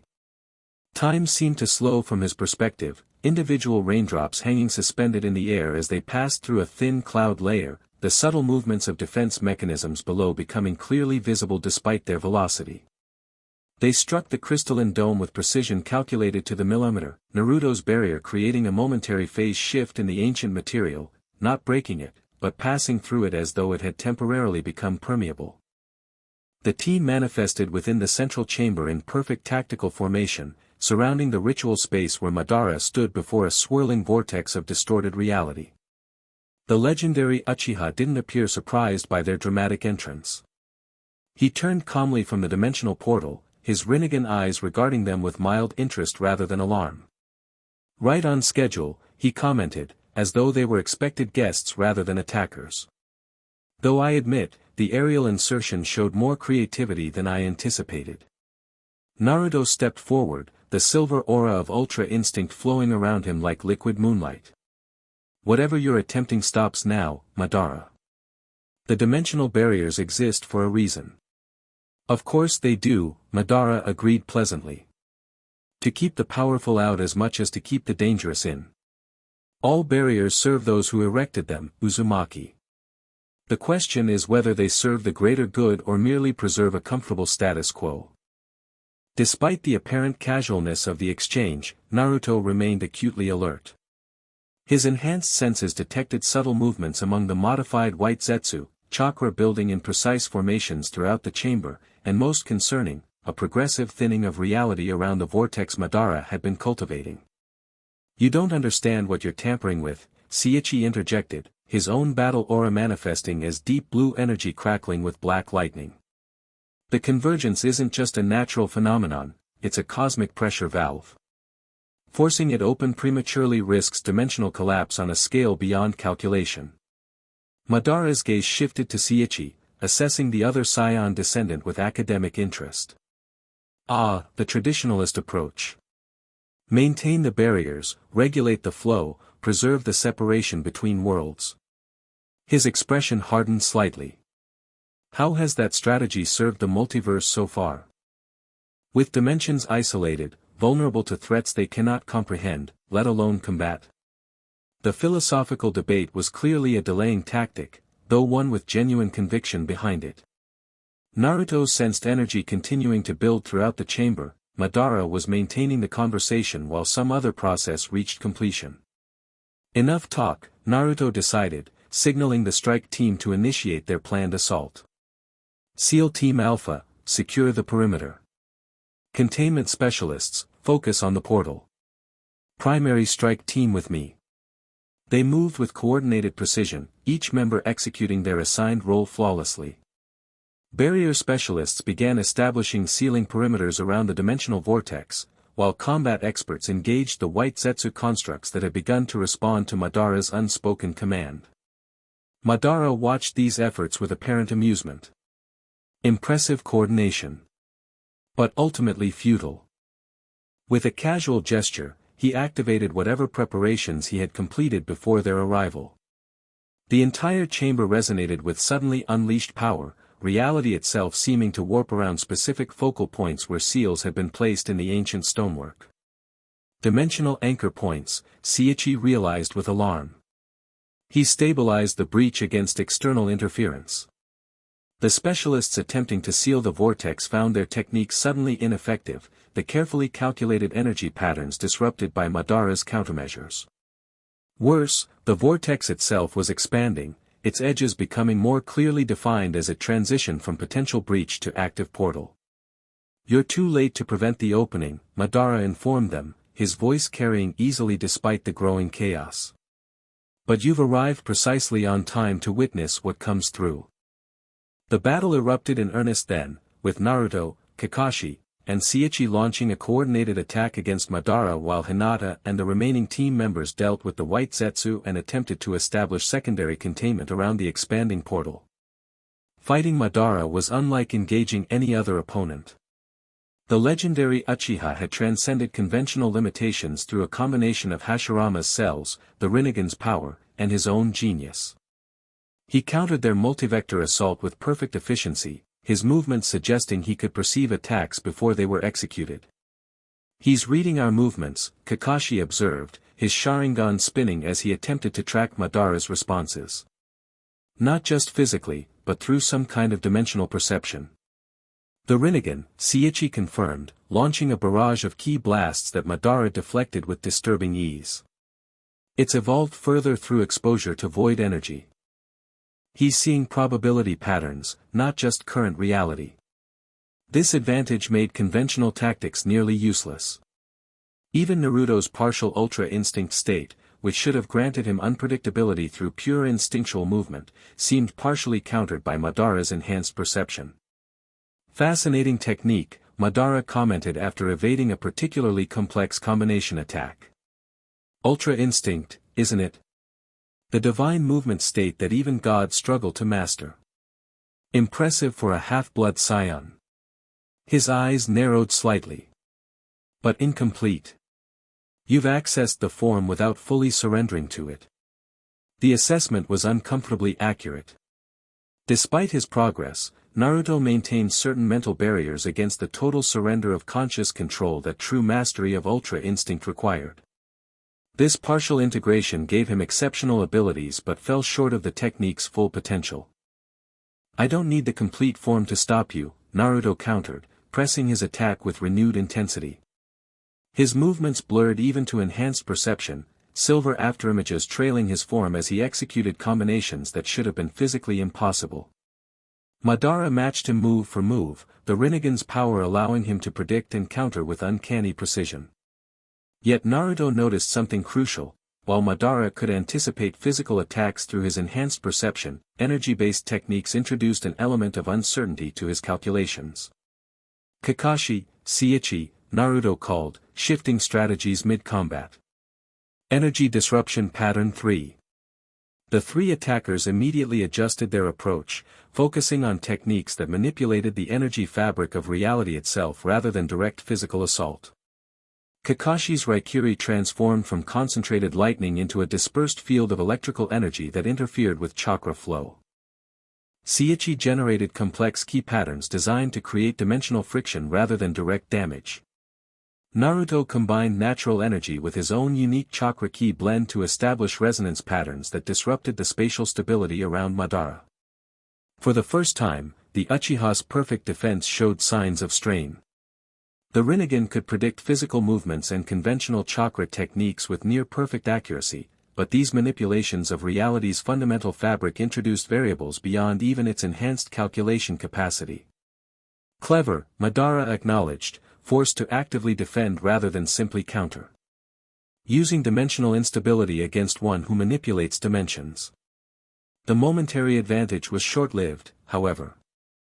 With startling adaptability, Madara adjusted his own techniques to account for their approach, drawing on the expanding dimensional portal to stabilize his position in reality. The vortex responded to his will, tendrils of distorted spacetime extending to reinforce his defenses. He's linking himself directly to the breach, Sichi warned, recognizing the technique with evident concern. Using the dimensional instability as a power source. This development forced them to divide their focus between attacking Madara and containing the increasingly unstable portal. Every moment it remained open increased the risk of uncontrolled dimensional bleed, with energies and potentially entities from multiple realities crossing into their world. Hinata, coordinating the containment team, called out urgently, "Something's coming through. The portal structure is changing." Naruto sensed it simultaneously, a shift in the vortex's energy signature from merely distorted spacetime to active transit. Something was indeed crossing over, its presence felt before it could be seen as a pressure against reality itself, like a massive weight distorting the fabric of existence. At last, Madara said with evident satisfaction. "My negotiations bear fruit." From the swirling portal emerged what could only be described as a tear in existence itself, a being composed of conceptual absence rather than physical substance. Unlike the void feeders they had encountered previously, this entity possessed defined structure and evident intelligence. Its form resembled a humanoid shape composed of negative space, areas where reality simply ceased to exist, outlined by crackling energy that resembled neither chakra nor ki but something more fundamental. A void architect, Sichi identified, his voice tight with controlled fear. One of the conscious extensions of the void hunger. A designer of dimensional consumption. The entity surveyed the chamber with sensory apparatus that defied conventional understanding, not eyes, but areas where perception itself seemed concentrated. Its attention focused briefly on each present being, assessing with cold calculation before settling on Madara. The terms are acceptable, it stated, its voice manifesting not as sound but as direct conceptual transfer, thoughts appearing fully formed in the minds of all present. Your reality shall be designated Preservation Zone Alpha, exempt from primary consumption cycles in exchange for designated sacrifice zones and continued dimensional access. The meaning behind these clinical terms was horrifyingly clear. Madara hadn't been trying to prevent the Void Hunger's advance, he had been negotiating terms of surrender, offering portions of reality as sacrifice to preserve what he considered essential. You betrayed everything, Naruto realized, disgust and rage building within him. Not just our world, but countless others. Madara's expression remained impassive. I've saved what matters from inevitable consumption. The Void Hunger cannot be defeated, the ancient Otsutsuki knew this, as did the Scion refugees who fled here. They merely delayed the inevitable with their dimensional barriers. I've secured terms that ensure survival. Survival of what you deem worthy, Sichi countered. While condemning entire dimensions to obliteration. Necessary sacrifice, Madara stated with conviction that bordered on religious fervor. The multiverse will continue, pruned rather than consumed entirely. Isn't that preferable to complete annihilation? The philosophical argument might have continued, but the Void Architect had begun implementing whatever agreement had been reached. Reality around the chamber rippled as dimensional coordinates were established, marking borders between what would be preserved and what would be sacrificed. This cannot be allowed, Naruto declared, silver energy intensifying around him as he prepared to engage both Madara and the interdimensional entity. The Void Architect regarded him with detached curiosity. The Scion hybrid with Otsutsuki energy integration. Your resistance is anticipated but irrelevant. The compact has been established. Designation of sacrifice zones proceeds. Without warning, tendrils of void substance extended from the entity, not attacking physically but altering the fundamental nature of the space they touched. Where they passed, reality became malleable, coordinates shifting as portions of existence were marked for preservation or consumption. Naruto moved to intercept, only to find his passage blocked by Madara, who had positioned himself as guardian to the Void Architect. I can't allow you to interfere, the Uchiha stated, his Rinnegan pulsing with power drawn directly from the dimensional breach. Too much depends on maintaining this agreement. What followed was combat beyond conventional understanding, not merely a battle between powerful individuals, but a contest that affected the nature of reality itself. Madara, drawing on both his immense chakra reserves and the dimensional power flowing through the portal, manipulated spacetime around them to create attacks that bypassed traditional defenses. Naruto countered with Ultra Instinct's perfect movement, his body responding to threats before they fully manifested. Yet even this divine technique faced limitations against an opponent who could alter the fundamental rules of physical existence within the battlefield. Meanwhile, the containment team struggled against the Void Architect's reality-altering abilities. Conventional sealing techniques proved useless against an entity that existed partially outside their dimensional framework. Even Sichi's specialized knowledge of dimensional manipulation offered limited options against a being that embodied dimensional consumption itself. We need to close the portal. Hinata called out, her Byakugan straining to track the increasingly complex energy patterns. It's the source of both Madara's enhanced power and the Architect's anchor to our reality. The observation was tactically sound but practically challenging. The dimensional breach had stabilized, anchored by Madara's preparations and now maintained by the Void Architect's presence. Conventional sealing techniques had already proven ineffective. As the battle continued, Naruto found himself in the unusual position of fighting defensively, not just protecting himself and his team, but literally defending the integrity of their dimensional space against alterations that would mark it for cosmic consumption.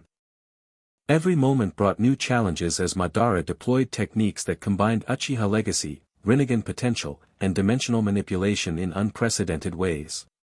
You're fighting to preserve a doomed framework, Madara told him during a momentary pause in their exchange. The dimensional barriers were always temporary, a desperate measure by races fleeing the inevitable. I've simply negotiated better terms than annihilation. At what cost? Naruto demanded, parrying a space-time distortion with a precisely calculated key barrier. How many worlds have you sacrificed in your bargain? Uninhabited dimensions primarily, Madara replied with disturbing rationality. Realities with minimal sentient development. Calculated losses for maximum preservation. The cold calculation behind these words revealed the true horror of Madara's approach, not malice, but a utilitarian ethics taken to cosmic extremes. He genuinely believed he was saving what could be saved from inevitable destruction. As their battle continued, Naruto sensed a shift in the chamber's energy, not from the portal or the void architect, but from Sichi. The other Scion descendant had disengaged from direct combat and moved to a specific position within the ancient structure, his hands pressed against symbols carved into the crystalline floor. The Covenant Restoration Sequence, Sichi announced, blue energy flowing from his palms into the temple systems. The original protocol established by our ancestors and the Otsutsuki to seal dimensional breaches. The Void Architect immediately recognized the threat, tendrils of non-existence lashing toward Sichi's position. Covenant protocols obsolete. Convergence irreversible. Resistance futile. Hinata intercepted the attack, her gentle fist techniques modified to affect dimensional energy through principles Naruto had taught her. Though she couldn't harm the entity directly, her precise chakra control disrupted the void tendrils long enough for Sichi to continue the activation sequence. The protocol requires both bloodlines, Sichi called to Naruto. Scion and Otsutsuki energy, perfectly balanced. I can initiate but not complete. Understanding immediately, Naruto redoubled his efforts against Madara, seeking not victory but separation, creating enough distance to reach Sichi's position and complete the covenant restoration. The Uchiha, comprehending the threat to his negotiated arrangement, responded with increasing desperation. You don't understand what you're doing, Madara warned, his techniques growing more destructive as his careful control slipped. The void hunger will consume everything without the agreement. There will be nothing left. Better to fight for everything than surrender half to oblivion, Naruto countered, finding an opening in Madara's increasingly frantic defense. With a precisely calculated combination, a feint with shadow clones followed by a space-time displacement technique he had adapted from Sichi's teachings, Naruto created a momentary pathway to where his cousin stood maintaining the initialization sequence. In that fraction of a second, he moved with Ultra Instinct's perfect efficiency, covering the distance before Madara could intercept. Reaching Sichi's side, Naruto placed his hands on the designated symbols opposite his cousin's position. Immediately, the temple systems recognized the dual bloodlines, Royal Scion through Naruto's heritage, Otsutsuki through the Nine-Tails chakra derived from the Sage of Six Paths. The ancient machinery hummed to life, crystalline surfaces throughout the chamber illuminating with complex patterns. Covenant sequence initiated, Sichi confirmed, his expression revealing both relief and concern. But Madara's modifications have corrupted the original protocols. The system can't simply close the breach, the dimensional fabric is too compromised. What options remain? Naruto asked, maintaining his connection to the temple systems while simultaneously monitoring Madara and the Void Architect, both now moving to interrupt the restoration sequence. Sichi's answer came with reluctant certainty, reset protocol Omega. A complete dimensional reversion that restores the original barriers but requires. He hesitated. A living conduit to channel the restoration energy. A sacrifice. The implication was clear. Someone would need to serve as the focal point for energies beyond mortal comprehension, energies that would restore the dimensional barriers at the cost of the conduit's existence. Before Naruto could respond, a massive distortion wave erupted from the portal as the Void Architect attempted to disrupt the Covenant sequence. Reality buckled around them, solid matter becoming temporarily fluid as dimensional constants fluctuated. The strike team members struggled to maintain their positions, their very molecular cohesion threatened by the reality distortions. We're out of time, Sichi stated grimly. The breach is expanding exponentially. Without immediate implementation of Reset Protocol Omega, dimensional collapse will become irreversible. Then we implement it, Naruto decided, silver energy flaring around him as he drew deeper on Ultra Instinct's power. I'll serve as conduit. No. The denial came from multiple voices simultaneously, Hinata, Kakashi, and surprisingly, Sichi himself. It should be me, Sichi countered, his usual arrogance replaced with solemn purpose. I helped create this situation through my tampering with the Eastern Temple. The responsibility is mine. Your knowledge of the dimensional systems exceeds mine, Naruto argued, practical even in this desperate moment. You'll be needed to guide whatever comes after the reset. Their debate was interrupted by Madara, who had recovered from Naruto's tactical diversion and now launched a final, desperate attack to prevent the Covenant restoration. You condemn countless realities to consumption, he shouted, genuine anguish breaking through his usually composed exterior. There is no victory against the void, only negotiated survival. The Uchiha's attack never reached them. Hinata stepped into its path, executing a perfect rotation technique that even Neji would have envied. Her chakra barrier deflected Madara's space-time distortion, redirecting its energy harmlessly into the chamber walls. Complete the protocol, she called to Naruto and Sichi. We'll hold them back. Throughout the chamber, the remaining strike team members rallied, establishing defensive positions around the Covenant restoration sequence. Even knowing what completion would require, they fought with renewed determination, not just for their world, but for the principle that submission to cosmic consumption was unacceptable regardless of the terms.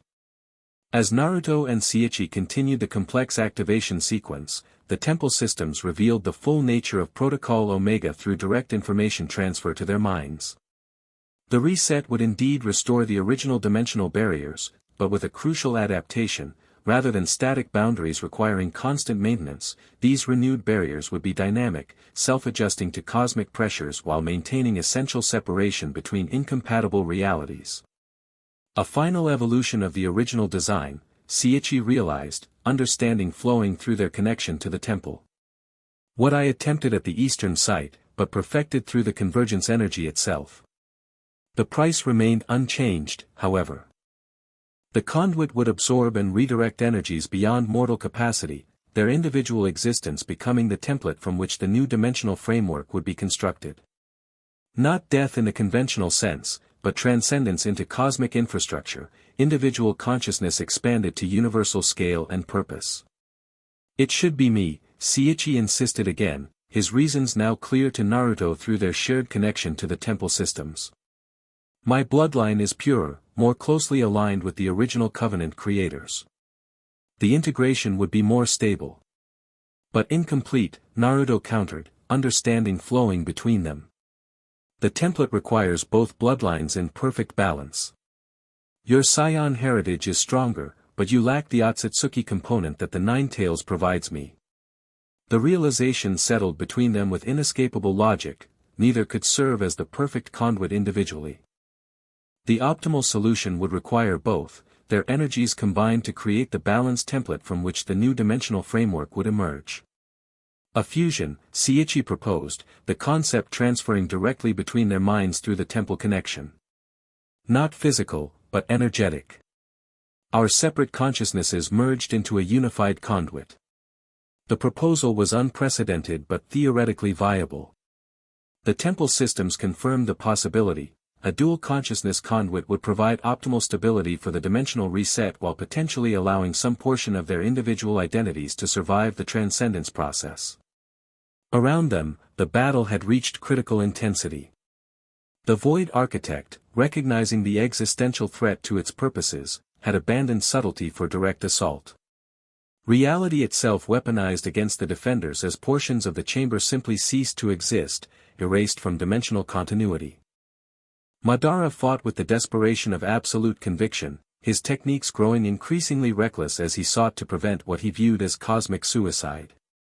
You're condemning everything, he shouted, genuine anguish evident beneath his rage. The void hunger cannot be defeated, only accommodated. Not defeated, Naruto corrected, the temple's knowledge flowing through him. Balanced.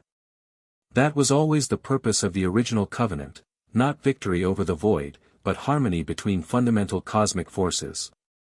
This understanding, that the ancient alliance had sought equilibrium rather than dominance, represented the crucial difference between his approach and Madara's. Where the Uchiha saw inevitable consumption requiring calculated sacrifice, Naruto perceived the possibility of integration that preserved essential autonomy for all realities. We proceed with the dual conduit approach, he decided, looking to Sichi with newfound respect for what they were about to attempt. Together. Sichi nodded, his customary arrogance replaced with solemn purpose. For both our worlds, cousin. They adjusted their positions at the temple controls, reconfiguring the protocol to accommodate the unprecedented dual consciousness conduit. Energy began to build around them, silver blue from Naruto mixing with Sichi's deeper blue in spiraling patterns that represented the merger of their distinct but related bloodlines. Protocol reconfiguration complete, Sichi announced as the temple systems accepted their modified approach. Initiating final sequence on your mark. Naruto hesitated, his gaze finding Hinata where she continued to defend against the Void Architect's reality distortions. Even in this moment of cosmic significance, her presence grounded him, a reminder of the personal connections that defined him beyond bloodlines or power. Naruto-kun, she called, somehow sensing his attention despite the chaos surrounding them. Do what you must. I'll be waiting. The simple declaration carried layers of meaning that transcended their immediate circumstances, faith in his return despite the apparent finality of the sacrifice, commitment that extended beyond physical presence, love that remained constant regardless of form or dimension. With renewed resolve, Naruto turned back to the temple controls. On my mark.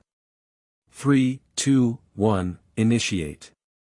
The activation command triggered a cascade of events throughout the ancient structure. Crystalline surfaces that had merely glowed now blazed with light that transcended the visible spectrum, illuminating realities normally imperceptible to human consciousness.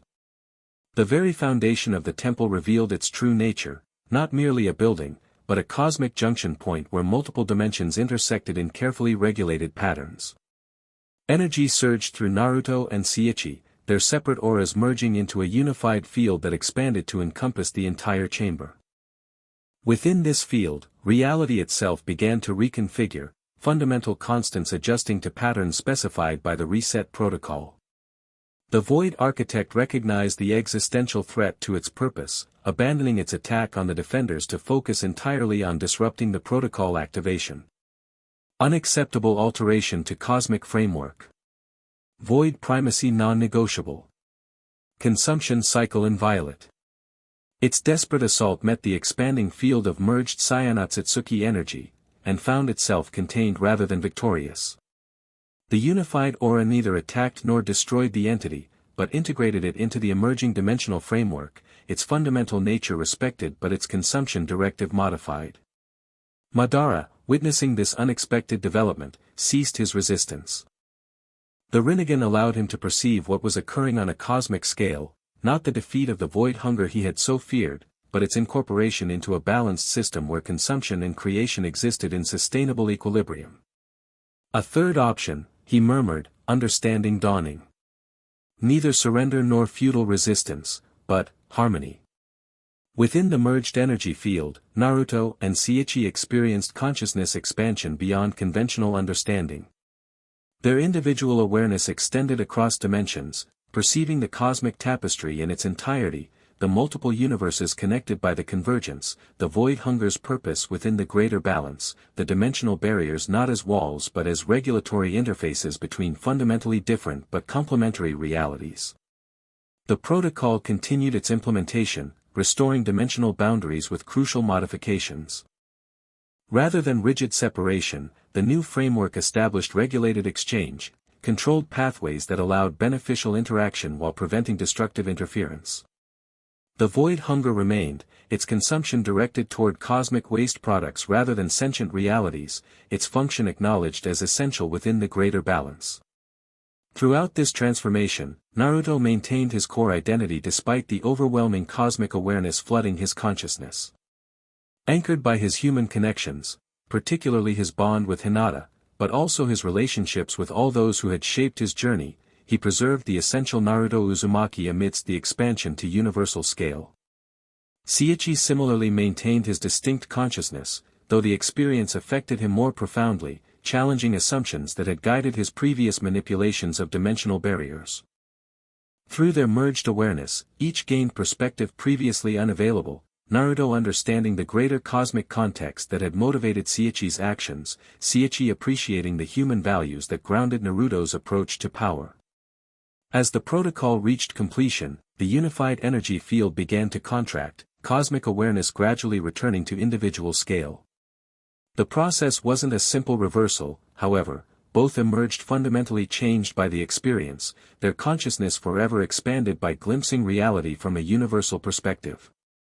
The chamber rematerialized around them, restored to structural integrity but transformed in subtle ways that reflected its reconfigured purpose within the new dimensional framework. The portal had been replaced by a controlled interface, a regulated boundary between realities that allowed communication without uncontrolled bleed-through.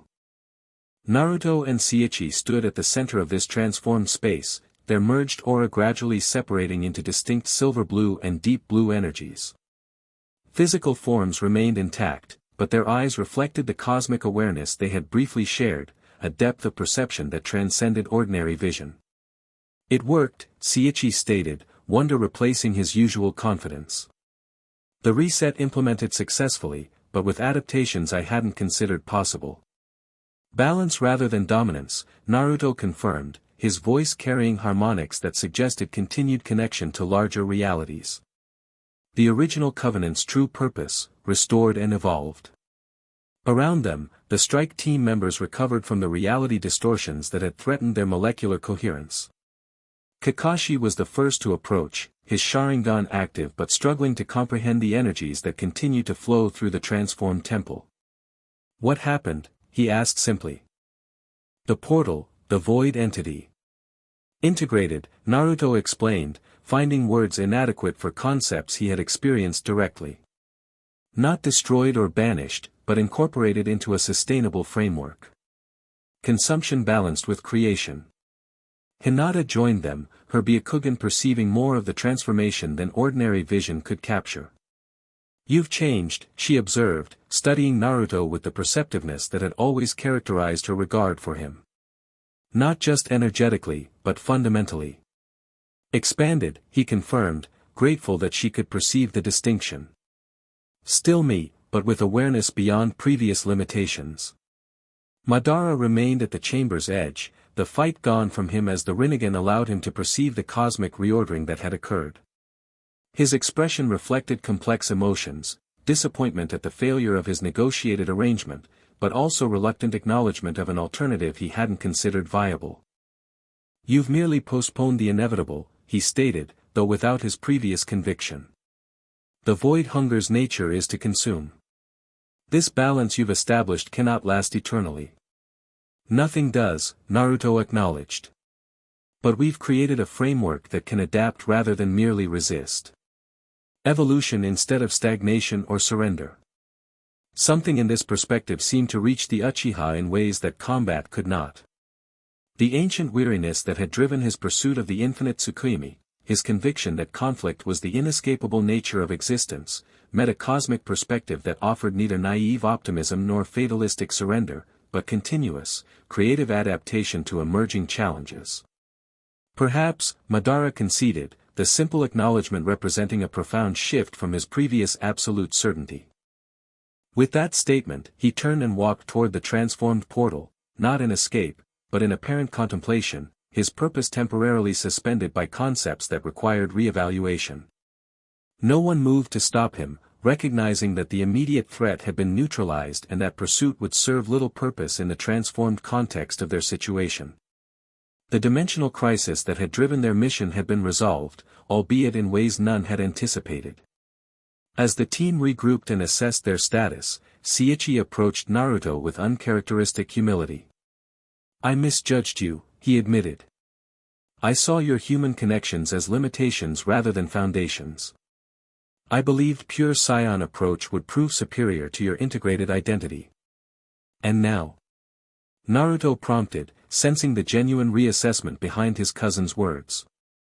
Now I understand why the bloodlines merged, Sichi answered thoughtfully. Not by accident or contamination as I once believed, but by design, cosmic evolution creating perspectives necessary for the challenges ahead. This acknowledgement represented significant growth from the arrogant certainty that had characterized Sichi's previous interactions. The shared cosmic consciousness had apparently provided perspective that intellectual understanding alone could not convey. What happens now? Hinata asked, addressing both Saiyan descendants but looking primarily to Naruto. With the dimensional barriers reconfigured, controlled exchange becomes possible, Naruto explained, drawing on the cosmic knowledge that remained accessible despite his return to individual consciousness. Not unrestricted access between realities, but regulated pathways for beneficial interaction. The celestial sites will serve as interface points, Sichi added, indicating the transformed chamber around them. Natural dimensional thinning regulated through structures designed for stable transition rather than rigid separation. The implications were profound for their world and countless others, a fundamental shift from isolation to controlled connection, with all the opportunities and challenges such a change would bring. Knowledge, energy, perhaps even beings would eventually move between compatible dimensions, creating a cosmic community rather than isolated realities. We'll need to establish protocols, Kakashi noted pragmatically. Diplomatic frameworks for interdimensional contact, security measures for potential threats, educational systems to prepare people for a broader understanding of reality. The 5 Kage will need complete briefing, another team member added, highlighting the political dimensions of their transformed situation. As these practical considerations were discussed, Naruto found himself drawn to the transformed portal at the chamber's center. Unlike the chaotic vortex Madara had created, this interface presented as a stable, crystalline surface through which other realities could be perceived but not directly accessed without appropriate authorization. Through this window between worlds, he glimpsed fragments of other dimensions, some recognizably similar to their own, others fundamentally different in physical laws and composition. Among these glimpses, one reality stood out with particular resonance, a world where beings of extraordinary power flew freely through the skies, their key manipulations similar to but distinct from scion techniques he had learned. Universe 7, Sichi identified, joining him at the interface. The primary scion homeworld dimension, though much changed from the time our ancestors departed. Their civilization was largely destroyed, but individual scions survive, some having achieved power beyond what even our royal bloodline traditionally commanded. The glimpse created a strange sense of connection for Naruto, not nostalgia, as he had never known this world, but recognition of a heritage beyond the limited knowledge he had acquired through his awakened bloodline. These distant cousins represented both his origins and a path not taken, their development following different evolutionary pressures than the scions who had integrated with the shinobi world. Will we establish contact? He asked, curious about Sichi's perspective after their shared cosmic experience.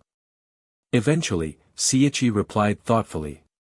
When both realities are prepared for meaningful exchange. The reconfigured barriers will allow communication without forced integration, each world maintaining its essential nature while benefiting from controlled interaction. This measured approach represented significant evolution from Sichi's earlier determination to force dimensional pathways open regardless of consequences. The cosmic perspective they had shared had apparently tempered his ambition with deeper understanding of dimensional equilibrium. As the team prepared to depart, having secured the transformed celestial site and established preliminary monitoring protocols, Naruto took a moment for private conversation with Hinata. They stood at the chamber's edge, overlooking the mountainous landscape now illuminated by the setting sun. "I'm still me," he assured her, addressing the unspoken concern he sensed beneath her composed exterior. "Changed, expanded, but fundamentally still Naruto." "I know," she replied with quiet certainty. "I can see it, not just with the Byakugan, but with my heart. Your light remains the same, only brighter." The simple validation meant more than she could know. Despite the cosmic awareness he had briefly shared, despite the continued expansion of his capabilities beyond conventional limitations, Naruto found his emotional center in these human connections, particularly in Hinata's unwavering recognition of his essential nature regardless of external transformations. "The world is changing," he acknowledged, gazing toward the horizon where the first stars had begun to appear, stars that now represented not just distant suns but gateways to other realities. Everything we thought we understood about our place in existence has been rewritten. But some things remain constant, Hinata responded, her hand finding his with gentle pressure. Our choices. Our bonds. Our humanity, whether born of this world or partially descended from another. Her wisdom, as always, cut through complexity to essential truth. Whatever cosmic awareness he had gained, whatever powers continued to evolve through his integrated bloodlines, the foundation remained the human connections and values that had shaped his journey from ostracized Jinchuriki to interdimensional guardian. Let's go home, he suggested, embracing the simple human desire for familiar surroundings and loved ones despite the expanded awareness that now allowed him to perceive home as a multidimensional concept rather than merely a physical location. Together, they rejoined the team for the journey back to Allied headquarters, where the profound implications of what had occurred would need to be explained to leadership still operating from limited understanding of cosmic realities. The challenges ahead were significant, diplomatic, educational, philosophical, but the foundation had been established for a new equilibrium, not just for their world but for the broader multidimensional framework. 3 years later the Interdimensional Regulatory Council chamber hummed with quiet activity as representatives from various nations reviewed the latest reports from celestial interface sites around the continent. What had once been the Allied shinobi forces had evolved into a more comprehensive organization, maintaining military readiness while expanding into diplomatic, scientific, and educational functions necessary for a world engaged with broader cosmic reality. Naruto entered without ceremony, his presence acknowledged with respectful nods rather than the awe that had initially followed his transformation. The silver-blue aura that occasionally manifested around him had become a familiar sight, as had the golden tail that now moved with unconscious grace behind him. More significant than these physical markers was the quiet authority he carried, not demanded or imposed, but naturally accorded by those who recognized the perspective he brought to interdimensional matters. The Universe 7 delegation arrives tomorrow, Shikamaru informed him, sliding a report across the polished table. Final preparations are complete at the Western Celestial Site. Diplomatic protocols established, translation systems verified, security measures in place but appropriately unobtrusive. Naruto reviewed the information with the enhanced processing capacity that had remained after his cosmic expansion of consciousness. The formal first contact between their world and the primary scion dimension represented the culmination of 3 years' careful preparation, establishing communication, building mutual understanding, and developing frameworks for beneficial exchange without cultural disruption. Sichi's assessment, he asked, knowing his cousin had been instrumental in the preliminary communications that had led to this historic meeting. Cautiously optimistic, Shikamaru replied with a slight smile. Though he remains concerned about certain cultural differences, particularly the combat-oriented problem-solving approaches favored by the Universe 7 scions. This observation prompted a chuckle from Naruto, who had experienced firsthand the instinctual drive toward physical confrontation that characterized scion psychology. His own integrated identity had required conscious balancing of these tendencies with the more diplomatic approaches valued in shinobi culture. The delegation leader, Vegeta, is particularly interested in meeting you, Shikamaru continued. Apparently, your status as a royal bloodline hybrid, who achieved Ultra Instinct has generated considerable interest. Curiosity and competitive assessment, Naruto translated with another smile. The scion approach to new acquaintances. As the meeting continued, covering various aspects of interdimensional relations beyond the immediate Universe 7 contact, Naruto found himself reflecting on the remarkable journey of the past 3 years. The reconfiguration of dimensional barriers had indeed created the foundation for controlled exchange between compatible realities, though implementation had required careful, graduated approaches rather than immediate integration. The shinobi world had demonstrated remarkable adaptability to this expanded reality. Initial fear and uncertainty had gradually given way to cautious curiosity, then to active engagement with the possibilities presented by interdimensional contact. Educational systems had evolved to incorporate cosmic awareness alongside traditional knowledge, while diplomatic frameworks expanded to address entities beyond conventional human understanding. Not everyone had embraced these changes with equal enthusiasm, of course. Conservative elements in all 5 great nations had initially resisted the contamination of their world with outside influences. The Hunter organization had attempted to reassert its traditional role in controlling celestial interactions, though with significantly reduced effectiveness given the new cosmic awareness that had spread through leadership circles. Most remarkable had been the philosophical evolution, the gradual shift from seeing their world as the center of existence to recognizing it as one reality among many, interconnected through cosmic frameworks that transcended individual perception. Religious systems had expanded to incorporate broader understanding, scientific inquiry had accelerated with exposure to different physical constants, and cultural exchange had begun to flourish across previously impermeable boundaries. Throughout these transformations, Naruto had served not as ruler or commander but as guide and interpreter, someone whose expanded awareness provided context while respecting the autonomous development of societal response. His approach emphasized balance rather than dominance, integration rather than replacement, maintaining the essential character of their world while opening it to beneficial exchange. As the council meeting concluded, Naruto stepped onto the observation platform that overlooked Konoha, a city significantly evolved from the village of his childhood. New structures incorporating principles derived from multiple dimensions rose alongside traditional architecture, their harmonious integration reflecting the broader philosophical approach to cosmic awareness. "Admiring your handiwork," came Hinata's voice as she joined him on the platform, her presence a familiar comfort despite the extraordinary context of their lives. "Observing evolution," he corrected gently. "This wasn't created by any individual, it's the natural development of a world engaging with expanded reality." She smiled, recognizing the distinction as characteristic of his approach to leadership, facilitating rather than directing, providing perspective while respecting autonomous growth.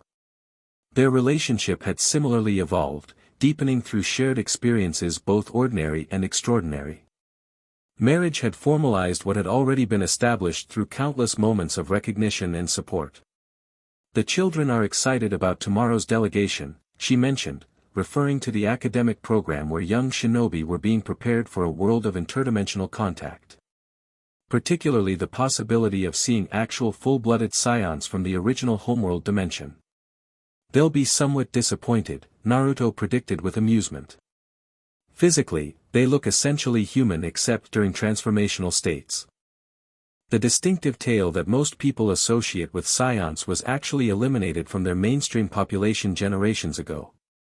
This detail highlighted the divergent evolutionary paths of scions across dimensions, his ancestors having preserved certain traits that their homeworld counterparts had modified or abandoned. Such variations had proven fascinating to scholars studying interdimensional development patterns, though Naruto found greater interest in the philosophical and cultural differences that had emerged through adaptation to different environmental contexts. As they conversed, Naruto maintained awareness of activities throughout the interdimensional network, a passive monitoring capacity that had remained after his cosmic expansion. The celestial interface sites functioned smoothly under the regulatory protocols established over the past 3 years, controlled exchange occurring between compatible realities while maintaining essential boundaries where necessary. The void hunger remained a presence beyond conventional perception, but now existed in equilibrium rather than opposition, its consumption directed toward cosmic waste products and naturally decaying realities, its function acknowledged within the greater balance rather than feared as existential threat.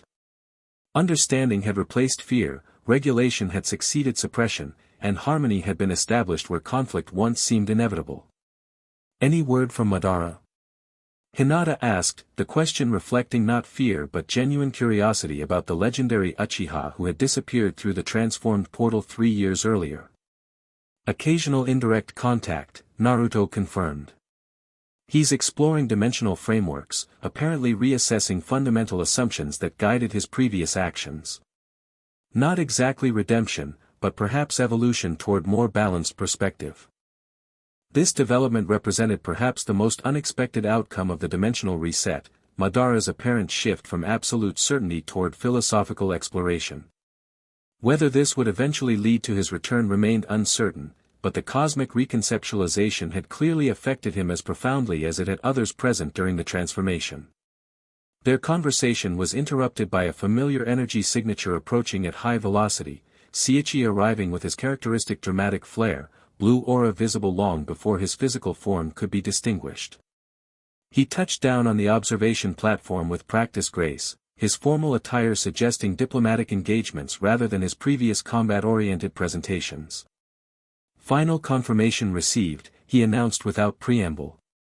The Universe 7 delegation will include not just Vegeta but Whis as well, the angel attendant to their god of destruction. This information carried significant implications. Angels represented cosmic administration at levels beyond conventional dimensional understanding, beings who maintained order across multiple universes and enforced fundamental laws of existence. Their interest in interdimensional pathways established through the reconfigured barrier suggested recognition at the highest cosmic levels. An observation mission rather than intervention, Naruto assessed, sensing no threat in this development. Cosmic administration confirming that our reconfiguration aligns with greater universal order. My assessment as well, Sichi agreed, his former arrogance tempered by 3 years of collaborative work on interdimensional protocols. Though we should prepare for certain eccentricities. Angels operate from perspective beyond conventional understanding of purpose or procedure. The conversation continued as they discussed final preparations for the historic meeting, each contributing unique perspective to ensure successful first formal contact between dimensions that had been separated for millennia.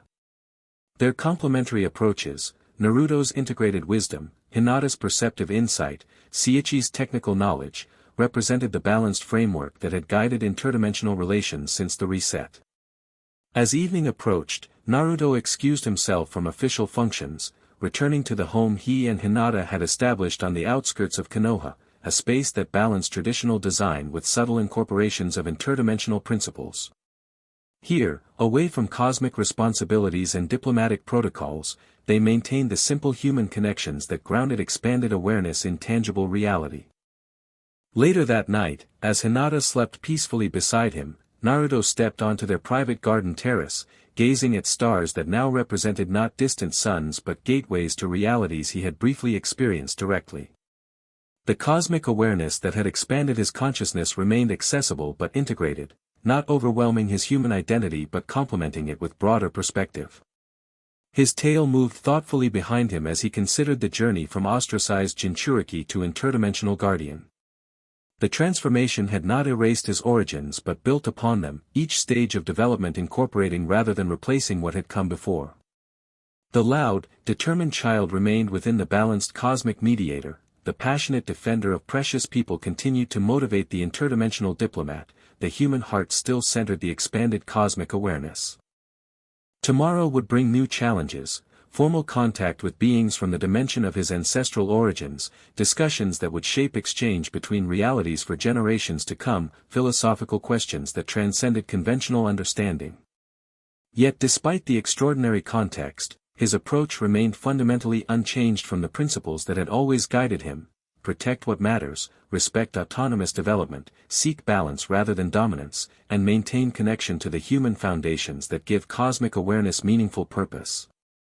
As dawn approached, Naruto Uzumaki, Jinchuriki, Shinobi, Scion Prince, and interdimensional guardian, greeted the new day with the balanced perspective of one who had glimpsed cosmic scales without losing sight of individual importance.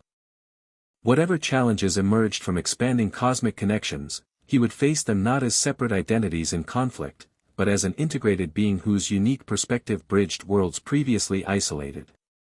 The dimensional barriers had been reconfigured, the cosmic framework balanced, and a new era of controlled exchange established. Beyond gods lay not emptiness but connection, the recognition that divinity itself existed not in isolation but in harmonious relationship between forces that, properly balanced, created rather than destroyed. In this awareness, Naruto found not burden but purpose, a continuing journey beyond conventional limitations toward ever-expanding understanding. The ultra instinct that had manifested in desperate battle had become a state of being, a perfect harmony between conscious awareness and instinctual action that characterized not just combat but existence itself. As the first light of dawn touched the horizon, silver-blue energy briefly manifested around him, not summoned for purpose but expressing essential nature. In this quiet moment of transition between night and day, between cosmic awareness and human connection, Naruto Uzumaki stood perfectly balanced between the worlds he bridged, a living embodiment of the harmony he had helped establish. The journey beyond gods continued, one conscious step at a time. The end. Thank you for watching this video. Please be sure to subscribe to our channel and like this video.